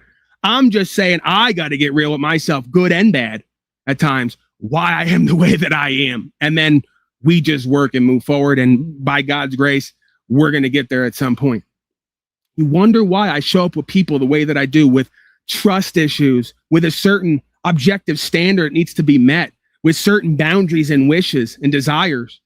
And when they're not, I get turned off and I don't respect you and I don't trust you and I don't like you and I don't want you around me, because that was my upbringing. And you know what? I would say on some level, as twisted and dark as it is that I come out of, this flower that bloomed out of the trash compactor, essentially, out of the muck and the grime of the manure, has to be that way on some level.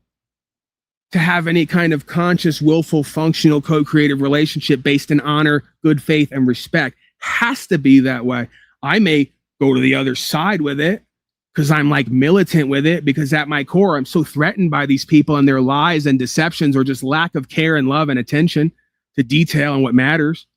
Yeah. And you know what? For the longest time, and I get it, I may be dysfunctional and I may not have a great prognosis for me in relationships moving forward.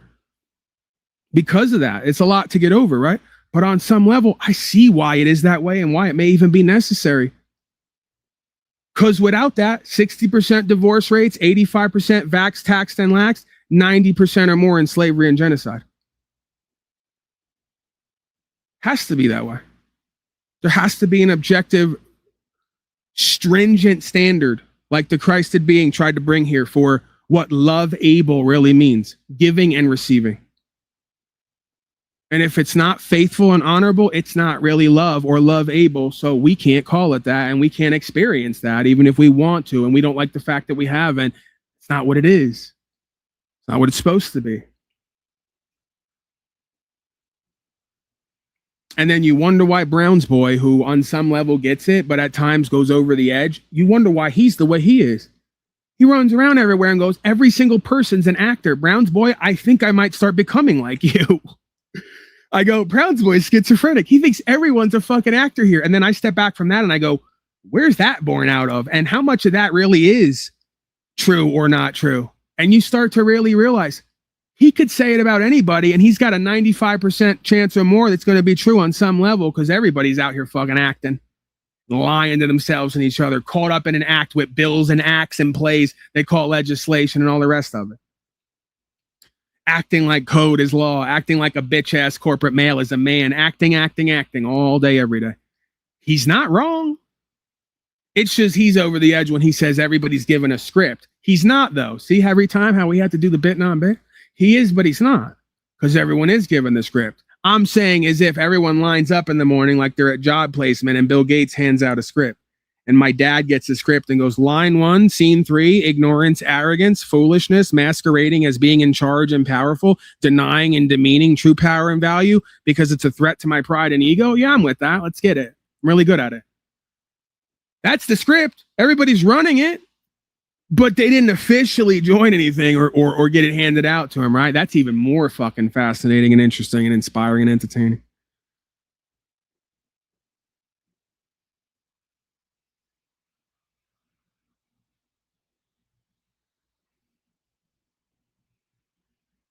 So you say, Paul. Right. Right, I got it. Like I said, we ride the line there. I'm not trying to be offensive to you or demean and devalue and dismiss you. I'm just giving you the 2 or 3 sides of the dynamic. Hear that? Look first, I hate you. This is not the first time I have been harassed by Lynn PD. It's just the first time they're going to get sued for it. You're not the one from the cleaning deal, were you? With the keys? I don't answer questions. I don't answer questions. Right, they're in chat now doing the word breakdown. Okay, let's do the word breakdown. The word reverend, the root word would be reverence. Reverence. Imagine somebody taking claim when I'm not taking it, who's doing the work inside of self and with others without needing credit for it, because the work is really what matters. Imagine someone taking credit for the work they're not doing when in the word is the word reverence, and they're the least reverent person when it comes to God, truth, life, and way. That's me. I'm the guy who's destroyed everything supposedly good and great here for myself on a quest for truth and greatness. You're the opposite of that. You fuck vaccine queens and money-hungry Jezebels and all the rest of it, and then lie to yourself and everyone else about it, and all the way down the line, 15 different ways. Don't you get it? The scripture talks about this too. You got to hate your father or your mother and their worldly ways in order to go with God and Christ. I'm living that experience. I didn't need to read it in the Bible. I know what it means. I don't hate you. I hate what you do, and I'm supposed to, because you're doing wrong and you won't make right for it. You won't be accountable, responsible, and you won't co-create and correct, because you're in your pride and your ego. That is the fallen nature of the beingness. Okay? Laughable, you want to call yourself a reverend when you don't have the core word that expresses the meaning at the core of your beingness, which was reverence for truth, life, and way in God. That's the opposite of who and what you are, and that's all that I've been. I've literally rejected the world and all of its ways and people to go that road. And yous all were like pained by it because you say, Paul, you're so smart and timed and witty and clever and this, that, and the third, and you have an ethic on you. You could really work hard here and be successful and be something here. What? Be one of you, like you, and live like you, and have to face myself at the end of this? No, thanks. I'm good. We'll make it a different way. I'm just asking. That would make sense. I've seen the video. Mm-hmm. I don't answer questions. Get your right as an American. It's also my right to flip him off as an American. Unless suspected of crime or asked to identify by law enforcement. Technically, you're supposed to. No, not if you're asked to identify. It's if you've committed a crime. If you're about to have committed or... I would check the statute. You know what? I have this. Oh, I don't have the statute on me. But the statute is that you... Did they revise it last year? Because I know there were some new laws passed last year. No, that was not one of them. Sure. I would just be sure. Not 100% positive, but I do know that the Fourth Amendment is that you can't be searched and seized, and I have not committed a crime. Yeah, you have to look at the definition of what a seizure is and what a search is. Checking IDs, and putting me in handcuffs. That's a seizure. Well, you have to, as the guy can barely breathe because he's so out of shape and obese, ready to die. Oh, you have to look at the definition of search and seizure. The bitches are supposed to be doing all this shit, not the men. To the women. Double talking, double speaking, rewriting the English language to try to avoid accountability. It used to be a joke that women were famous for not accepting accountability. You's all turned into the bitches we joke about here in this world. Oh, you have to go because we don't know experientially what a fucking search or seizure is and what it all means and applies to, right? Jerk off? Yeah. Because we're in the world of what happens in Vegas stays in Vegas. Babe. We're in that world. Fake ass pimps, players, tricks, and hoes. Yes, and putting me in handcuffs I'm not is a just using seizure. your version. I'm just saying if someone is suspected of a crime and they don't identify, you don't immediately take them. Right, if they're suspected of a crime, but I wasn't suspected of a crime because flipping off isn't a crime. Flipping off well, I'm telling you, that's what happened was I flipped him off and he got butt hurt. So this was a contempt of cop stop. Right. Yeah. He was Dad beats you, takes your toys, and you say, Dad, isn't it wrong to beat me and take my toys for just expressing freely when I'm right and you're wrong? And I go, well, you have to look at the definition that I wrote up for beating and stealing. Ugh. And then they wonder why. You want me to really share here? Let's really share. Let's do some therapy here. They wonder why I've never had these impulses since, so I can talk about it because I'm not worried about how they'll try to spin it and write me up to be whatever. This is why when I was around 12 years old, it occurred to me at one point when shit got really dark and low, go get a gun and blow these motherfuckers away because they're so corrupt and bad faith and dishonorable. That's a really sick impulse for a 12-year-old child to have, but it makes sense when you're surrounded by lying, double-talking, wicked snakes who want to destroy everything good and great here, right? That's a natural animalistic impulse. Luckily, in my heart, I said, no, Paulie boy, you can't do that because then something really bad's going to happen to you and you're going to have to live with that. And maybe there's some way out of this. Like maybe we can try to get out of this or talk out of this or whatever, right? Like something always kept me from doing something that would seem wicked to try to offset the wickedness and the lies of these oppressive, repressive, domineering, corporatist slave trash. Right? And I have no problem. We can be candid and transparent here. That's what this is about. Inside the mind of a crazy sovereign citizen. Yes, when it feels like people don't love you and care about you and you have no voice and any purpose and meaning and the people who are supposed to love and care about you abuse you, project onto you, and lie to you, shit gets really dark. And you just want it to stop at some point. So let's go to the chat. Was that too much, chat? Let's go to the chat. Let's check in with them. Nope. Doesn't seem so. They're used to the real, the raw, the uncut, the deep, and the dark here. Matter of fact, they've been looking for it all their life. Matter of fact, the reason they're a lot like me is because they've been looking for it all their life and never got it from the people who were supposed to give it. Either they didn't know, so they couldn't tell, or they did know and they wouldn't tell. Either way, same outcome. hurt because I flipped him off. You know that offensive language is not covered by the First Amendment? No, not all offensive is. But me flipping off the officers, I absolutely can. So, I am aware. You can't do fighting words and stuff. I am aware that the First Amendment. I am aware that the First Amendment is not completely protective. But I can redress my grievances towards the officers. It is 100% constitutionally protected that I can flip off an officer. It is 100% he is. That is why he pulled me over. That's why he followed me into Dollar General. But you can't make something that's constitutionally protected illegal. So then they made it illegal, which is that ordinance. That ordinance is illegal, which means he just illegally detained me. I would look towards the ordinance. Oh, I will. That's And, a city of Lynn, and not an Osage County that sheriff. may be, but Osage County put me in their car and put me in there for a bit. So. Well, you gotta understand. Oh, I tried to tell her though right then that it was because. Well, you gotta understand, we're gonna make you all stand under our double talk bullshit beta male logic. Ugh.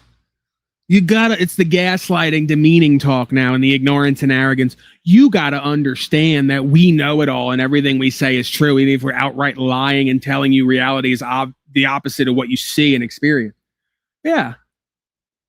This is who most of you women out there date. This is who most of you men out there want to be and be like. Call it what it is. The day you all call it what it is and cop to it is the day we can change from it. Because I flipped him off. And they're asking in chat, is this the freak? May as well be. It's the same person with the same look and the same voice and the same character type and the same spiel. Because these people, they may as well make them out of a factory. That you guys were letting a dirty pig dictate what you guys did. Oh, You guys let him violate my rights. That's not orderly. That's not orderly. Oh, that's bad. Oh. Disruptive subject. That's why. Walmart reports. You know what to do. Oh, I do. I do know. Patrolling Dollar General. What is your problem with the police department? Exactly what you just. Like you'd have to ask at this point, right? Like it's not disingenuous to roll up and even ask, well, what's your problem with authority and the police? Oh, what's our problem with it? Look at you and listen to you, Tubby. As if you have to even ask. What's your what fascinates us even more is the fact that you all don't have a problem with any of this. Oh, we're entertained and fascinated by the fact that none of you seem to see a problem right here. Okay. Soon it's all going to be over. We're going to have drones and robots chasing everyone around to force code on them because these fat, cowardly wastes can't even get out of their own way anymore. You're gonna start to beg for the narcissistic, tattooed, steroided out freak to come back and try to be your daddy and establish order. Because now we're moving into a new phase where like characters from South Park are running your life. Where it's either Mr. Garrison, some beta male, it's like, okay. Or it's some obese cop who can barely breathe. Who's like, oh, what's your problem with police and authority as we traffic children and blow up whole nations? What's the problem? Right. That's your world now. That's the world you live in.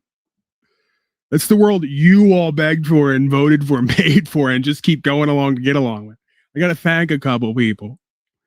Someone got something out of whatever this is here today. I don't know if you can even call it a broadcast. Someone got something out of my complete spill inside the mind of a crazy sovereign citizen, good, bad, or indifferent. This is my seppuku ritual that I do here of sorts. I just cut myself open and bleed out onto the medium and then go, you guys have to make heads or tails of whatever that is, like some kind of Rorschach test. I'm going to cut myself open and bleed all over this medium. And you tell me if you see like a hippopotamus or a butterfly in the bloodstains. Make it a great evening, Paul. That's Julian Barbary, who, by the way, yesterday I gave credit for 50 of you men not being able to amount to one of him. And he's a nice, kind, polite, good-hearted boy. He's not mean and rude like me even. And 50 of you outlaw 1%er bikers can't even hold a candle to him. You're so big and bad and tough. Laughable. Paul G, for keep doing God's work, brother. Well, listen, we all want to believe that we're in alignment and doing the right thing and doing God's work. That remains to be seen. Let us all tell it. We all know what's right. Everyone else is wrong. We got the way. Everyone else's way is garbage. And if you listen to us, it's all going to be better. And we're all fucking ourselves and each other. So you walk with that, that remains to be seen.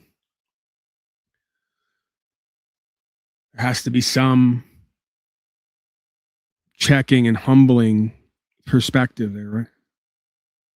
I could tell you what it seems to be, and I could stack the evidence so high it can't be ignored.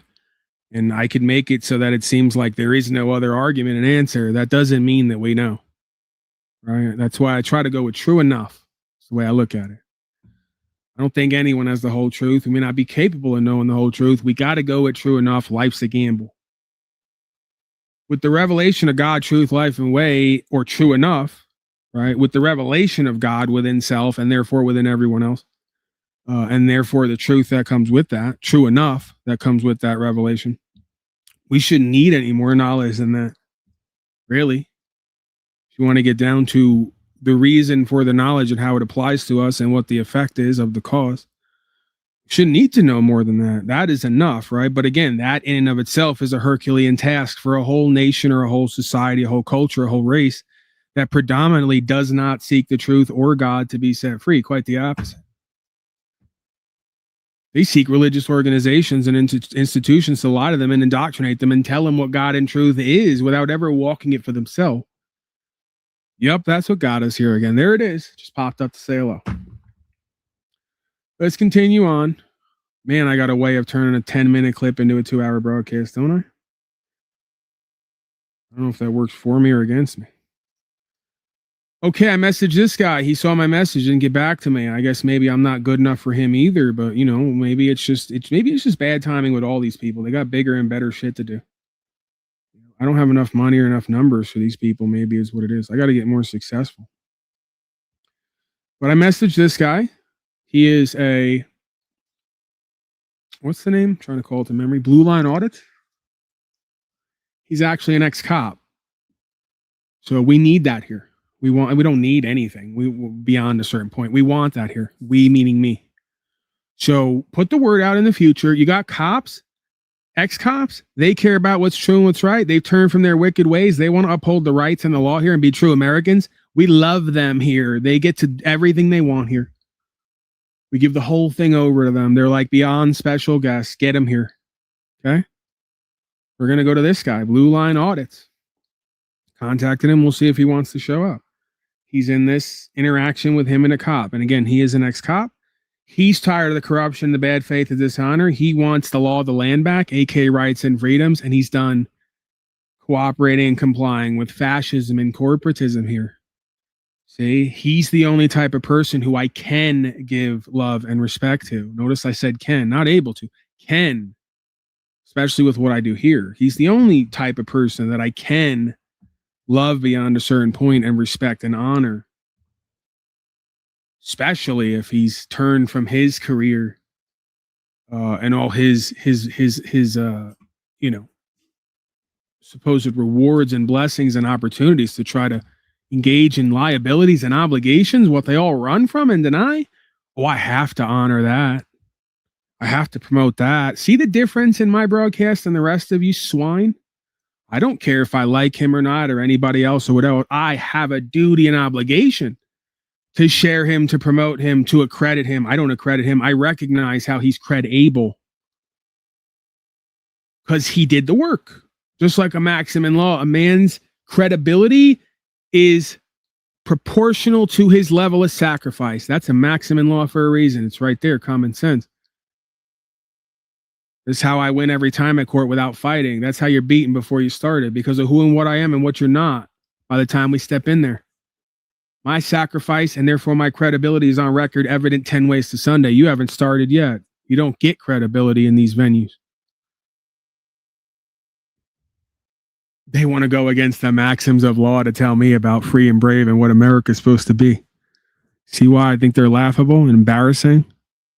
This is between you and I. Do you see why? I don't like them. I don't respect them. I can't co-create with them. They want to do content about it, not understand the maxims of law, and then deny it when I speak it in their face, proving they convicted themselves as dishonorable and bad faith at any court on the land. You don't get to overwrite the law of creation and the maxims of the law. If you don't sacrifice, you're not credible. So let's go to it. Let's show you what it looks and feels like. That those badges and those guns don't give you the right to violate other people's rights. I do not have to speak to you, sir. And that does not give you the right to detain me until you get some information to charge me with the crime. You don't get to search and search until I say something or you twist something I say to use it against me. I quit a department because I ratted out the crook cops that worked with me. Okay? I'm sick of it. The corruption is everywhere. Every single cop in this nation is a liar. All right? I used to be one of them.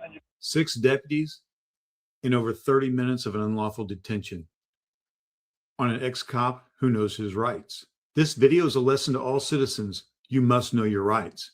Tonight, I'll break this encounter down on my YouTube channel, Thin Blue Light Audits. If you follow me here on Facebook, but haven't subscribed to my YouTube channel, today I'm asking that you make that jump. This video drops tonight at 6 p.m. Now I got to give him shit as well. Do not start a career because you quit the police doing audits where you want to bug these cops without adhering to your rights. If you come out on this, I'm telling all of you, and Jersey audience, you can suck me in public too, audits, whatever the fuck your name is. That's why a lot of you don't like me, you auditors. It's laughable. The reason that I don't like and respect the Castro is obvious. The reason you don't like and respect me is obvious because you want to get out there and film police doing corruption, but you don't really want to stand. I don't support that. This isn't a game. This isn't a hobby. This isn't a career. This is a lifestyle and a way of being this. You may have to give your whole life for it. I have many times or been willing to. Obviously, I'm still alive. You got to give your freedom as well. You got to be able to kill, die, or go to jail for this shit. You ain't want to do any of those? Shut the fuck up and go away. We don't need more of you. You're what got us here. Okay? So you come out, you want to do auditing, you want to do all the rest of it, get a bunch of numbers and views that leads to this, because we all know you're going to take it there at some point. Cool, whatever. Just make sure when you got to stand on rights and freedoms that you follow through and do what you need to do, because if not, I'm banging on you. We're gang banging now and you don't know it. You stepped up to be a part of something. You're flagging now. If you start flagging and you don't adhere to original principles, OG Paulie boy's coming to check your bitch ass and I'm putting you on DP. Because it's got to be that way. Because if not, you're going to make a fool and a fraud out of everybody, including me. Because when I go to court, they ask me, oh, you one of them DeCastros? And I got to have an hour conversation with the agents how me and him ain't nothing alike. You don't see me popping shit on the side of the road with cops who will bust your fucking head and put a gun in your mouth. No, I don't. And you don't see me fake crying at court when it's time to put the law down on record. See how we're quite the opposite? I'm very respectable and honorable and measured and peaceful on the ground as much as I can be while still being passionate on the side of the road. I don't threaten these people. I don't question their masculinity. I don't do anything that brings them to the point where they want to get active while that's all he does. Why? Because I'm not going to try to teach indirectly this audience to go out and get mouthy with police and act uppity. You know why? Because when DeCastro has to go sit in a box and go to court, he fake cries and folds. That ain't what we need more of that out here. That's what got us here. Popping shit where you're going to get yourself really hurt. And when it's time to stand up to the real pain and do the journey, you want to cop and fold out. Well, then we don't need either of those aspects. You're honorable, good faith, respectable as much as you can muster dealing with these liars and cowards on the street so they can't write you up to be belligerent and dishonorable. When you get to court, you're unwavering in the truth and faithful. You know God's got you, and whatever's formed for you to happen is going to happen. They don't get to control that. You get to control what you're going to stand on, and you surrender the rest. See? That's what's going to take for this to go where it needs to go. Anything less than that is a failure, and that's the truth. Okay? So don't write the checks you can't cash. Don't be popping shit and recording them on the side of the road unless you really are going to uphold the law, rights, and freedom and principles, which means you got to be willing to kill, die, or go to jail behind that. And we'll know when the time comes if that's who and what you are. And if it's not, well, then don't sign up to do the work if you ain't really going to do the work. This is activism. That's the only way you're going to respect yourself and everyone around you. And that's the only way these people in the system are going to respect you. I know the difference. The reason why they didn't 160 or 180 me the last half a dozen cases I had and I got ROR'd and dismissed on my own recognizance is because they believe me when I talk. Because when I show up, they know. When DeCastro and you other auditors yap, they say, how do we know he's lying? His mouth is moving. He can't be trusted to show back up at court. He can't be trusted to govern himself. He can't be trusted to bring forth God, truth, life, and way in the law in any venue. You ain't even bonding out, bitch ass motherfucker. Your word don't mean shit here. There's a reason why. You don't think the court system works on a certain level of honor and good faith based on your characters and your history? It was laughable when that woman looked at me and she smirked at me. The last case I had. Paulie boy, based on your record, the court looks at your record, you're fit for ROR. Don't go to court. Don't go back to court. Won't pay the bonds. Don't know anybody in the town. Don't have a job. Don't have nothing that meets any of the bail and bond conditions yet. They discharged me without a signature, without an attorney, without nothing. You guys can't even get that, claiming you got all the answers, selling products. That's why. You tricked yourselves right out of position. DHS watches my broadcast. They watch me do an hour, 1,000 broadcasts, 1,000 days in a row. They watch me. By the time they picked me up, they already knew what it was. That's why when they talk to me, they listen to me, they believe me, they respect me, they honor my wishes, and I get discharged every time. That's why they slam your bitch ass and bend you over and clap your fucking cheeks 10 different ways. The same way if we were in the back with the gangsters and the gang members are going to do the same thing. They're going to let me live because even though I got a big fat mouth and they can't believe the shit that I pop, they know my heart is good and that I have balls when it counts and I'm not up to no good everywhere else. They're going to let me live. They're going to let me ride. When they come across you and you're lying, grifting, bitch ass, cowardly ways, popping all the shit you don't stand on, they're going to bend you over and clap your fucking cheeks.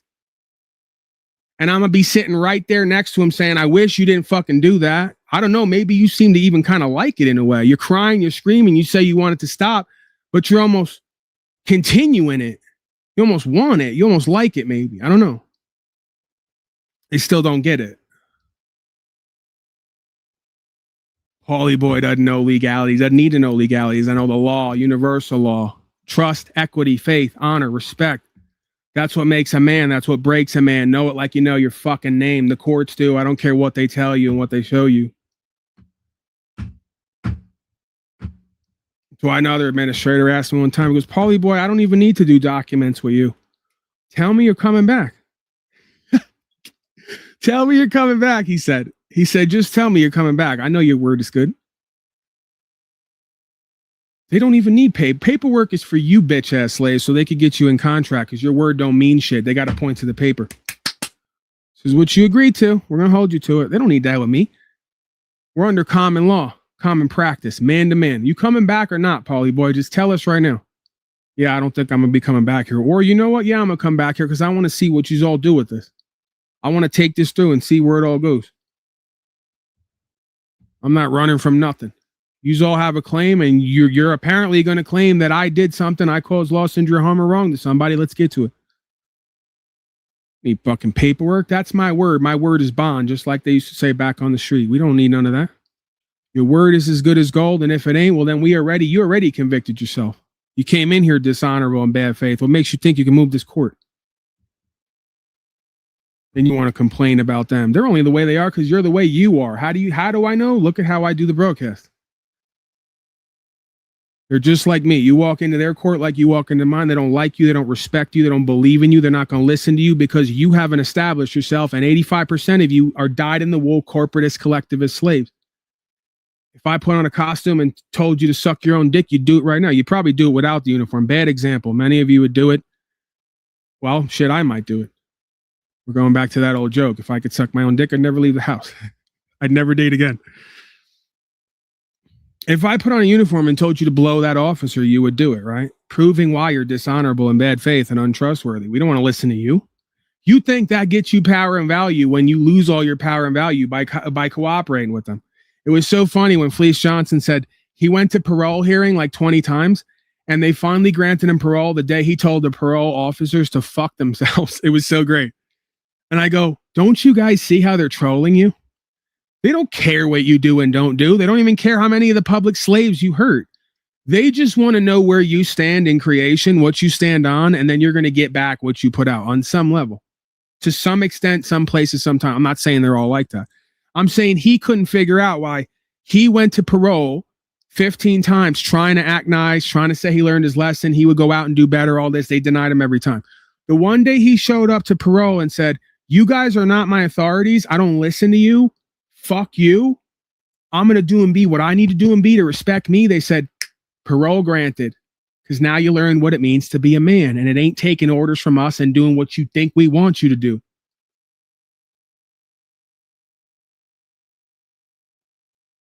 That's how you get dishonored and disrespected in every venue with the cops, with politicians in the back in the prison cell. It's all the same dynamic. They just wanted to convince you it was something different than what it really is. See the real shit versus the fake shit. In the back in the prison cell, they don't pull any punches. They'll tell you what it is. Everyone knows what it is. There's no hiding it. It's only in civilized, sophisticated society is everybody lying to themselves and each other all day, every day, and denying the obvious reality that presents itself over and over again, calling it something different than what it is. I am enjoying how you officers fail to realize that those badges and those guns. Right. So the person in chat wants to say, I probably snitched. You're the one that's corporate elect. You just said you sucked them off. I didn't say any of that. I've never bailed and bonded. I've never signed anything. I've never hired an attorney. You say probably snitched because you don't know what it's like to live in honor and good faith and do what seems to be the impossible, go past your fears and get the result. Stop projecting on someone your fears and inadequacies. Because you would know in that world that it's not, you don't do that. You never call somebody a rat in that world. You never call somebody a rat in any world. It's dishonorable and bad faith. It's false witness. You never bear false witness against your fellow man unless you got paperwork. Even thugs and gangsters and gang members know that. You're such a scumbag and low life, you won't even conduct yourself to the level the gang members do in prison. They know you don't call someone a rat till you establish paperwork, and you don't do that till it's right in black and white. So you go now and you look up all of my history and you pay the $20 or the $300 to get everything that's ever happened with me, and you come here and I'll let you do the hit on me. I'll hand you the gun and give you the blindfold to do the hit on me. You can't do it. If you could do it, it'd have been done by now. I've been doing this over 5 years. Trust me, I got a lot of haters and a lot of people want to prove me wrong. If they could, they would. They haven't, so they can't. And I know what I've done and not done. So I could look you straight in the face right here without looking side to side and tell you I've never ratted on anybody, not even when I was in the drug game. Looking straight at you. Never ratted on anybody, not even when I was in the drug game. Now I'll give you even more information you didn't need, but I don't care. I got nothing to hide. The only time that I ever did anything that looked or sounded like ratting was one time they took me in for drugs. Only one time out of like, what, at least 3 to 5 arrests, drugs and drug-related arrests, interrogations, investigations, robbery investigations, other investigations, severe shit at times. Closest thing that they ever got from me was me saying, I don't know nothing about any of them or any of that. Two times, actually. Let's get all the way candid here. 2 times. One time, because I don't think they can come back on me and do anything for me with this. And at this point, I'm not really worried about it, even if they can. Do your worst. Fuck it. It is what it is. The truth is the truth. So I told some cops at some point after like a 9-hour interrogation that they said, well, just give us the names of these people who you didn't know what they were going to do. They wound up doing a robbery at knife point. And so I said, their names are Big B and Big G. I just made that up. It's not real. They can't do anything with that information. It's going nowhere. They let me go and I never heard back from it. Another time, they got me with drugs. I think this is when I wound up violated on probation, and a lot of this shit is a blur. I believe this is the time they violated me on probation. I wound up doing 100 days in jail. They said to me, you're arrested now and you ain't leaving until you rat somebody out. First of all, I know that's bullshit, but I'm like, okay. I wish I had this videotape. I was so high on MDMA, singing and talking shit and laughing in that cell or in that fucking interrogation room. I would have just loved to. I was singing mockery slave songs to them about them and how their life is. Just completely like letting go and freeing myself and not caring about any of it while on the shit. So they said, we're not letting you go till you give up information about somebody. So I just told them about me. I said, there's a guy on River Avenue. They call him Big Red. He's 6'3", 280 pounds. He's black. I threw in he's black because I knew that would, that's all you got to do. With a lot of these, white cops from the East Coast back in the day, you just tell, that's all they got to hear is he's black. And then that's all that just gets him off everything else. I literally told the guy my profile because back in the day, I would hang with Bloods and Crips and whatever and smoke dust and buy drugs from them and try to resell it and act like I thought I was onto something and being something and acting like something I thought a man was, or, looking for a thrill, whatever. So at one point, I guess because of my features and the fact that they were blood in, and I'm not saying these are real Bloods and whatever. New York doesn't really have, well, let me not go there. Cause if I start saying people on New York have no real Bloods and Crips, people who do real shit will prove me and others wrong about that in their own way, right? So I'm not going to say that. It's originally a California thing. You could argue, people from California would argue that blooding and cripping on New York is not sanctioned by the official organization. Whatever. People are selling drugs. People are dying. People are going to jail. That's pretty real to me. So we'll leave it at that. It was real enough for me at the time. So yeah, they at that time were calling me Big Red, obviously, because I was tall, or rather chunky, and had reddish features, and they were the red team. So those are the two only times the closest you're going to get ratting out of me that ever actually happened beyond your imagination. And those aren't ratting. Because in that world with that code, you can talk about dead people. You can give information, say dead people did it who are dead now because they can't lock them up. And you can lie to them to get them off track of shit. You can make shit up to get people to spin them in circles, right? You can tell on yourself. None of that is considered ratting and snitching, even in gangland, code of honor, whatever the fuck world you want to call it. I didn't need anybody to, I dabbled in a middle school fake ass gang that wasn't real and realized I don't want to do this and want to be part of it. I never joined Bloods and Crips and real gangs. I never saw the point. But they never had to tell me a code of honor and certain value systems that if you live in this world, you're going to prison at some point. Just prepare for it and accept it. The question is for what and how long, right? And you don't rat because you got to live here. And if you rat, it's going to be found out and nobody's going to deal with you and they're going to do shit to you. So it's just not an option, right? And again, if you check my record, and I've never ratted, everything's on record. If I've never ratted, addicted to heroin, sitting in a box detoxing and still standing tall, I'm not going to rat when I actively do shit I know is going to get me arrested and wind up at court. Why would I? That makes no sense. If I'm going to rat, it's going to be when I'm a drug addict. By the way, that's why a lot of these gang members highly respected me. Number one, because they saw me cheat death over and over again, I guess, or face death. And they saw me get arrested like multiple times and never rat. And they continue to like at times get raided, get their doors kicked in. Like we would just be in spots where raiding was regular. And then then I would show up and it's like a movie, right? Not even in a movie. Because they'd be like, we know you got arrested yesterday. And I go, I know, I'm not lying about that. What do you think? I'm out here. And they go, so what happened? I didn't tell them shit. I'm right back here today. Give me my shit. I'm going to go give it to the suburban folks for double the price. And I'm going to do my shit for free. And nobody ever gets arrested. So they know I'm not ratting. One time I had to give all these fake, I'm not going to insult Crips. I'm saying these four guys I believe were fake ass Crips. There's wannabes in every sector, right? But they were cripping with the colors and doing whatever they do. And it's real shit. They're going to jail and doing whatever. But I didn't consider, just because how they ran the business and ran drugs and everything else was not competent and capable. See, we even had competence and capability back then. And I got to say it. The Blood Gang members always had their shit together. They always treated the fucking clientele right. They didn't treat them like garbage. They would front shit on credit if you were credible. They usually had women around, decent looking women. They were usually having a good time. They usually were clean and fresh looking. Right? So the Crips didn't have none of that in this area. I'm not speaking on all of them. So one day I had to give a speech to them because I had come off the heroin. And now I was still going to them to get weed, and I don't even think I was on pills at this point because now I got real mouthy, and I didn't used to do that when I was on heroin because the heroin had a hold over me. These people had what I needed, so I would only go to a certain point with getting mouthy with them. I would still get uppity at times when they would try to fuck me over and cheat me and steal from me, but I let a lot of shit go because I wanted to still have the connection. At this point, I was going for them weed, the dope and everything didn't have a hold of me. And one day they got uppity with me. And I said, I'm going to tell you something now. I said, the last however many years I've been on heroin, you guys, I've overlooked a lot of shit. I brought you a lot of money. I've been arrested a handful of times and I never ratted on anybody.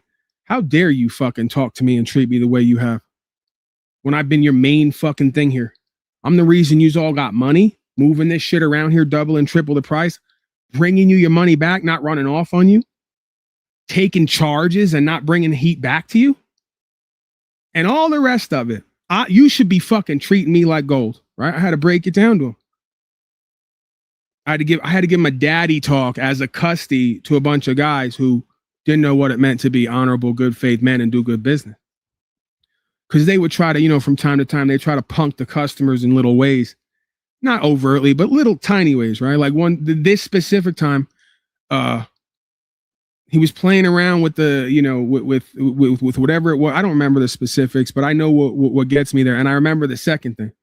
He was playing around with the weights of it or whatever it was, up in prices, changing something. I was like, bro, you're just doing this is some kind of power game, right?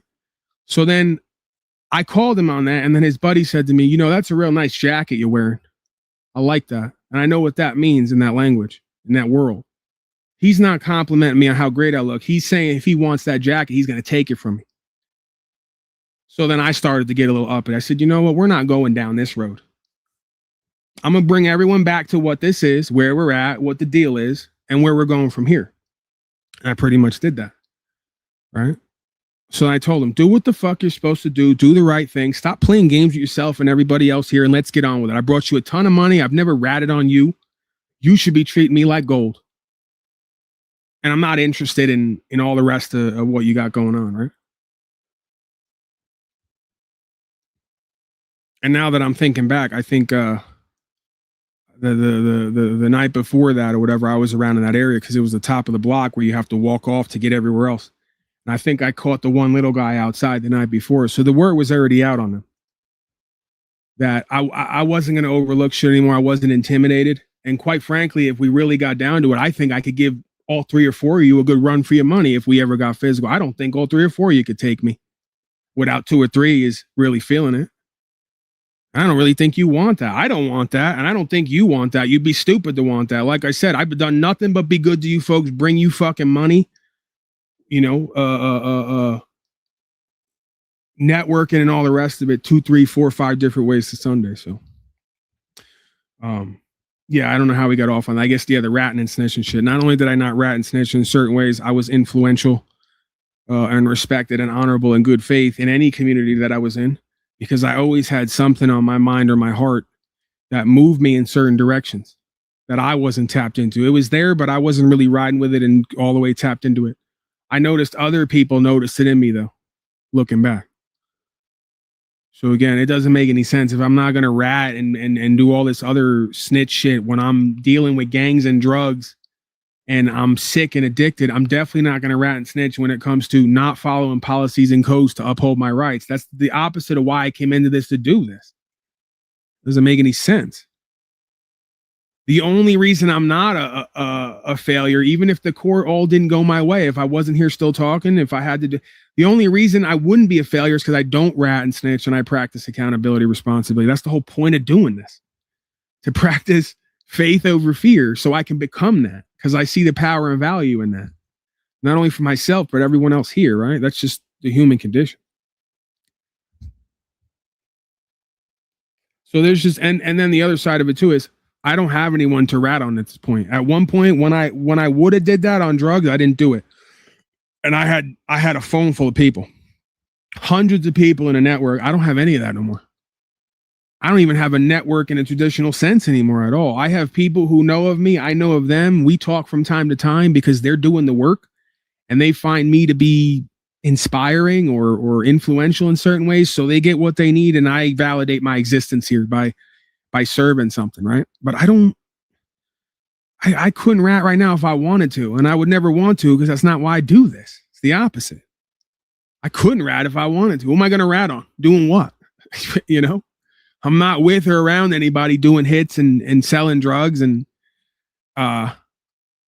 doing credit card scams and fraud or anything. I don't have anyone around me who I can rat on. And the people around me who are doing illegal shit are on record saying, we're not going to follow policies and codes. We're going to be lawful. We don't care if it's legal or not. I can't rat on them. They can't be ratted on. Neither can I, because I'm in the same position. How are you going to rat on someone who's not lying and hiding and is just owning the position, right? As activism. See, and the irony here is that I and others around me have more honor, faith, integrity, and courage. It's not ironic that we have more honor and all the rest. We have more courage and faith than the gang members and gangsters claiming they're going to kill, go to jail, and die for their shit because 80% of them rat. Again, that's why a lot of these black folks, specifically and Latino gang members, respected me as Irish Italian on New York in their world, was because I did hold my own. I didn't rat. I didn't try to pretend to be something I'm not. I kept it real with everybody. And when the time came to ride on something, I was there for it. While all their boys copped out, ran, ratted out, and all the rest of it. Are you kidding? I didn't have to join the gang to get respect and be honored. That's life. At one point, they both came to me and said, would you, in different ways, either direct or indirect, would you like to be deeper a part of this organization? I told them all, no. Why would I? I get all the benefits and privileges of being here as an associate without being an affiliate. And I don't have any of the obligations. See, I was always a smart cookie. I took the same idea to legal, lawful, citizenry, and rights and freedom. I get all the supposed benefits and privileges and rights by being associated. If I get affiliated, I'm a maybe keep those, maybe not, and I'm going to inherit a whole bunch of obligations that don't fit with my lifestyle and practice. Why would I do that? I already get, you know what I mean? Like, I like, what are you going to do and be for me that I'm not going to, what, the validation and the love? I already have that. I'm more validated in love because I'm the white boy with nobody behind me who stands tall while you and your brotherhood folds half the time. I already have the validation and the love. I get the drugs for a quarter or half the price. I get access to the guns if I want them. I'm not using them for nothing. If somebody was to try to do something to me and I had to lean on you guys, I can already call on that because I'm making you guys money. So what am I getting? Like, again, it's the same logic with government and legal society and all the rest of it. It's literally one for one. What do I get out of calling myself a member of your society except more obligations that I can't swear to and uphold?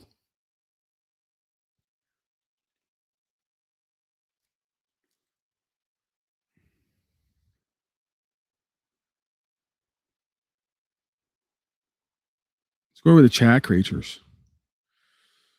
Questions, comments, concerns in the chat creatures? Anyone?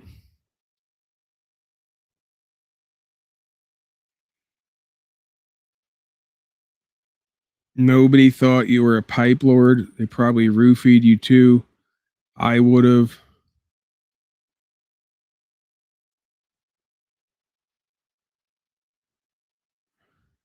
They saw you as royalty coming to get that shard again. Okay, I think he's missing a lot of the point of what's going on here. Okay, if that it's basically just generalized hating, right? I wanted to just double check and make sure that some folks come here and just hate in general without making any sense, having any facts, right? We pray for them here today, in this moment. Sometimes we feed on you hating troll slaves. Today we're gonna stay peaceful, we're gonna stay loving and caring. We're gonna pray for you. You're trying to hate on me and insult me by me admitting all of my bad, fucked up, wrong things that I've been involved in my life and just being open and honest on every level and sharing them. Like, how are you insulting me with that? How are you? That doesn't work. Oh, well.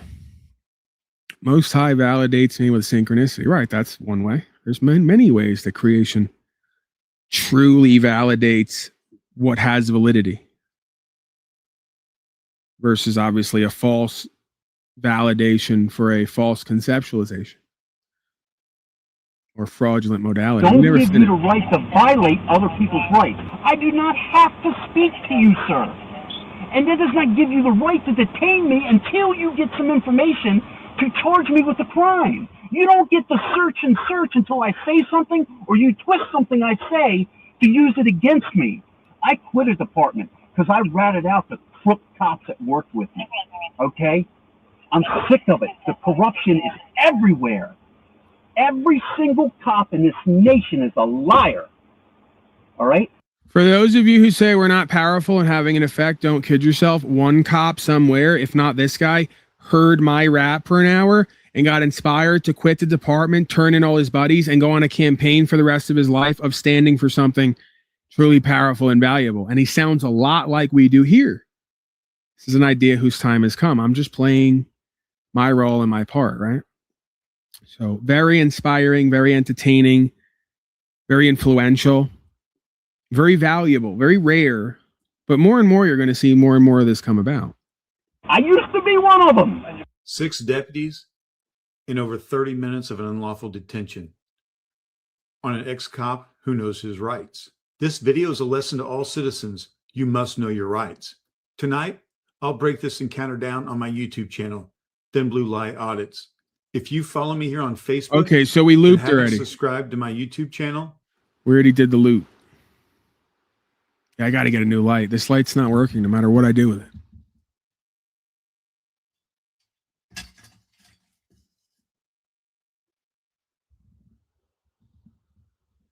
Even that doesn't look proper.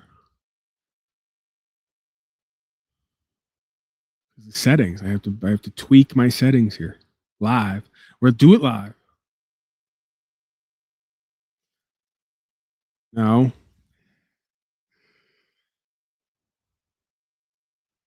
I just shapeshift into a reptilian and Brown's boy just loses his mind. You guys all see it?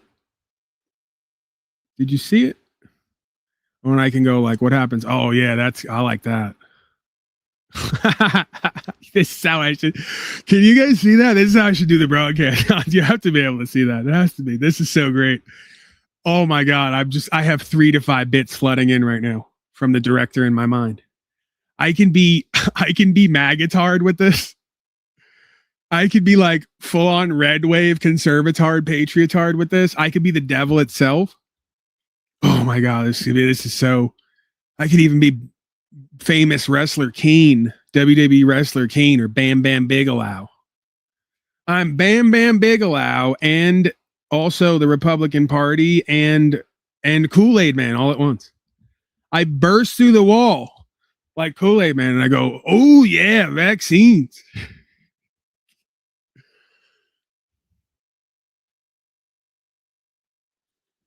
I can be guy who just took his 15th booster and I think it's working. Guys, great news. I just took my 15th booster and I'm feeling the blood really surging through my body and like energizing me. My skin is glowing. I recommend everyone take more and more vaccines. Oh, guys, it's me. I just got back from my trip to Mars with Elon. It's going great up there. All right, it's going great. I didn't have my safety suit on, so I got a 15th degree burn. It's a burn we haven't even learned about yet. It's a new burn. I completely roasted all my skin. I was in the guys. I'm a content creator. Of course, I wouldn't lie to you. We come here every day. I was in my convertible that's in space with Elon, and we got too close to Mars. Remember Elon's convertible floating through space? I got in the convertible with the guy in the suit.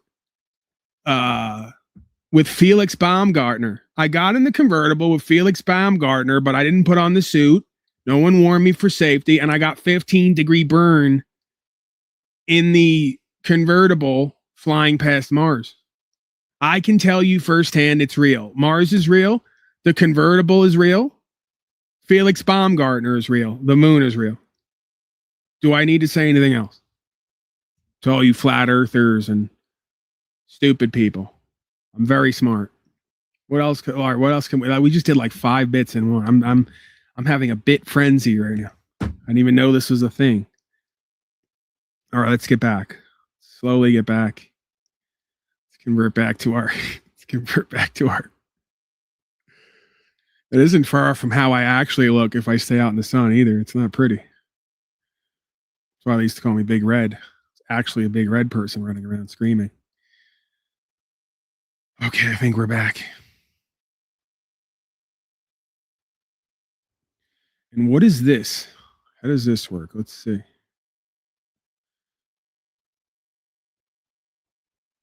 Yeah, you know what it is? The light's not in the right place in this setup.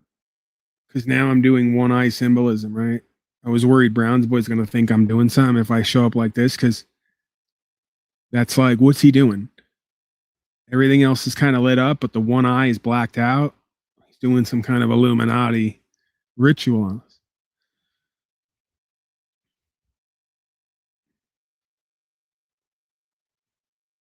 Yeah, I can't. You know what? Maybe we need more brightness, less light. Let's try that.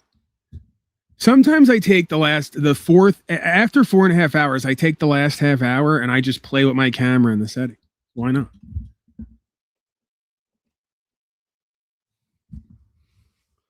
Less light, more brightness. That might be the key. It's kind of better, but we still have eye shadows. Yeah, I got to get I ordered a light system from Amazon. I'm going to put it right here. And it's going to shine in my face, and then you can see me completely and clearly. You can see the maniacal look in my eyes.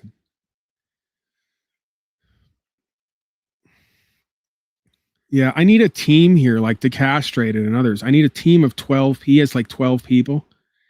I need at least a dozen people constantly adhering to me, what I need, how I look, how I'm perceived. I need that. Like, why shouldn't I have that? If he has that, I should have that. If he deserves that, I definitely deserve that. I'm kind of annoyed at that, why I don't have that actually. It's more example of how life isn't fair, you know? We're working on that. That's another reason why I don't want to make the illegals go back to wherever they come from, because I need a team at some point, and I'm not rich like the Castro and others, and I don't grift. So I need very cheap labor from my team.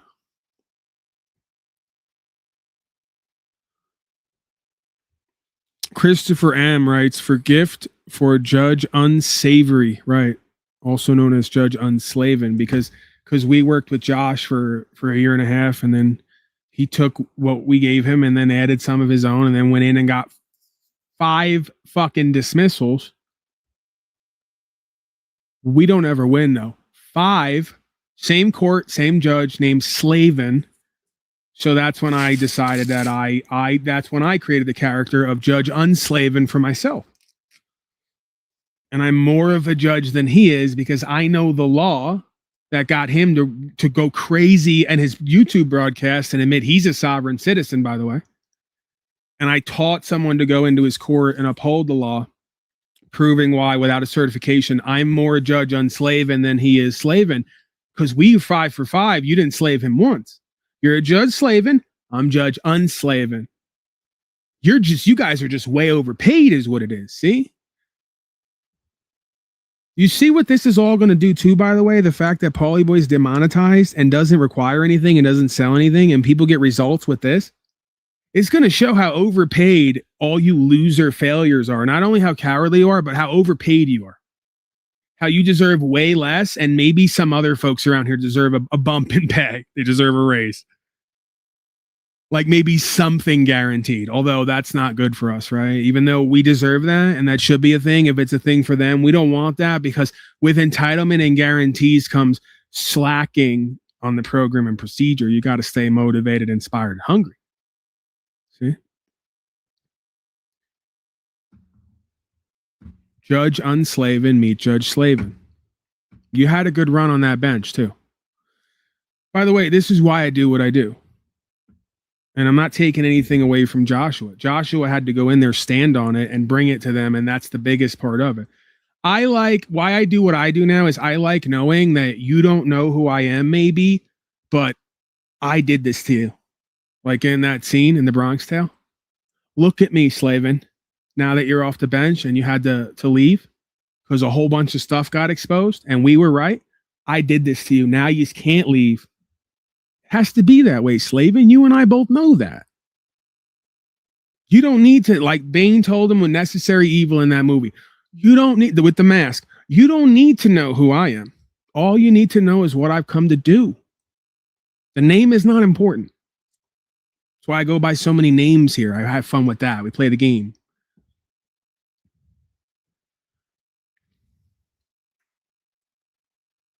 So that's one of my favorite scenes in that movie because it's archetypal. Who I am is not important, Slavin. Only what I've come to do. And guess what? The whole time that I come to do it, it's effective. We get results, and I get to be head clown the whole time and have fun with myself and others, while you all pretend to be so serious and well-to-do. Get to have fun and do impressions while I'm doing it. How freeing and interesting and exciting and entertaining for me. How boring and mundane and disempowering for you.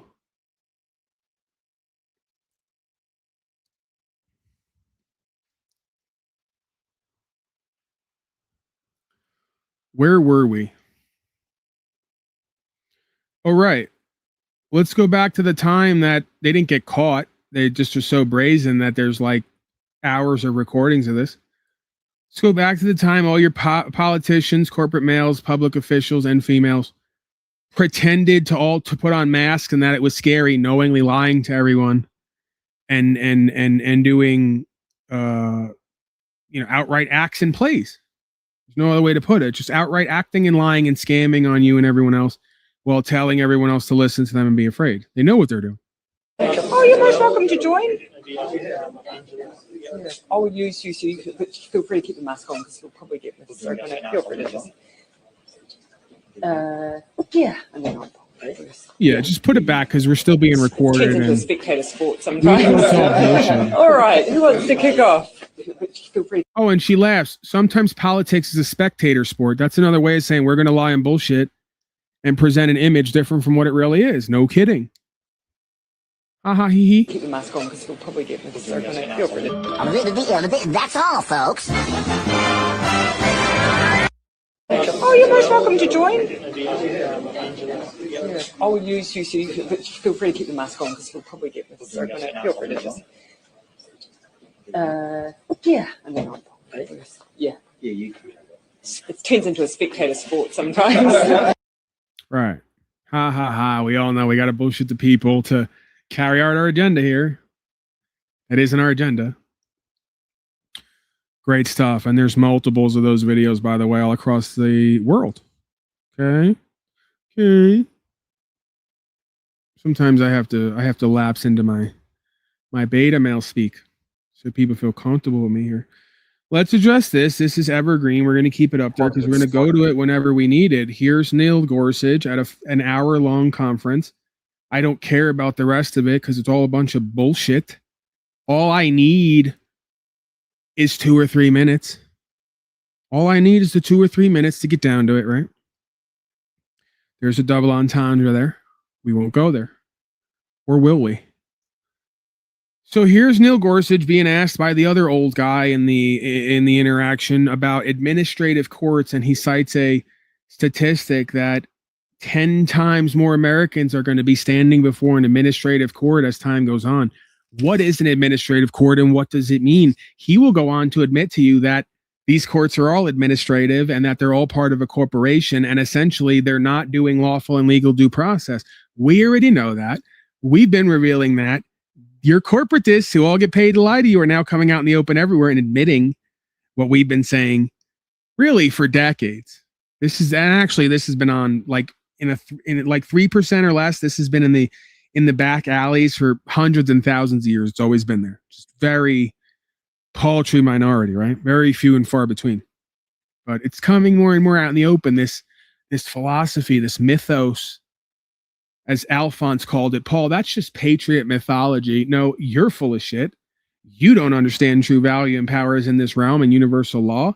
And you're just as gamed and pimped as the people you say you're trying to help. You don't understand the true from the false and the false from the true.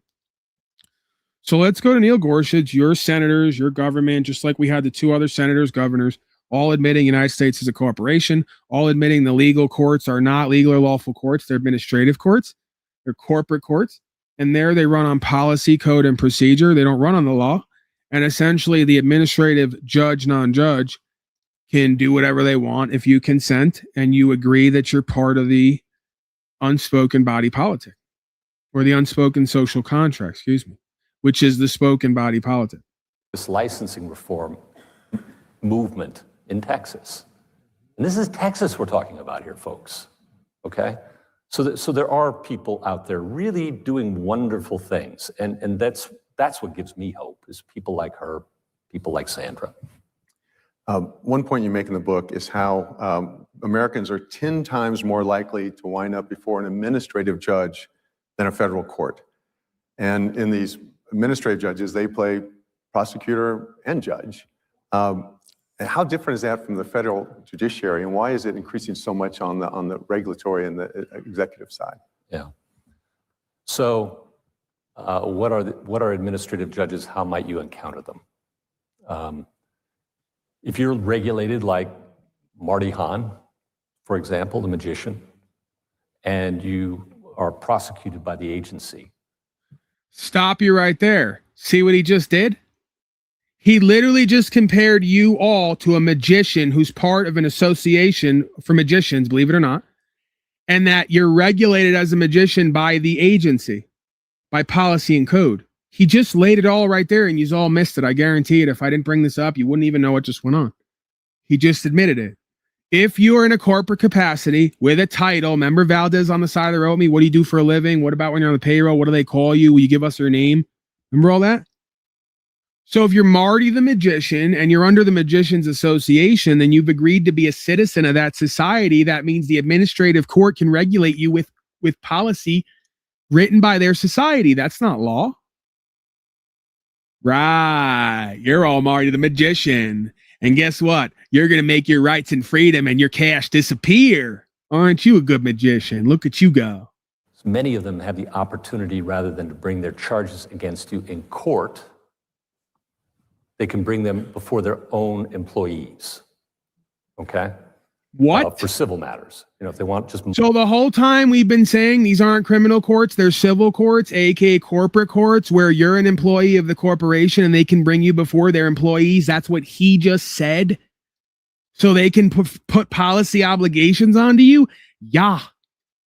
I've been saying this for over a decade. I've been giving you the definitions and pointing it out. You've all been ignoring me and saying I'm crazy, so you can go buy packets from Brandon Joe Williams and all the rest of them, so he can lie, cheat, steal, dissuade, deceive, deny, bullshit you, kill Chile DeCastro and all the rest of them, and tell you that you can't be sovereign. Oh, no, wait, you can, and blah, blah, blah, blah. And none of them have ever left the glass ceiling in the box they were born into. None of them. Because they're all cowards. Because they don't have an intelligent quotient beyond, if they're lucky, 110 points. They can't make the connections. They can't ask the questions that bring their perspective in mind outside the box they've been born into. They don't have that kind of bandwidth. But they're relatable. And they'll bullshit you. And they'll sell you a dream. And they got an answer in a packet for you. So it must be real. While yous all play inside of a fucking box within a box inside of a delusion inside of an illusion. Hello? Come out of her, my people. Anybody who's not preaching, come out of her, my people, go with truth, life, and way under God, the same way it has been for thousands of years, doesn't got it. Doesn't get it. Can't give it to you. There's nowhere to go with it once you've got what they got, other than to hell in a handbasket. Your people are admitting what it is in your face, and you don't even know what it is, and you call it something different. And when I tell you what they're saying and line it all up, you say, predictably, because they taught you this, Paulie's not certified. He's in a trailer. He's not a millionaire. He doesn't have a suit on. He couldn't possibly know something. Why is he free? He's got to be ratting. Let's go again. Let's run it back again. And please call in or get on the link to tell me how I'm wrong, because I'm reading into this. Maybe I am. I heard something that wasn't there. I'm projecting onto it. I don't know what the fuck he's talking about otherwise. Marty the Magician Association, employees of court law, huh? Let's go back. Maybe I missed something. I'm not that bright here. And you know what? I'll make a real statement about myself. Sometimes I get caught up in the inspiration and what it seems to be that it's been for me for so long that I overlook things. I mishear things. I totally can cop to that I probably do that regularly. So let's go back. So what are administrative judges? How might you encounter them? If you're regulated like Marty Hahn, for example, the magician, and you are prosecuted by the agency, so many of them have the opportunity, rather than to bring their charges against you in court, they can bring them before their own employees, okay? For civil matters. You know, if they want just money from you, just money, right? Or to close your business or to take away your license, right? Your livelihood. Anything that's in a corporate capacity, Neil, yes. Let's go all the way. You get the licenses, but High Impact Flicks couldn't accept us when he got on the phone with me privately, and he hasn't touched on it since because he's another coward who can't accept reality. I was right again. The crazy dope smoker, 15 blunts a day with no career and no other opportunities here is right more times than you're wrong, and you guys are wrong like every time you fucking open your mouth. Neil Gorsuch, highly respected, I think at one time, if not present, attorney as well, legal speaker, legalese character, is admitting all of it in your face right now. You need to clip this and shove it up everyone's ass as far as the eye can see. It's all right there. Administrative courts, aka corporate courts, are those courts. By the way, those are all the courts we've been talking about here that you all show up in where there's no claimant, where it says the state of versus all of those. 90% of cases are administrative cases in a corporate capacity, where the state of presumes and assumes you to be a resident citizen of that corporation. You think it's the land, it's the corporation. So since you sign up to be the agent, the withholding agent, and register all your property to that, they can regulate you with policy and code, just like the Magicians Association can regulate Marty the Magician with their policy and code because he signed up to be part of the Body Politic Association. We were right again. You mocked us and laughed at us. Your high-level attorneys, governors, senators, and all the rest are now out in the open with all the clips. I'm going to keep shoving them up your ass every time we come here. I got 3 or 4 of them now. They call it a corporation. They say it's administrative. They say you're going to be facing more and more of them. They say that the only way it applies to you is if you think and you say you're a part of the corporation and you're an employee. I've been saying that this whole time, guys. And you know what's funny about this? At some point, it's going to flip and they're going to start repeating what these people are saying, like now it's real because they said it. And they're going to ignore the whole time that we've been breaking ground here and being a leader in all different ways, like they always do. That's part of the game.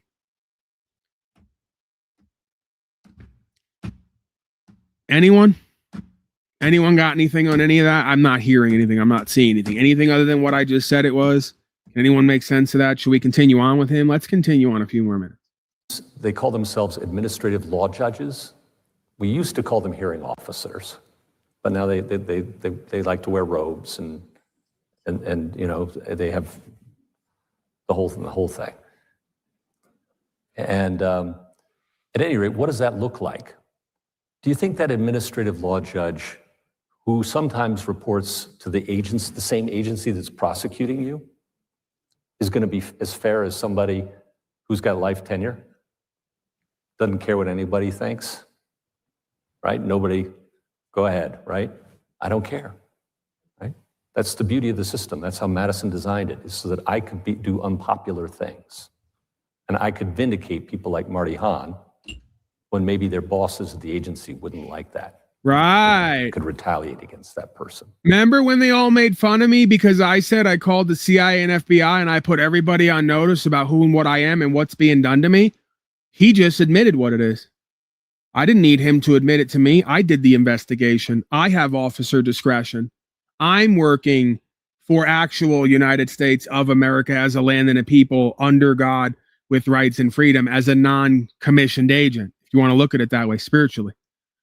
So when I put them all on record, I said, we got a problem, folks. They're not only overwriting the law of the land and legalities, they're overwriting federal code, what you call law. They're overthrowing supremacy clause.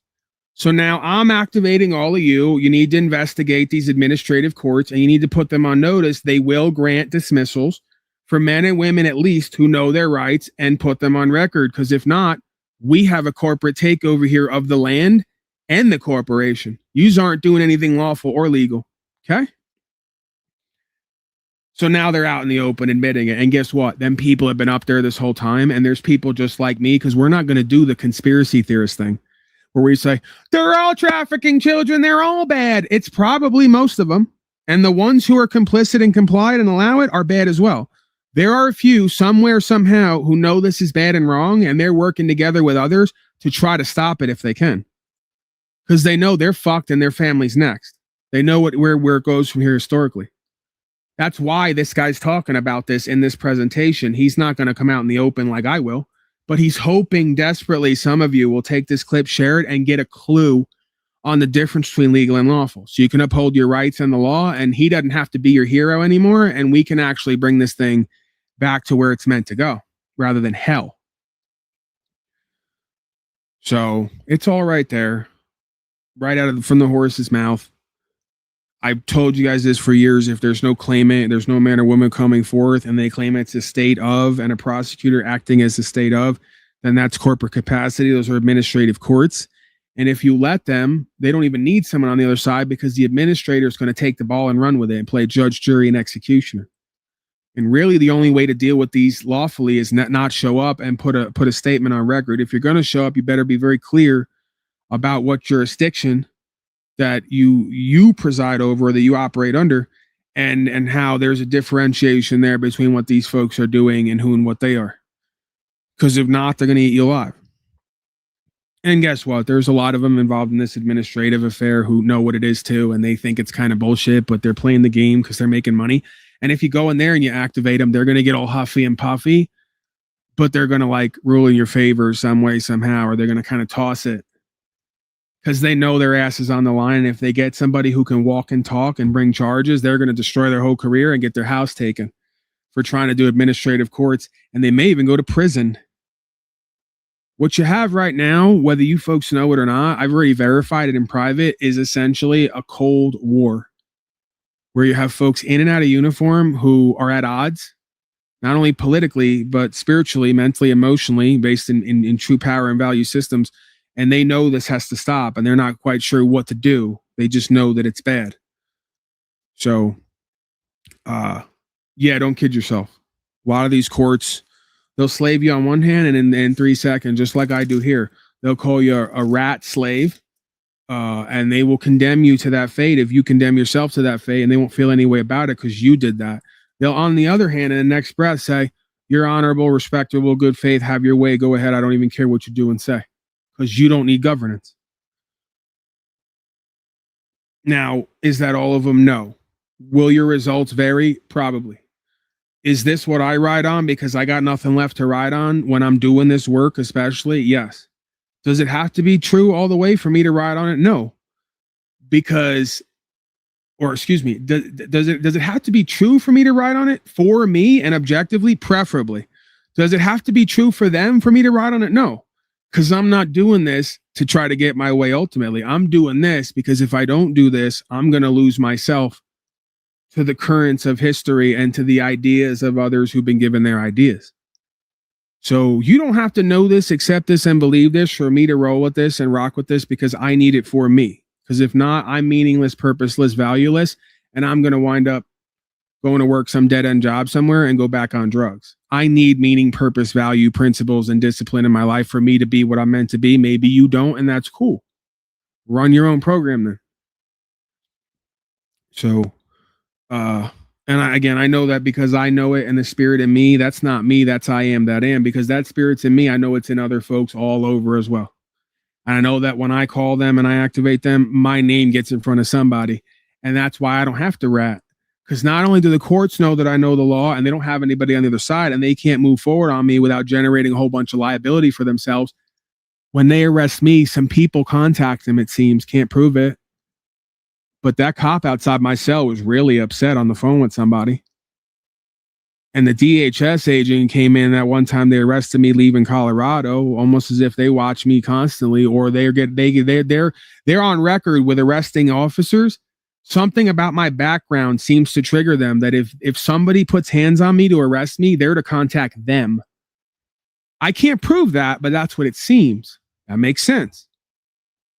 Because if we're going to have anybody in this system uphold your rights or the law at this point, it's going to be folks who understand chain of title and command, and that the federal corporation is empowered by the people to do federal code to keep the state code in alignment. And the federal system and code is only as good as the spirit behind it as well. So it makes sense that if I'm on record as American, what they call American national, American state citizen, not citizen of the United States, there's two classes of people, legal person and natural person. One has natural rights. The other has legal duties and obligations. One is a private capacity, one is a corporate capacity. Doesn't matter where I am, I retain that.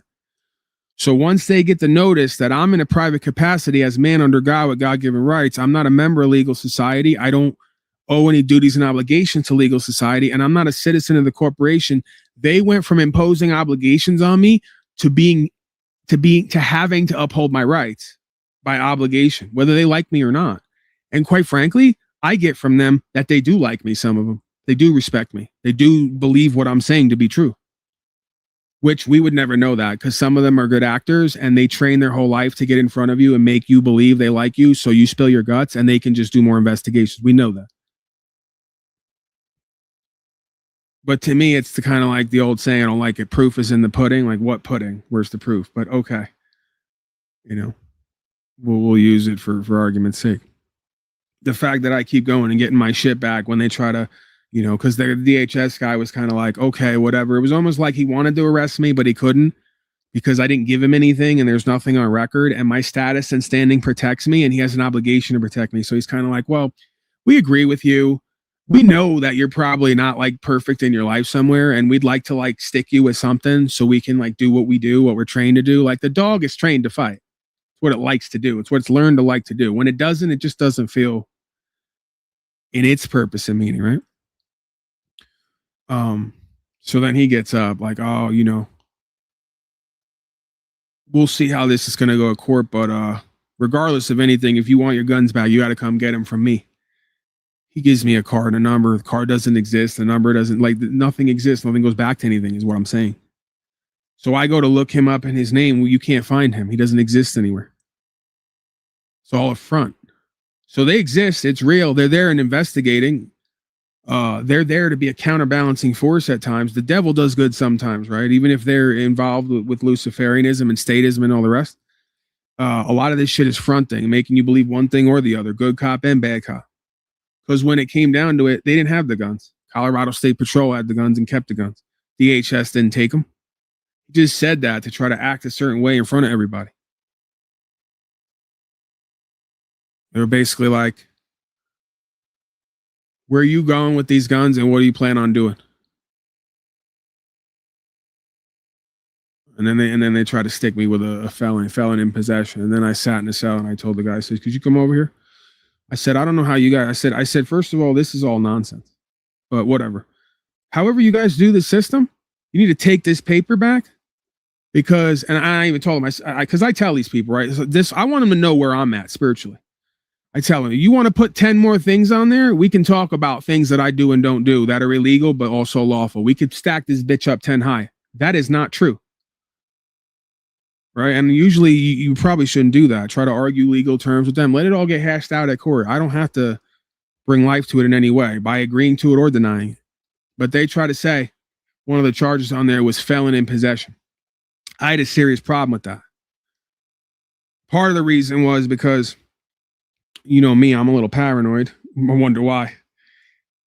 When I got arrested the time before, still on Colorado, back on Denver, the cop said to me something way out of character, out of left field. And my brain is good at picking up on shit like that. In the middle of a conversation, he was acting real cavalier. He said to me, you know, when we were up there challenging right to carry, he said, you all come into this courthouse with a gun and we're going to arrest you and take you, whatever. He said, you know how this is going to be challenged, right? So we walked right up in there with guns. He arrested us. He had guns on him, by the way, while arresting men who he serves. He has more rights and abilities than the men and women he serves, right? Somehow. So that one smug ass cop who I originally got in the argument with, he said to me in that video, oh, you're going to filibuster now, huh?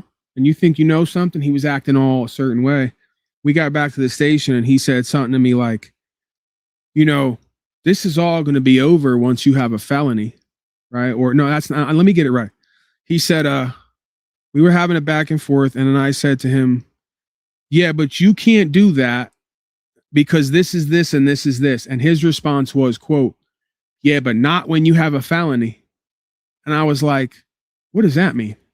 I've never been convicted of a felony. I'm not a felon on record, according to their system. Why did he bring that up out of nowhere? Like he knows some shit. 6 months later, they arrested me leaving the state out of nowhere on a back road with 2 cops for 2 cars we were leaving in, 1 for each car. They were right there, pulled right out. They pulled me in, and DHS charged me with possession of a weapon by a felon. And part of me thinks they were trying to set me up that whole time if they could get it done. But then the other part of me says if they wanted to set you up, Paulie boy, they'd have got it done. So I don't know how to interpret that. But him saying out of left field something about me having a felony when I never had that. And we were the whole time planning as if they were watching and listening, and they knew he's going to leave at some point. You guys are going to try to get him at the border. We're going to try to stick him with trafficking in guns and drugs or something else and do felon in possession and all the rest of this. So we could try to get him hit up at the court with an administrator for like 5 years or more. But yeah, I told him, I said, listen, you know, I probably did all the rest of the shit you have on paper, whether it's illegal or not, it's not unlawful. So I really don't care. But you guys are lying here. What else is new? When you say that I'm a felon in possession. I've never been convicted at any court, lawful or legal, administrative or otherwise, of any kind of felony. They literally took the paper, walked away, came back and gave me a new paper without that on there. Like this is the game we're playing. How did you do all that in like not 30 seconds, but in like 20 minutes? I'm in the cell. They bring me the paper. He goes, and he said it like it was going to do something. You know what you're being charged with, right? Because they never do that. You know what you're being charged with, right? He handed me the paper, tried to hit me with 10 fucking things, including multiple felonies. Tried to hit me with bribing a peace officer. More bullshit. They convicted themselves in their own affidavit when they admitted I never bribed him. I told him if he interferes with my rights, I'm going to take this to the highest court on the land, whatever that is, to put him on record. That's not a bribe. That's a promise, and that's a lawful right, dummy. You just undid your whole case. You guys are so easy to beat because you're so stupid and corrupt. You're so, let me say it again. You're so stupid and corrupt that 1,000 of you can't undo one man who has sight into himself and therefore into you and knows the move and the shot and can reverse engineer all of it. Walk you right into your own trap. Art of war style. Paulie boy, we have no claimant here today at court. We're going to address the affidavit of the only person who was present, the sworn officer who took your property and seized everything without a warrant, so he didn't do legal or lawful process. And he writes here, quote, you said you were going to take him to court to uphold your rights and the law because he interfered with them. He's calling that a felony and a bribe. Great, judgy wudgy. I don't care what court we're at. Does that make any sense to you? Of course it doesn't. Did you just deem your agent there, who's your only firsthand witness of all the crimes I didn't do, to be incompetent, incapable, dishonorable, and bad faith? Yes, you did. Did you prove he wasn't fit to make a legal, lawful determination? Yes, you did. Did you prove his testimony is now stricken from the record because you wanted to read it onto the record? You're my best friend, Judgy Wudgy. Yes, you did. I don't have anything I have to say. You just admitted all in one fell swoop your sworn affidavit has a lie or a misinterpretation on it, and that you're criminalizing my rights and abilities. Do you think maybe they're doing that everywhere else? Right. I just won without fighting. You just beat yourself before we started. They want to, well, scary court where they're all going to convict themselves and I'm not going to say anything because that's the only way I can convict myself. Everything they say convicts them. Nothing I say convicts me. And there's no one else in the room. I don't have to rat. I don't have to hire attorneys. They undo themselves 10 different ways to Sunday every time. You just all can't see how they do it, and you're too cowardly to stand on it and hold the mirror up.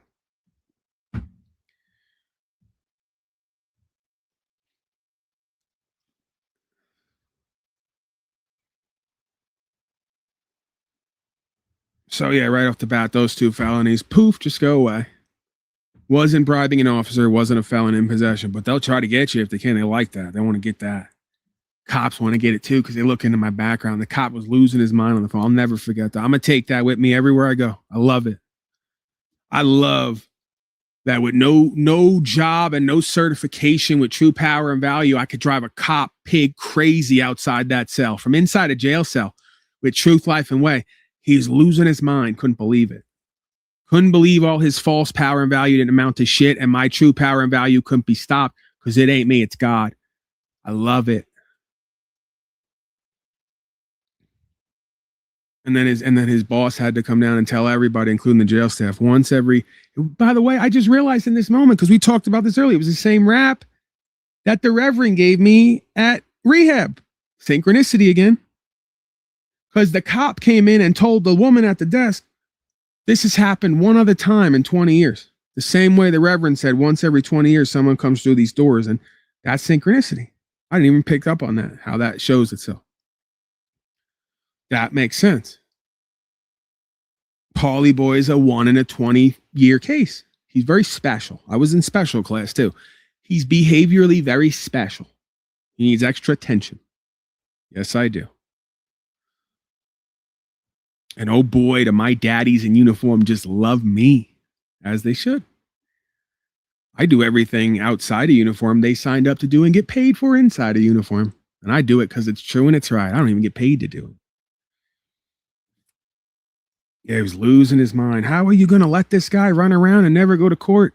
He's got, he in his sworn complaint claim to me that was actionable, that made us have to go to court for the guns and everything else this last time. The cop was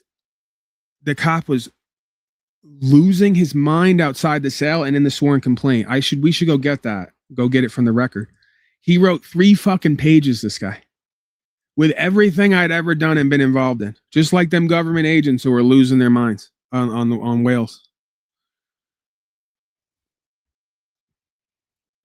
All right, we got to get the hell out of here soon. I didn't eat anything today. We're going on 9 o'clock. And they're wooing in chat. Of course that deserves a woo. The fact that all the liars, grifters, and frauds signed up to have false power and try as they might, they can't equalize with one man united with God and God's truth, life, and way. Proving the God, truth, life, and way is the most powerful, valuable thing here. And all your false power and value can't even amount to something you can't even see and name, let alone experience. Yeah. You don't even know you signed up to get paid to do what I'm doing without even knowing it or seeing it and being able to name it. While it drives you crazy, the thing you signed up to do and be drives you crazy while I'm out of uniform and you're in uniform, while you're supposedly free and I'm in the box. That's justice. That's how it's supposed to be. Proving we didn't need a court either. Because that guy's going to go home and I'm going to drive him crazy. I am that aim is going to drive him crazy. You should have seen how they were talking to Jennifer too. I could cry right now. Because it all is rooted back into an origin story. Through middle school, through high school, these are types of people who all mocked me and shitted on me and acted like I was a bitch and a pussy and I wasn't a real man because I didn't lie to women and try to play games on them like we do with the state and everything else. All validated in one fucking moment. You wonder why I do what I do? I should have seen him crowding around Jennifer. Who is this guy to you? How do you know him? Why are you doing this? Why are you following him? Why are you aligned with this? And I try to tell these bitch ass motherfuckers, this is the game. It's not me. This is truth, life, and way. This is something that works through me. You're so jealous and envious. You want to try to figure out how I got a hold over this woman. God, truth, life, and way. The spirit's got a hold over her. And it met her before she ever met me. Shallow, materialistic, money-hungry, mammon, Molech, worshiping Babylonian slave. They just don't get it. Should have seen the look in their eyes. Who's this guy to you? He's got to be, what is he, a brother? So no, this guy I'm in a relationship with. And you're going to just this and this. Yeah, she's going to do everything your bitch at home for 30 years ain't going to do on any level. And she's not going to do what she is going to do. You get it? You get it now? It's another reason it drives them crazy. They can't believe that I'm walking this walk, getting results, and I got a woman next to me riding on principles while they're bitches and while they're bitched out and cowarded out. I got a woman riding on these principles with this spirit and this faith. And they can't believe she's not going to turn tail and run like they would. They can't believe she's not going to switch up like they do and like their females do. Can't believe it. Know it like you know your name. That's the difference between us and what I roll in and move in versus you. And I don't even care how it ends up. Jennifer's gone. We haven't spoken. Doesn't change what brought us together, what united us, what it created, what we were part of. how it reflects the difference in what we see all in you and what you do and what you're a part of. And we see how it drives you fucking, it should get you hard. It should get you excited and inspired, excuse me. Right? Instead, it drives you fucking crazy. You're so twisted, false power hungry, jealous and envious, bitter and resentful, disempowered your own self, in yourself, in the state, and in your relationships. It's all right there. It's called true love and true care. You wouldn't know nothing about it.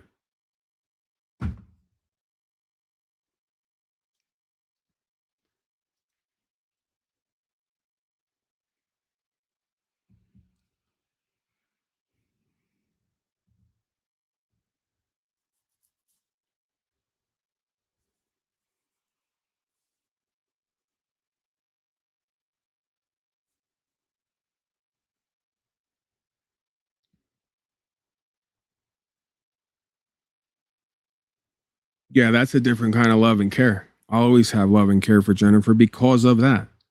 Doesn't matter all the other stuff that we brought into our relationships because we got bodily trauma and fears and a bunch of shit we got to work through individually, let alone collectively. Had nothing to do with it. That's a separate issue. We can cop to that. Cool.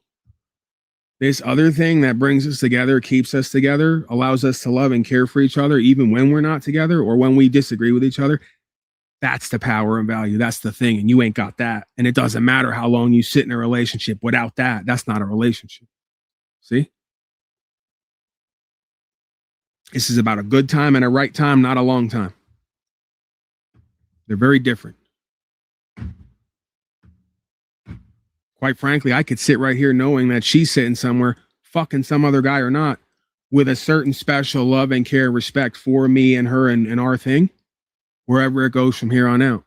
I know that. Just like I know it in me, I know it's in her, because I know what brings us together and animates us and inspires us. Co-creation alignment. That's it. All the rest of it is the wages of sin, you could argue. Bodily traumas and reactionary stuff and issues that we come into this individually with isn't really our fault. Can't really blame ourselves and each other beyond a certain point for it. We're working it out. We're trying to get it right. That other thing, that's the thing you all don't have. And that's the true power and value and the staying power, whether we're together or not. That same thing's what's going to hold us together individually when we're not together as a couple in our heartbroken separation, on and on and on. See how that works? Love of God, truth, life, and way is preferable to the love of another person, because if you don't have one, you really ain't got the other. And when you ain't got the other, you fall to pieces. You don't know who and what you are and where you're going in life, what you're about. That's sort of the irony of it, right? That's the paradox of it.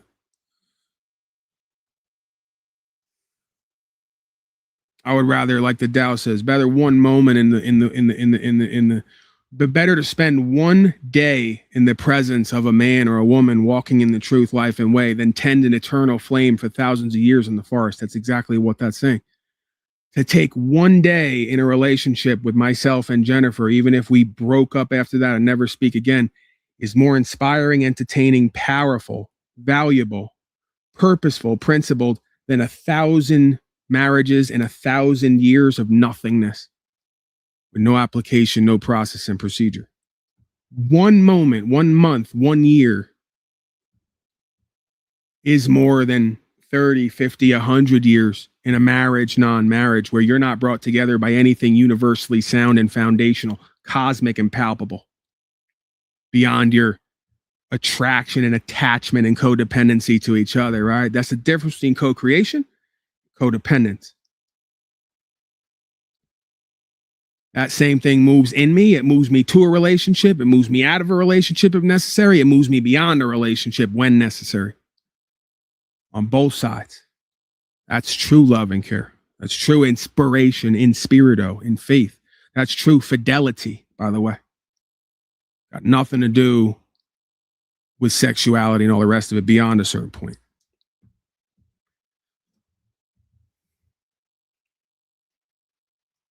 So and that's my comfort as well.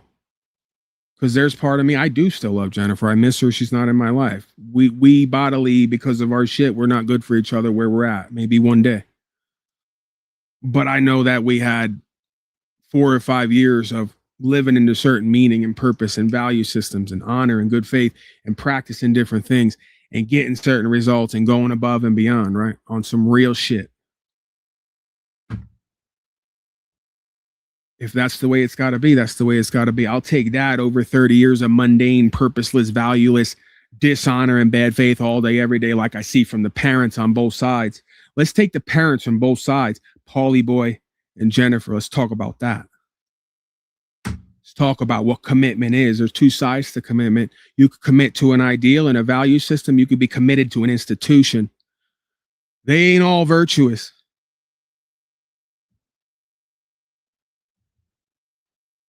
"30 years in slavery and genocide is 30 years in slavery and genocide. 3 to 5 years in love and purpose and meaning and process, whether it's nice, kind, polite, pretty or not. That's the real shit. Quite frankly, if a lot of you folks did what we did for 3 to 5 years in your relationships, your shit wouldn't go past 30 days, let alone 30 years. And we all know it. So let's not have that conversation. Yeah.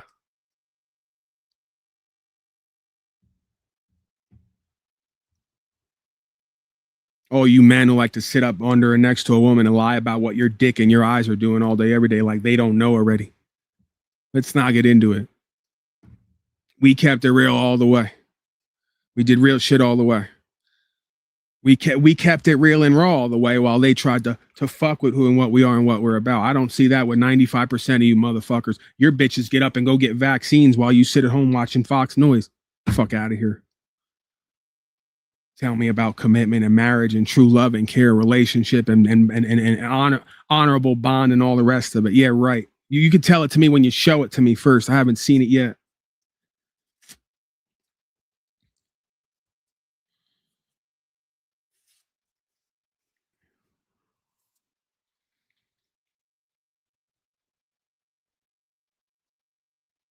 You know what you also haven't seen from Jennifer and myself? Either one of us shitting on each other online or offline, talking bad about each other, taking each other to court, trying to fuck ourselves and each other. That's another piece of evidence about who and what we are driven to in this life by the Holy Spirit, if you want to call it that, and the quality of that in our relationship, good, bad, or indifferent. And that doesn't mean there's lack of tests and challenges there and triggers and fucked up situations and all the rest of it.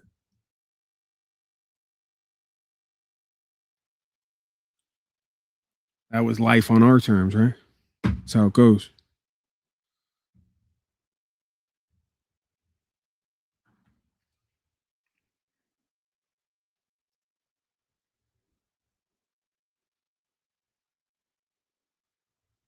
Damn, Paul has 8 women. I never knew.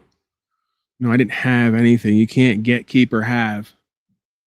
You can experience with. So yes, I experienced with a woman named Jennifer for over 3 years, 4 or 5 years.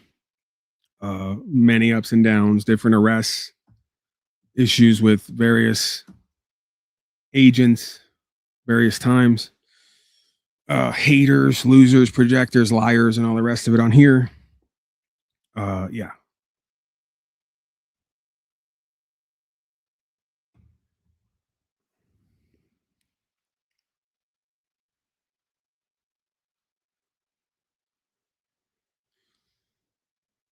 Some folks in chat going through the same things. Not much disagreement, if any at all. All right, I think we wrap it up. Once again, I intended to do 1 to 3 hours max, and we maxed out on almost 6. And I'm sure I looped at least 3 to 5 times. Let's finish Gorsuch here. Do you get a jury? There might be a piece of, because this administrative court idea, we're going to keep this up there anyway. We're going to return to this. I got a feeling, I tend to know how these things go. In our looping process and procedure, we're going to return to this to draw from this well. You know, when the magatards and the leftists call in to tell me I'm a crazy sovereign citizen, I don't understand legal or lawful politics or anything works, I'm just going to go line them up for him and then watch them go like this. Have no answers like always, or just make something up. No jury in those cases. No jury. That's gone too. And then what do the procedures look like? Basic procedures, like getting the evidence against you, and being able to cross-examine those who are charging you, those are also very, very different. You may not get the right to cross-examination in those proceedings. And yes, today, according to Professor Jonathan Turley, you are 10 times more likely to wind up in front of one of those judges than a real judge and a jury of your peers. Right. And so I do write about this. This is part of what's happened and changed in my lifetime. How is that legal and lawful? I can't even get through 10 seconds. This clown, even though he's right, and I agree with him, how is he okay in a system where his people are doing this and he's giggling? You're going to be, I'm the asshole, puppet, clown, broadcaster.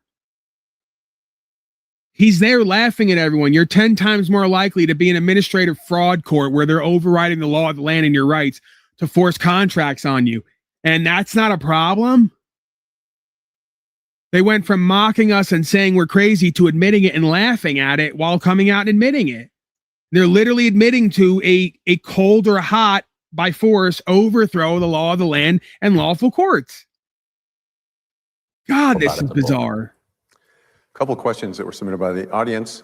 What was the biggest surprise to you about joining the court? Wow, two things. One is nothing had changed. I was a law clerk there like 30 years ago, and I come back, whatever, 23 years, whatever it was, nothing had changed. We still were circulating our opinions in hard copy, and with red lines, lawyers know red lines. We didn't do those back in the old days because we didn't have computers. We just put a pencil mark where changes were made, and you had to kind of guess what the changes were. We called those black lines. We were still circulating those when I arrived. Hard copy, right? Justice Thomas, Justice Ginsburg, Justice Kennedy, we're all still there.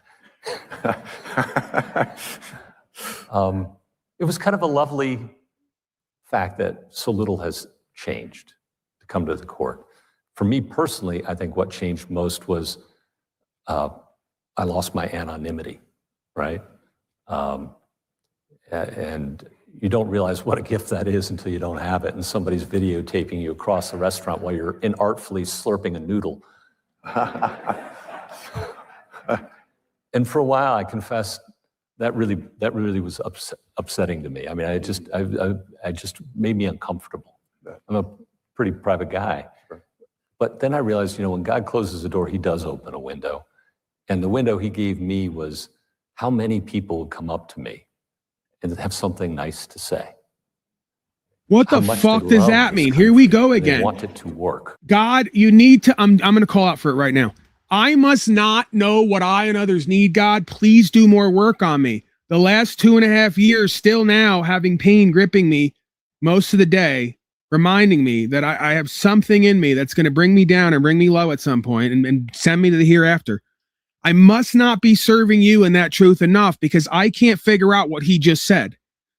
That he's laughing and giggling at being a part of doing wrong and genocide and slavery and not using the will you gave him to use his conscience and do right, the conscience or the will. But the saving grace was that a bunch of pathetic, weak, cowardly slaves walked up to him to say nice shit to him. Are we here? Is it you and me? Is it not you and me? Is you and me the devil? What am I missing here? And I'm calling out to the force of creation. Show me what I'm missing and not seeing here and how that's what your will is and what you want and need from us. And that's not what the fuck got us here every time. People being nice, kind, and polite and using their politesse to bullshit themselves and each other while they laugh like it's a joke in a game that they're throwing away everything good and great. That you all say is justice. That when I show up, you like to ask, am I making a mockery of the court? That's the mockery of the court. That you're mocking the court and ask me if I'm making a mockery of it while I'm trying to uphold the law and rights. It's inversion land again. Yep, that's what we need with our culture and society. People saying nice things. God opened a window for us. And they might say, I didn't vote for that guy who appointed you, or I totally disagree with you on this case, but I'm rooting for you. And I want the court to work, and I want our country to work. And I've said prayers for you. No, you don't. you know, standing You're in all line you're at all a cowards. coffee shop and somebody just wants to tell you a knock-knock joke. I mean, that's great. Yeah, knock Just- knock. This is why these people, they're right. The spotlight, the camera, all the rest of this is meant for them. It's not meant for me. I don't give a fuck about your knock knock joke and nice bullshit you have to say to me. I'll probably tell you to go fuck yourself if you try it. Know when there's other shit you're not addressing, that's when there's an issue. Everything else, we're cool. Oh yeah, knock knock. Who's there? Slavery who? Yeah, okay, cool. But he's sitting there and it's like, is this real? Are these real people? And they might be right. I've been wrong this whole time and they're right. These are nice, kind, loving, caring, good people. I'm a bitter, resentful, angry, wicked person. And I'm very fearful too. You know? And part of the reason we got that way is because I'm surrounded by these people. And I guess part of the reason they get the way they are is because they're surrounded by people like me. It's some kind of weird game, I guess, the creation is playing on all of us. And again, I am so wicked that when these people talk like this, I always default to, they don't really mean this. They're just saying that because people are listening. You know, sometimes you're at the store and people want to come up to you and give you a knock knock joke. Again, maybe he really just is that nice, kind, polite, and rubish, sort of pure at heart, right? It's like a child almost. I have a really hard time buying that. Because I'm not like that with everything else going on he just described. I don't want to hear your knock knock joke. I'll give you the knock knock joke. Like I said, knock knock, who's there? Epstein files. Epstein files who? Precisely who? All of you. You're all in it. It's funny, huh? Not so much. I'm now Joe Pesci at that one dinner. It's funny, haha, funny? Funny like a clown or funny like someone's going to die? Yeah, and then they'll laugh at me and say, Paul, this is why you just don't get it. This is why we have more viewers and more money than you, because we really entertain the public and placate them. We want people to come up to us at the store and give us knock knock jokes. We can laugh about how we're letting corporate takeovers ruin America on every level. And what's crazy is, you guys signed up to bear liability of this, and you go around town like it's just all fun. You might just have way more faith in God and the truth than I do. You might all be right.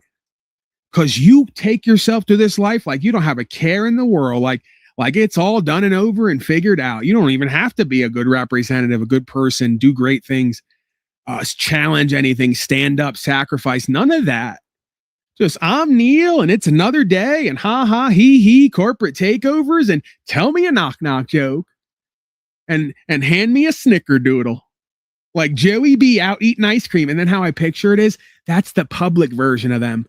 And then you get them alone and they're like fucking children. They're like draining blood of hookers after they give them drugs. They're like, you know, strapping them down, drinking their blood. And then they come out to give you this rap. Ha ha, he was a little corporate takeover, but I want everything to go great. Oh, Karen's got a knock knock joke for us. Come on, Karen, give it to me. The only way they can come out in the open and be that person is the balancing aspect of them that when they're not around anyone, they're beyond wicked. They're beyond lie, cheat, steal, and destroy. It's the only way that a person can go around in life and be that inauthentic and fake and rubish. And there are certain people in life who kind of are that way. Few and far between. They really have a good heart, a good soul. They're really pure. They want to see the best in everyone. I don't get along with them either, precisely for those reasons. Not the first two or three. The fact they want to see the best in everyone. Why would you want to see the best in everyone to ignore all the fucked up negative shit that has to change for it to work, right? That's dumb. But there are people out there who really are like this. You know, at least to an extent. These aren't those people in my mind, to me, right? You know, like de Blasio, who he really cares about everyone's safety. And oh, what's that? Well, it's a hamburger. Oh, and what? There's a fry element too. Like when they get in this mode where they're like, you know, they're out with their legs crossed and their suits and they're talking to the public, and it's all for show and presentment. You know, and this is the shit that the average actual rube slave takes to, like a duck to water. They go, oh man, I really feel it in my heart. What a great guy, great man. Oh man, he's so accomplished. He even smells good. They just buy it hook, line, and sinker. And they give you the little from the stage. I see you, Karen. I'm gonna be over this weekend for the pot roast and for your daughter as well. But you love me and I love you and we love each other and I'm gonna love on her. Oh yeah. Oh, your son too. I'm gonna fuck him too. And I'm gonna give him a job. Yeah. It's all lovey. You go into the back rooms and the back channels of Donnie's whole cabinet there. It's all people accused of sexual assault and rape. It's all victims of the rape. It's all sons and daughters and uncles of Epstein's and Epstein Islanders, all of it. The guy Jared Kushner just married is like Epstein's banker, you know? Yeah, it's fucking lovey-dovey. Roll family. It's fucking hilarious. The Gravanos don't do family like this, right? You go back to the Lucchese's and the Gravanos and the rest of them, they didn't incorporate their family into mafiosi, fascism, murders for hire, backroom deals. These people got their whole family into it while they're laughing at you. They're doing parties in red shoes, laughing at you. And then telling you, haha, administrative courts. Oh, you're 10 times more likely to face it. Oh, yeah, they aren't lawful courts, but hee, haha, nice stuff. Yeah, great. Go ahead, Ace, because I'll just keep going on and on here to my and everyone else's own detriment. How's it going, big dog? I like that new voice you have. I like the new undercover Ace. Yeah, just an update on the shirt tomorrow, man. They're gonna press it on just the large size, and then they're gonna work on the bigger size. But yeah, tomorrow. I think your best way to do it, unless you get some kind of deal where you get them all at once, is to do them piece by piece. Yeah. It's less like expensive, even if but like, let me give you an example. If they wanted money up front to do a better deal to guarantee you a lower price per piece, then you guarantee them a contract of 50 pieces, but you leave the sizes open. So, hey, I agree to pay you X amount for 50 pieces, but make them as I need them because we don't want to have 5 small, 5 medium. You know what I'm saying? They're not all going to get used. No, take them as people want them. I want a 2X, 2X. They want this, boom. As we go, right? Why not? Yeah. Unless that's, again, I'm not telling you what to do. Like, if that's a hassle for you or an issue in any way, then just do whatever you do. I'm not going to look a gift horse in the mouth. I'm thankful and grateful you show up here and continue to create something to give back to the people, right? You know, and then I get to pretend and look like I'm magnanimous and I'm giving shit away when it's really you, right? So like, that's cool for me. I'm helping. I love everyone. I'm giving. That's right. Now, That's Ace, right. go buy these shirts and mail them. All right, we get to play that game. I have a team now. You see what having a team is all about? Yeah, because the thing is, if I go with some other printer, like the first one that we did was the You're a Slave. You know, they want 3 dozens off the back. You know what I mean? Right away. That's the minimum order. Yeah. So that's what I'm working on right now. That's why when I hit you up, I said that I mentioned that exactly that I might just get rid of this printer here because it's been taking a while. So right. Well, then I mean, if that's the case, you probably got at least 30 or 50 regulars around here who you know all their sizes. In which case, you could just re-up on that, right? Yep. Because chances are, you know, and again, we could double check. And then if there's a few extras, I'm just trying to avoid you having a bunch of stuff done and paid for you're going to sit on that either isn't going to get used or wanted or winds up going to people because they'll take it, but they're not really going to wear like a small t-shirt, right? Like in modern day America, not even the women wear small t-shirt, right? We're very obese. We're very large and not in charge, right? So, hey man, if it's working, if you don't have an issue, do your thing, man. Don't let me, I know something till I don't know nothing, right? So you gotta decide. Yeah, well, yeah, whatever I had left over, whatever, I was, you know, giving them out and promoting the broadcast and everything, you know. Right. Yeah. I mean, listen, man. If nothing else, it's just it's an interesting time. Like I have it's a great experience, right? Like I can honestly say later now, I didn't think it would be that fun in the sense of I have my "You're a Slave" shirt, and it's always a fun day when I put my "You're a Slave" shirt on, right? Big time. Like I'm marketing without marketing right now because it's real. The best game is no game, right? The best marketing is not marketing. It's always a fun day when I decide today's my "You're a Slave" shirt, and I'm going to Slave Mart, and I'm just be on the lookout, right? Every so often there's an interaction. It breaks up the monotony of nothing else, right? It's like the day that I went to the print shop, and I didn't know well, I saw a cop car in the area right there in the shopping center. And so when I parked the car and then I turned the corner, and from far away, there's 4 cops right in front, like kind of right in front of the print shop. And all from far, you just see all 4 of them look towards me, and you could just read, "You're a slave." I had to pass right by them. You should have offered him a bumper sticker. Oh, you don't have them yet. That's another thing. No, I'm sitting on 100 fucking bumper stickers here. I haven't even done nothing with. Send them to me. You have my address, don't you? Yeah, I got to get. Well, you know what it is? I got on the phone, and this is why I'm a bad customer. I got on the phone with them, and I said, "Listen, I'm a level with you. It's probably my fault. I sent you the design. I've never done this before. You guys are supposed to be graphics experts, so it'd have been cool if you'd have said, 'Hey, Paul, we've done this a lot, and we know that when you print this with this kind of ink, it's going to be hard to read.'" They didn't do that. So I told them, "Listen, I'll take the hit for it. I should have looked at it 2 and 3 times, and I should have guessed and saw ahead and said, the red ink isn't going to work." Because on the bottom of it, where it says youtube.com/pimp-and-slave, the link is in dark red, everything else is in white, and it's very difficult to read that. So I said, "Listen, I'm not going to blame you, even though I could and make it a whole thing. I'll take the hit for it. Can you guys do any kind of coupon for me so I can reorder with the white ones if I want them next, right?" And the guy wound up just crediting me the whole thing, man. So I gave him a review. I said, "This guy does good business." He gave me all the credit back for the original 100.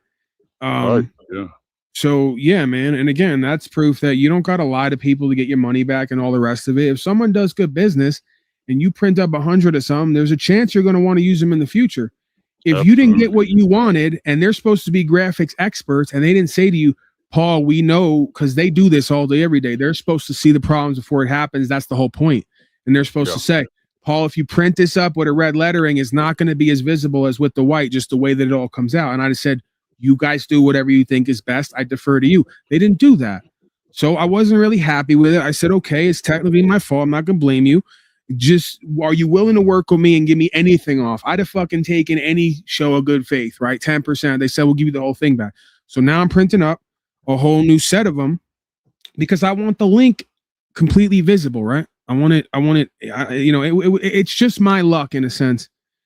When I'm not on it, for that to happen, for the rest of the bumper sticker to be legible, except the one part that matters for promotion, right? And then again, I go, I wonder if this is indirectly the universe almost keeping me from promoting because I'm just not ready for it, whether it's my health and where I'm still at, or just dealing with potentially an influx of slaves and just new cases of people who want to like do courting and I'm blessed for all of it, right? I'm not complaining about it. It's just I may not be ready. And I'm part of me is like, I'm wanting to prove a point with shadow banning and algorithm and promote and grow and all that, and it's ego shit. And realistically, I'm probably not as ready as I could be to go to the next level. But see, we were on the same page though, because when I hit you up about it, you were already on it about the at pimp on slave when it was on bread. Yeah. No, yeah. Man, yeah. But yeah, so they I already ordered the second one. They're going to send them, and then I guess I'll send you some of each. This way, if they go out and they do get put up somewhere, no sense not using the ones that are already there. I guess my rule will try to be for folks in common sense that if you get the red ones, use the red ones for something that is up close and personal that people got to sit and stare at. Use the white ones for shit that requires visibility, right? A bit more visibility, if that makes sense. May I say something real quick? Because he might be watching. Because this is one of my boys. He owns a construction company, and he has semi trucks. He has all kinds of equipment, right? So I told him, as soon as I get these stickers, each and one of his equipment, from his loader, everything is getting a fucking sticker on us. All right, Miguelon? You hear me? All right, Miguel. And you have to do that because we're all Latino here and it's an unspoken brotherhood. Okay. If not, we'll deport you. So, wrap, you know, at a Latino all the workers. Yeah. Don't make us do that. We don't want to do that. We want to love you. Oh yeah. And then another one, you know, see how this shit works? Just like when I tell you the motor, that time my buddy said, I need a certain specific motor. I can't find it on Facebook or anywhere else. I don't know how I'm going to get it. He helped the guy on the side of the road coming out of our driveway, and the guy brings him to the house, and the motor he's talking about is sitting on lawn. He said, you want it? He gets it, right? The same thing with the advertising. I got a woman also working in the background right now. She's calling around, getting figures and putting the billboard together. So for folks who contributed to that, that's still going. If I ever get to a point where that's not going to happen, I've got the dates of when you guys contributed. I will go back on my apps and I will check all those dates and or everything from then on, because it was about a week there. I have it committed to memory. There was a week there where people contributed, and then after that, no one contributed before or after. So I'll go back to that and I'll return all that.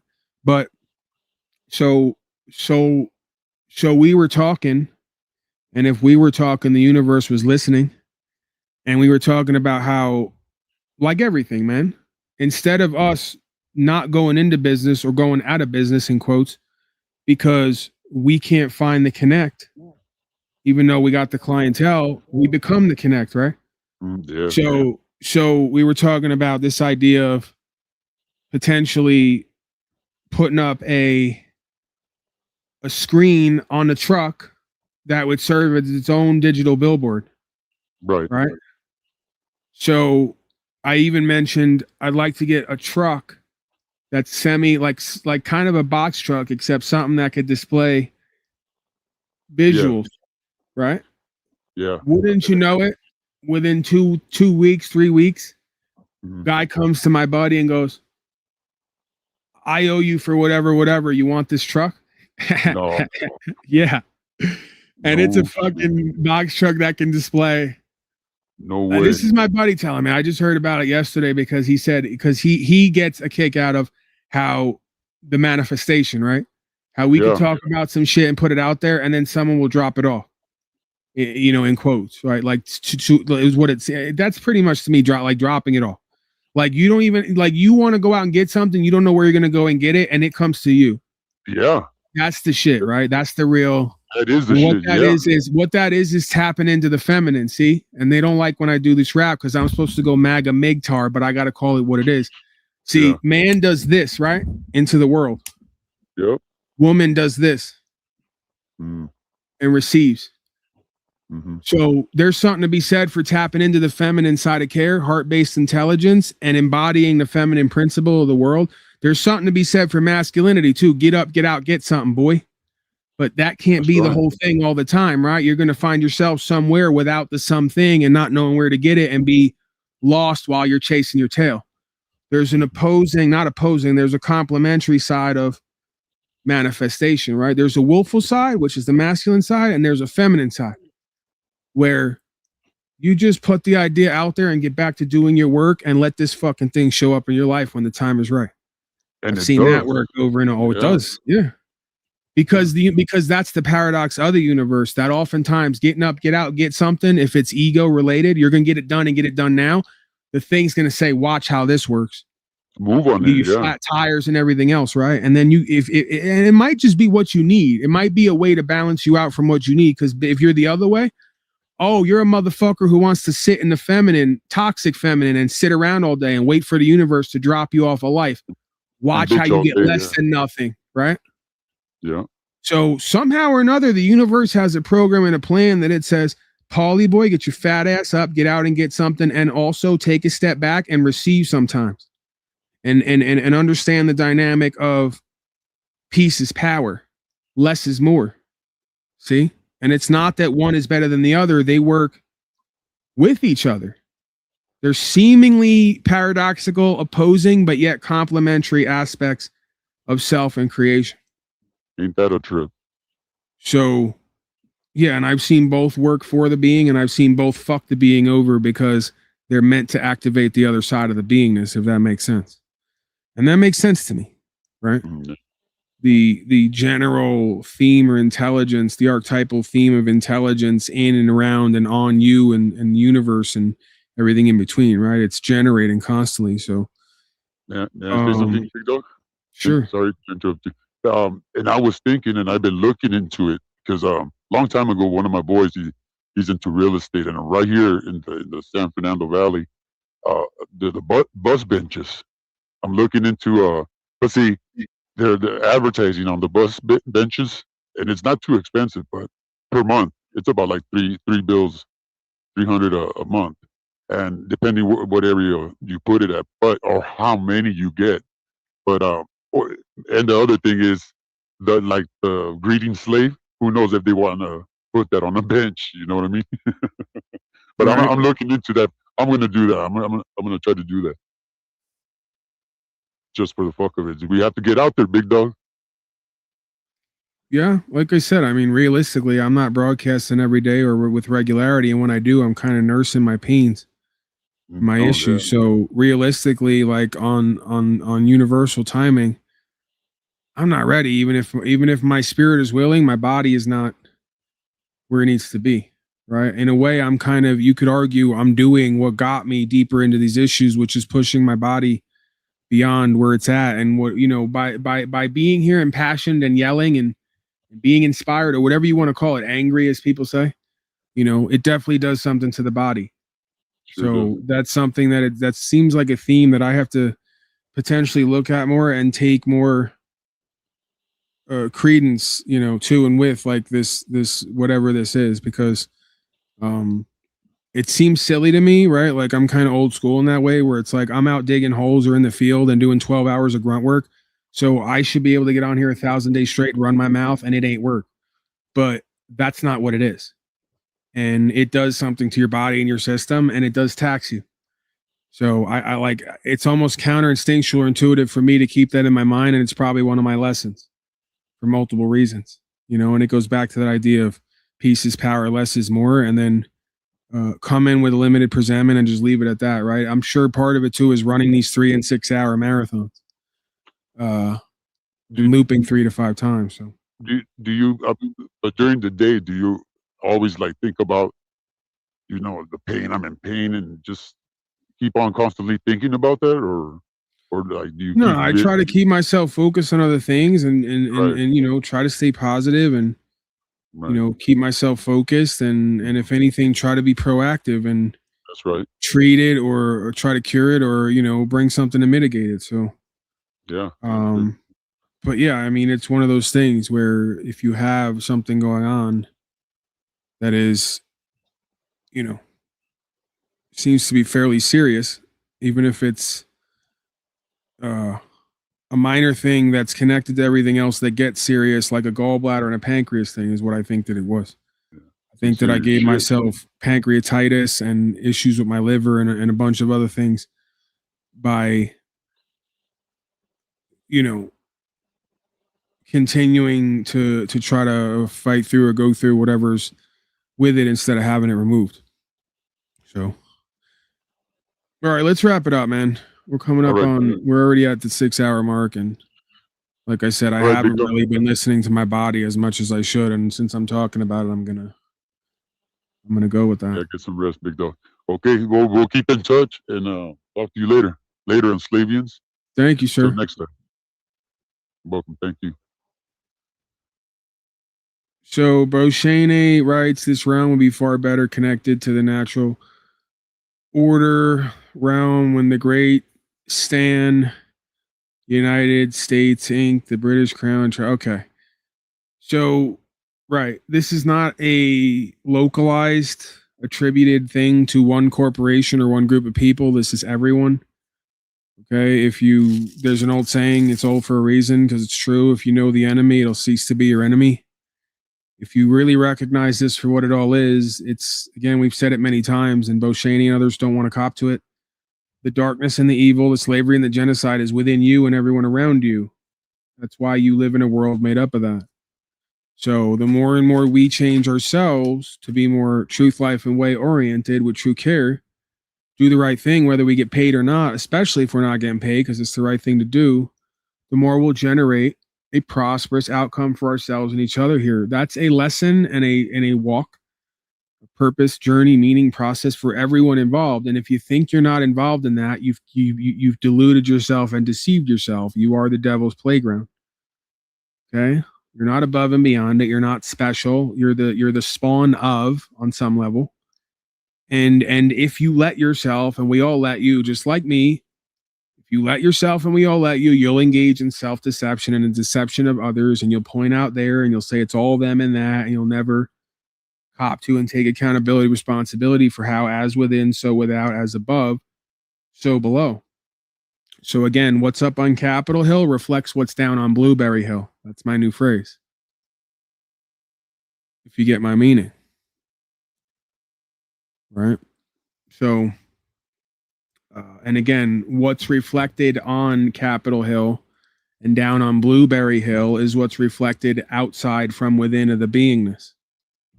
If you have a mind and heart of a slave population, they're going to generate slavery and genocide through the deception they live, the lie. That is the great Satan you talk about, the kill, steal, destroy, through deception. The deception is the evils out there. And some mechanism out there is going to save us from what we've manifested out there, from what's in here. Bullshit. More deception. More child of the lie on accountability or responsibility. You're going to have to get right with yourself and truth and the creational force. And every other being's going to have to do the same here. Then we can walk as you stated. But as I know you're not ready and everyone's not ready because you want to keep looking on the game board and trying to find out who's the most guilty right now in this moment for XYZ instead of stepping back and going, everyone has played into this dynamic, at least to it for a time. Every unslaved being was a slave first. Every unpipped real woman was a hoe first. To some extent. In or out of uniform, right? In quotes. So, yeah, every being who journeys back to truth, life, and way, and what we call the experience of God, was devilish first. And you ain't going to convince me anything otherwise. And how do I know that? By looking at you, because I know that by looking inside of me. See?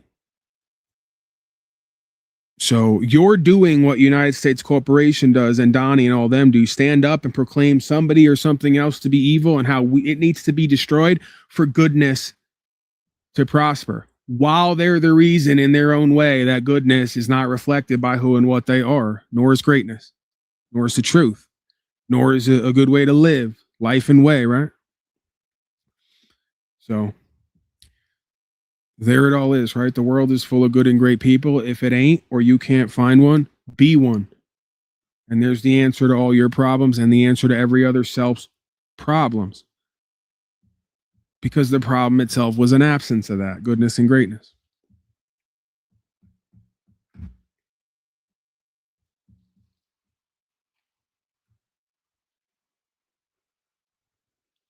Don't kid yourself.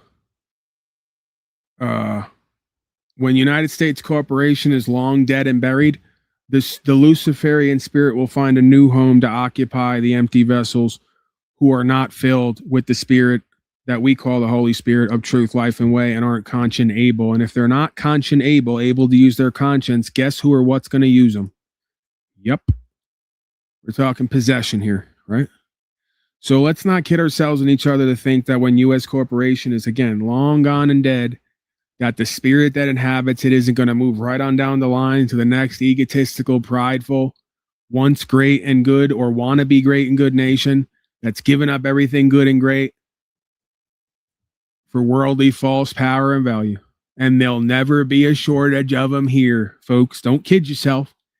There'll never be a shortage of folks online here to step up for that power vacuum. That's why gangland runs wild all day, every day for thousands of years.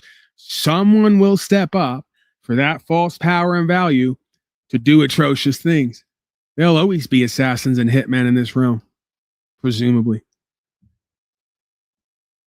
There'll always be corporations masquerading as nations here in this reality. There'll always be devils masquerading as helpers in this reality. The difference is, are you going to buy in, believe, cooperate, comply, and pay for it? That's the only Difference, separation here. Are you going to mirror, reflect, and enable it and animate it and bring life to it? That's the only question here and the only variable subject to change. Just like there'll always be drugs here and drug pushers. This is another fallacy that you can build a wall and stop the crime and blah, blah, blah. It'll always be here. The question is, are you going to feed into it and reflect it? And if not, then it doesn't matter whether they're here or not. They have nobody giving them life, funding them, and giving them their power and energy. It's very simple, but very difficult. All right, we got to get the hell out of here. Return of the White Gorilla. Back who knows when. Gorilla Gems production. Okay? Like, share, subscribe, restream, get the word out. Trigger these fucking slaves. They need it, whether they like it or not. And do whatever else you're supposed to do in TV land to get the truth, life, and way in these people's faces so we can trigger them, watch them freak out, reveal themselves, and then reject it. And then maybe over a long enough period of time, after they suffer enough, come back to it. Like we all do, right? Okay, bye.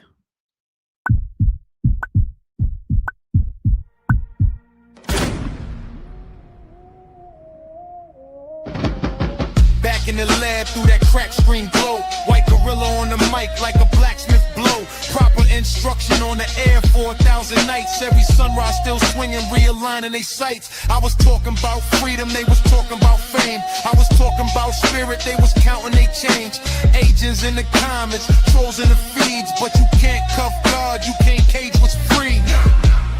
Return of the white gorilla. They tried change, tried darts, tried slander and filler. But the word came wild, straight flame God's river. You can't stop what's forever, it's bigger, it's bigger. Proper instruction on the line every day. Through the doubt, through the drought I stayed. They threw mud, through noise, through shade at my name. But the infinite voice still cut through the game. Yeah, every broadcast they wanted war in the wires. They was spamming up the chats, I was fanning up fires. Laughing at the smear, I done heard it all twice. If they crucify truth, what they gon' do to advice? I ain't bowed to the sponsors, ain't been to the trends. Spoke life to the lonely, put steel in their spines again. Haters pray that I break, that the stream will go blank. But the source never sleeps and I drink from that tank. Through thick and thin, I stayed on cold. Blood in my throat, but I stayed on gold. They wanted me silent, wanted me tame, but I carry what's endless, you can't box that name. Return of the white gorilla. They tried change, tried darts, tried slander and filler. But the word came wild, straight flame God's river. You can't stop what's forever, it's bigger, it's bigger. Proper instruction on the line every day. Through the doubt, through the drought I stayed. They threw mud, through noise, through shade at my name. But the infinite voice still cut through the game.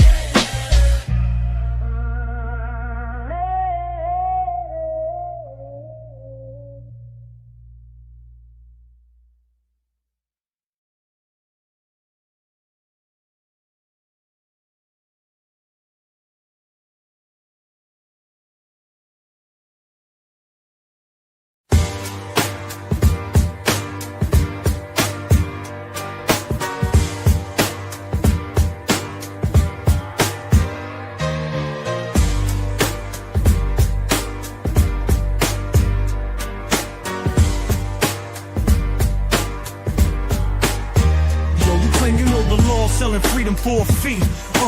Pockets lined with promises that never set you free. Touchdown position, head low, comply. But truth don't live where falsehoods lie. A trifold solution for a problem you make. Teaching how to bow while the real ones don't break. What you sell ain't freedom, just a cage you choose. Making you a better pawn in a game you'll lose. Lost scholar, what's the price of your word? Speaking in circles, yo, your truth is blurred. No roots, no honor, no ground to stand on. Your paper throne crumbles in the palm of your hand. Delete the laws, yo, put the laws in the land. Or not in codes or controls that you can't understand. Teaching folks how to bow, yeah, making good hoes. But every pimp knows how the same game goes. Chant PLQI, you think vengeance will save, but you dishonor the truth and you dig your own grave. The trifold shield won't cover the fool. Nah, you fools who sell hate just keep feeding the fuel. Lost scholar, what's the price of your word?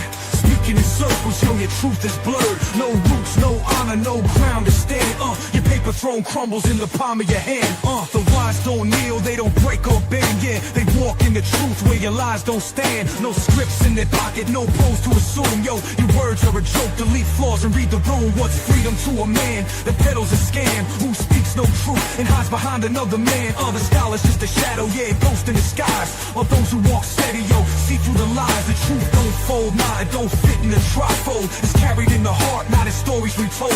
Yo, you teach the pose, but you're lost in the fight. Claiming you know, but you're just trapped in the night. Yo, you say do this, do that, and you'll be free. But you're just getting pimped, yeah, you just don't see. Codes can't find the ones who won't play. The drift loses power when the truth finds its way. Lost scholar, what's the price of your word? Speaking in circles, yo, your truth is absurd. No roots, no honor, no ground to stand. Your paper throne crumbles in the palm of your hand. Yo, so fold your trifold, take your seat. The game you're playing is a game of defeat. The law stands strong where you can't pretend. What's built on lies will only break in the end. No touchdown poses, no gimmicks to sell. Yeah, the ones who know the walk steady and well. Lost scholar, you know your lesson's undone. You're just a pile of wet rags drying out in the sun.